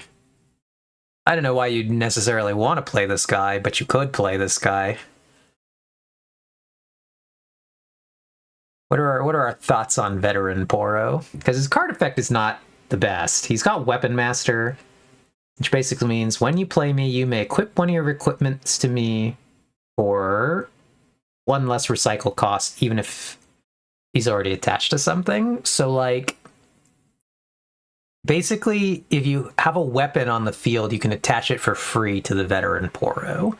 So if you build a weapon deck, I guess he's good, but it's not a particularly good power. And yeah, the other card is Poro Herder, which is just a Poro, a man who shepherds Poros, I guess. When you play me, if you control a Poro, buff me and draw 1. Poros are the best babies. Silly Poros. Poro Herder is fun, but Poro Herder is bad, unfortunately. When you play me, if you control a Poro, buff me and draw 1. It's just so situational. Why you wouldn't want to recycle for this? Poros are so, like, early game, and you're probably not going to have a lot of Poros for a long time. So no one's quite sure. This guy is not that good. You know who really ails me? Artemis is this guy. I deeply despise needlessly large Yordle. I really hate this guy. This ails me. This ails me so much. Needlessly large Yordle. Would be funny, Ox. What if the card were physically larger so everybody knew what it was? It would be incredibly cursed. This guy's just bad, though.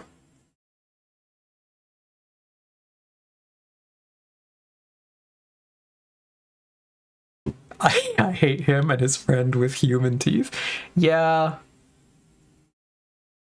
That guy's cursed.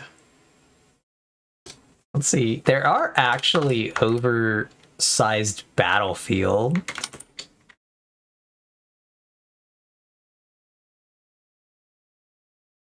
I don't know if we could buy one on here.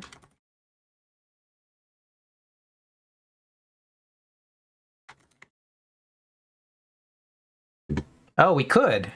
We could actually buy some of the big battlefield cards. That's really funny.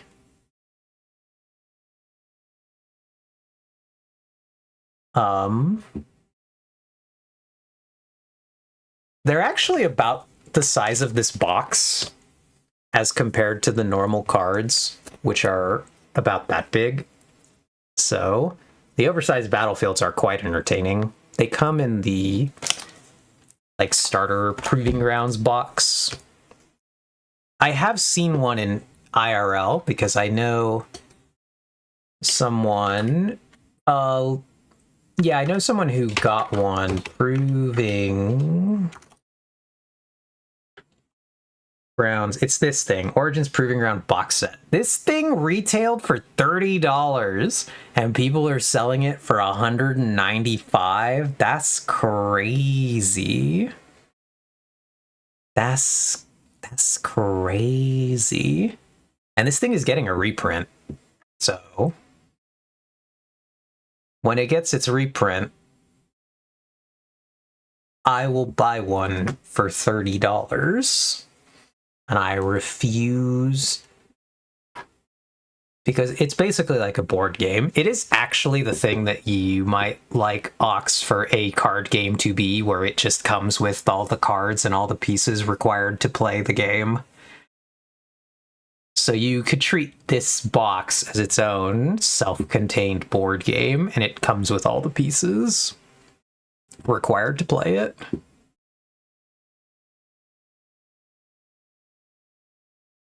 But yeah, $30 retailing for $200. That's crazy. It's all because of this card, pretty much. This Riftbound card here. This thing comes in the box. It's retailing. One of them is retailing for the price that the box originally cost. So insane. Actually insane cost here.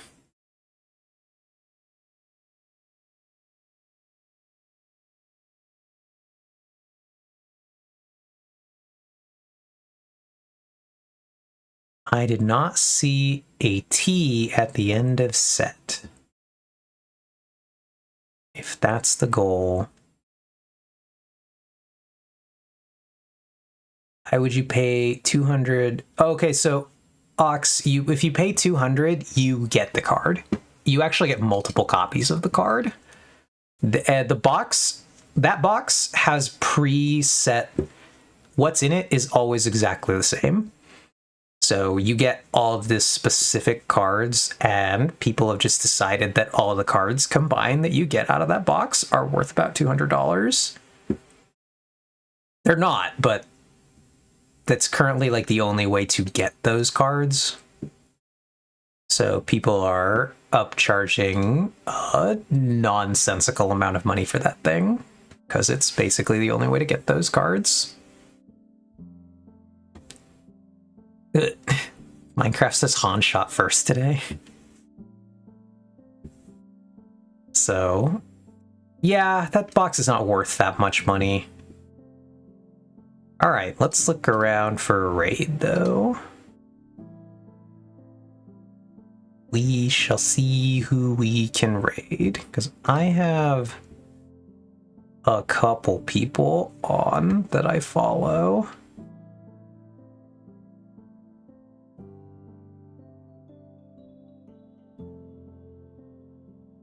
But most of the ones that I have online are pretty big right now. The smallest one is 50.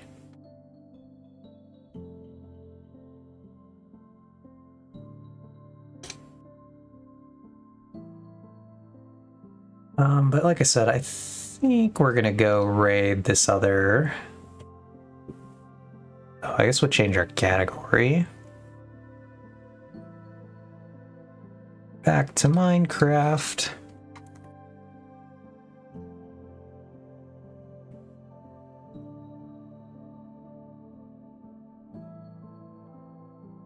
And then we'll go to the raid channel.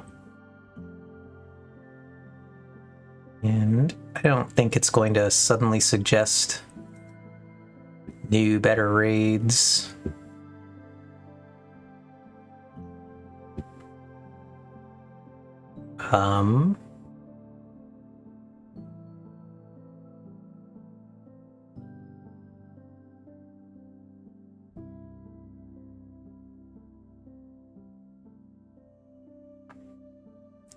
But we'll look around.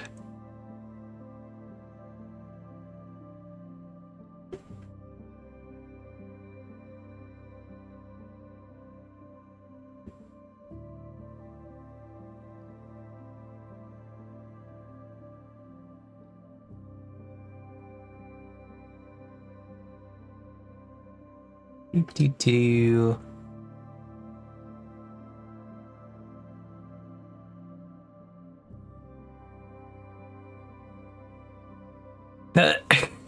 I do see you getting auto-modded there, Alyssa.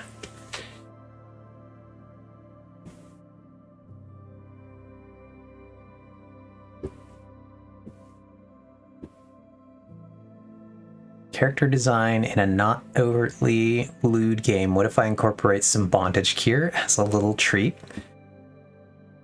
This post brought to you by I am questing in a video game and they gave this man's a like chest harness. Gotcha. It's pretty funny.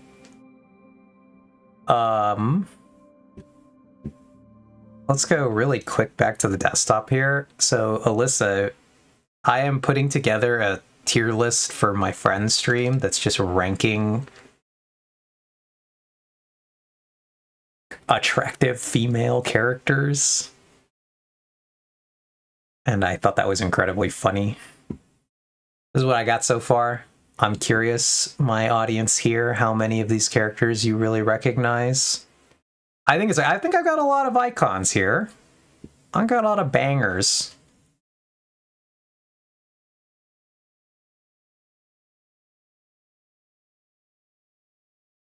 I'm going to aim for about 100. So I currently have 31. Should be fun. You do have a lot of icons. Now, if you were to switch to list view, bam, we did it.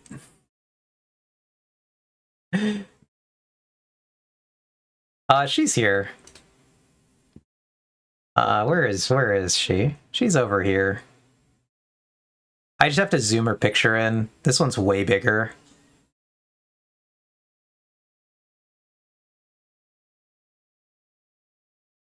So obviously I gotta crop a lot of this.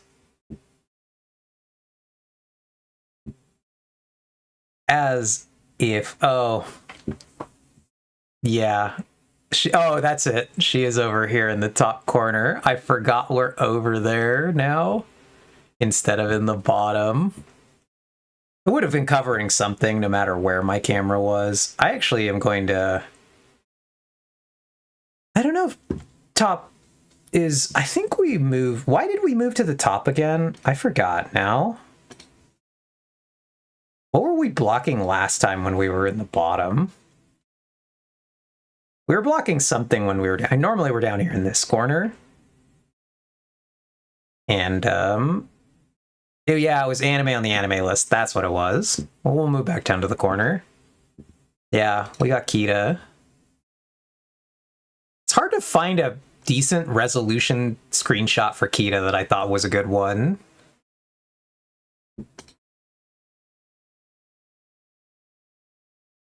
So, I thought that one was fine. I got some bangers that I expect nobody to really recognize. I got Eris from that Sinbad movie. I don't know who's seen the Sinbad movie, but banger character, I gotta say. Yeah, Artemis, iconic. Absolutely iconic character.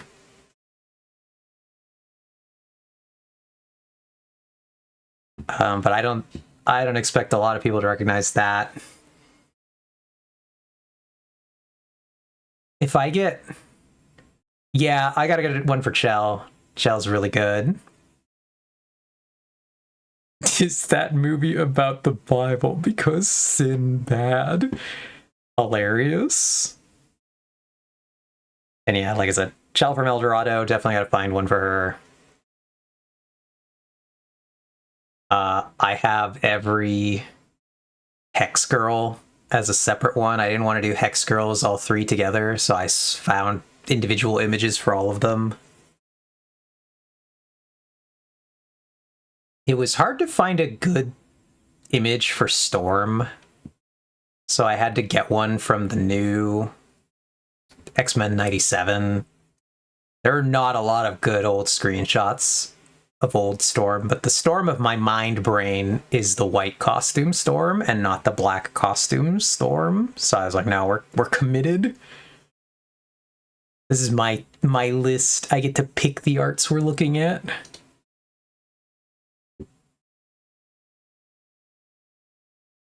I'm mentally preparing for when one of the children that shows up at Acorn stream is gonna who on some of these. I've misplaced I had a screenshot for Xena. I don't see it now. Oh no, there it is. The second that one of the children goes who for Xena, I'm going to rage. I'm going to rage quit, and I'm going to tell Acorn, ban that one, ban the child. I've already told Acorn that. Yeah, Ox, but you got like the really sheltered background. I'm not surprised you don't know who Xena is from everything I know.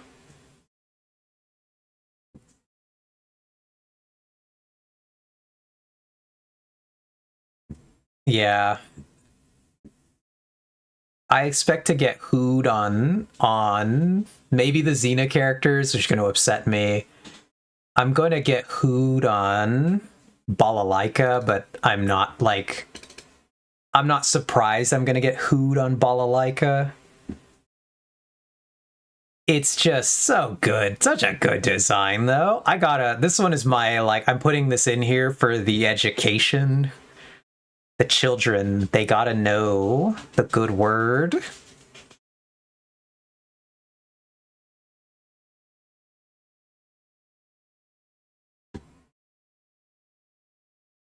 I'm not particularly afraid of her, so it's good to know that I'm not xenophobic.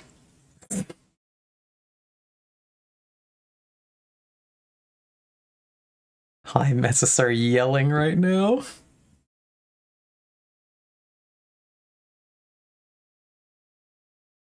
Not the ahim. Ahim.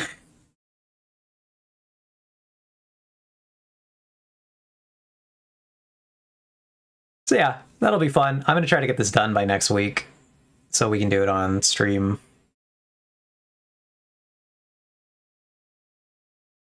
I'm also going out of my way to pick the arts that I think are the most, this is why I've picked this art here. I could pick 50 bajillion new Final Fantasy Remake screenshots of Tifa, and I'm like, no, I refuse. You get the original Final Fantasy VII art. I make the list. I choose what we get.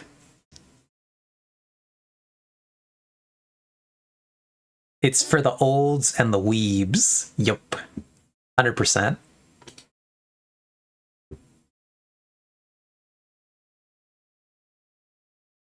So we get old art here. But we got this rogue as well.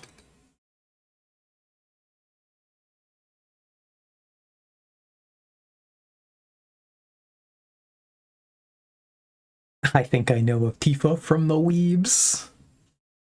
Yeah, but that's why we got this rogue instead of any of the newer rogues. The best she's ever looked, honestly. Yeah, I kind of agree. I think that's why they went back to this design with Marvel Rivals. This is just the best rogue. Not to say I don't hate Goth Rogue from X-Men Evolution, but I do think that this is the best rogue.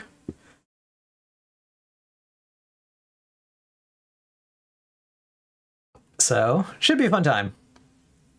I'm very excited for the list. Yeah, she's just so aggressively 2000s goth. It is pretty wacky.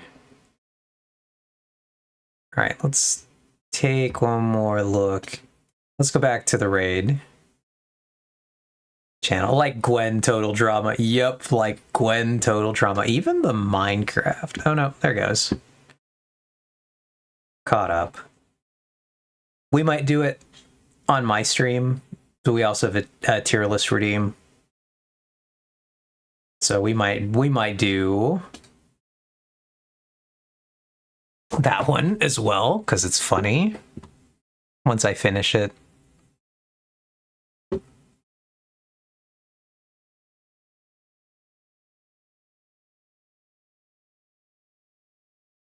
Ah.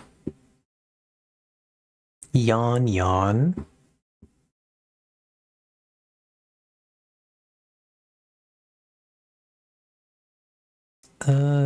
Yeah, so let's look for a raid.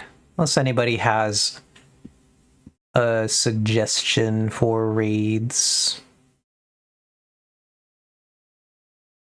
I know that's not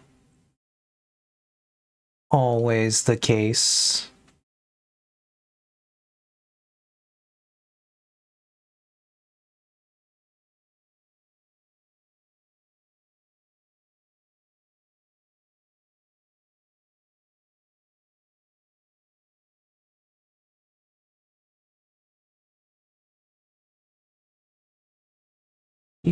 Do.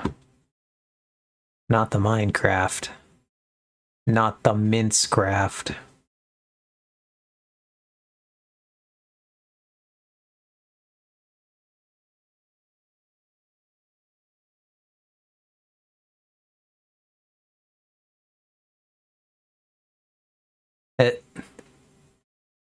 The other person I was gonna consider raiding seems to actually be ending.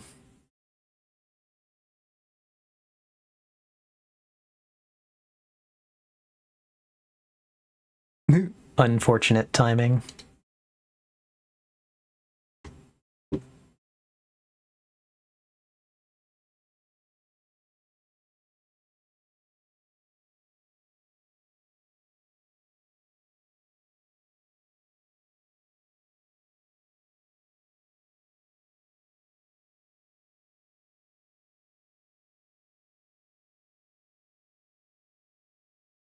Looking around, looking around.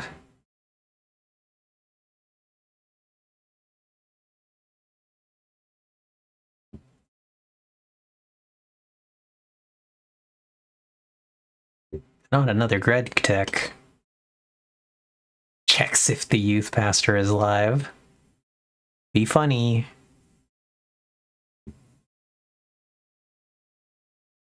You never know. Anyone could be a youth pastor.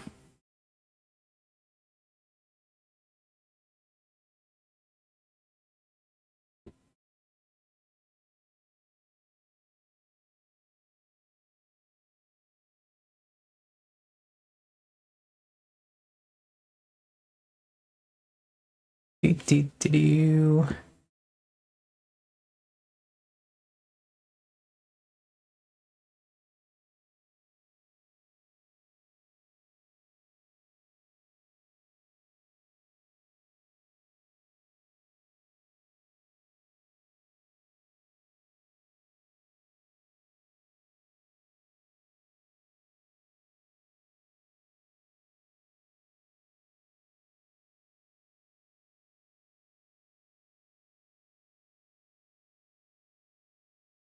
Generally, I say that, Ox. I don't think I'm a youth pastor.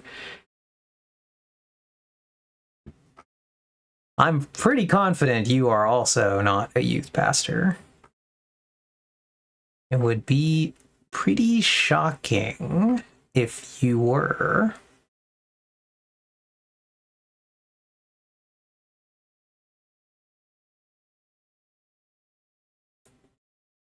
Ugh.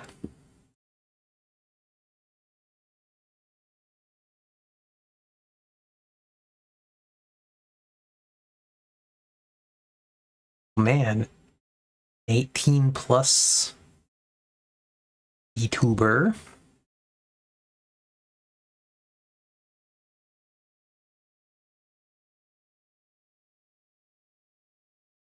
I'm sure because a lot of my raids have been VTubers, which is why I get progressively more VTuber recommendations, that there are a not insignificant number of VTubers with the LGBTQ tag.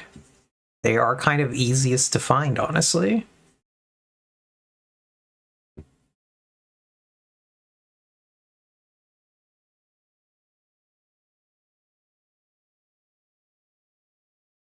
So it's kind of, I think, like a self-propagating cycle.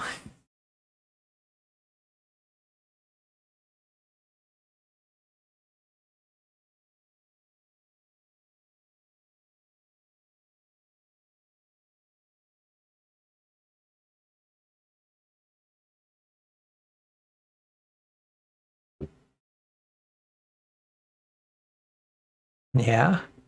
LGBT, Cuber. That's kind of awful. That's kind of awful.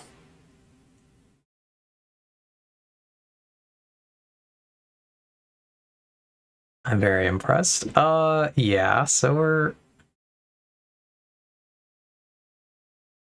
probably going to just shotgun out one of these, because I am getting tired, so we might as well just go somewhere.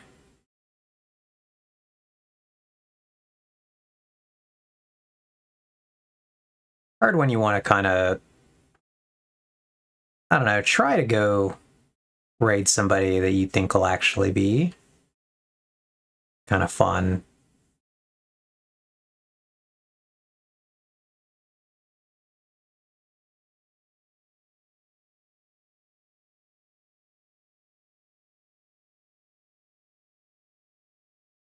And you're really just like, I gotta make like a snap judgment from like 2 seconds of looking at your tags and your tiny picture.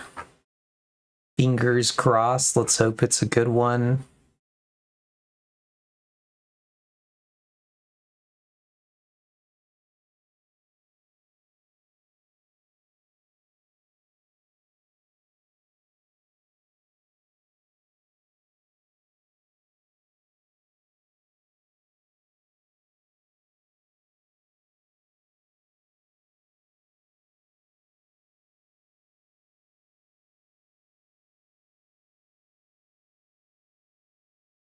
Doot.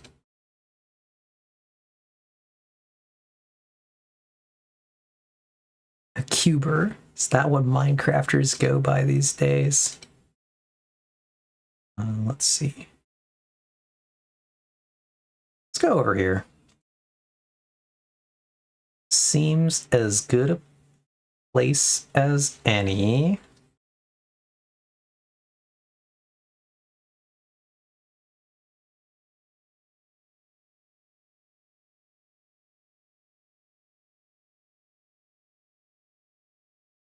So yeah, all right. We're gonna go raid. We've found a place to go. Thank you all for being here. I really appreciate it. I will be back on Friday with, like I said, the Riftbound pack opening stream. Should be fun. Fingers crossed for the good pulls. Otherwise, thank you all for being here. I hope you have a great rest of the evening. And let's go say hi to a new friend. Goodbye, everybody. Bye.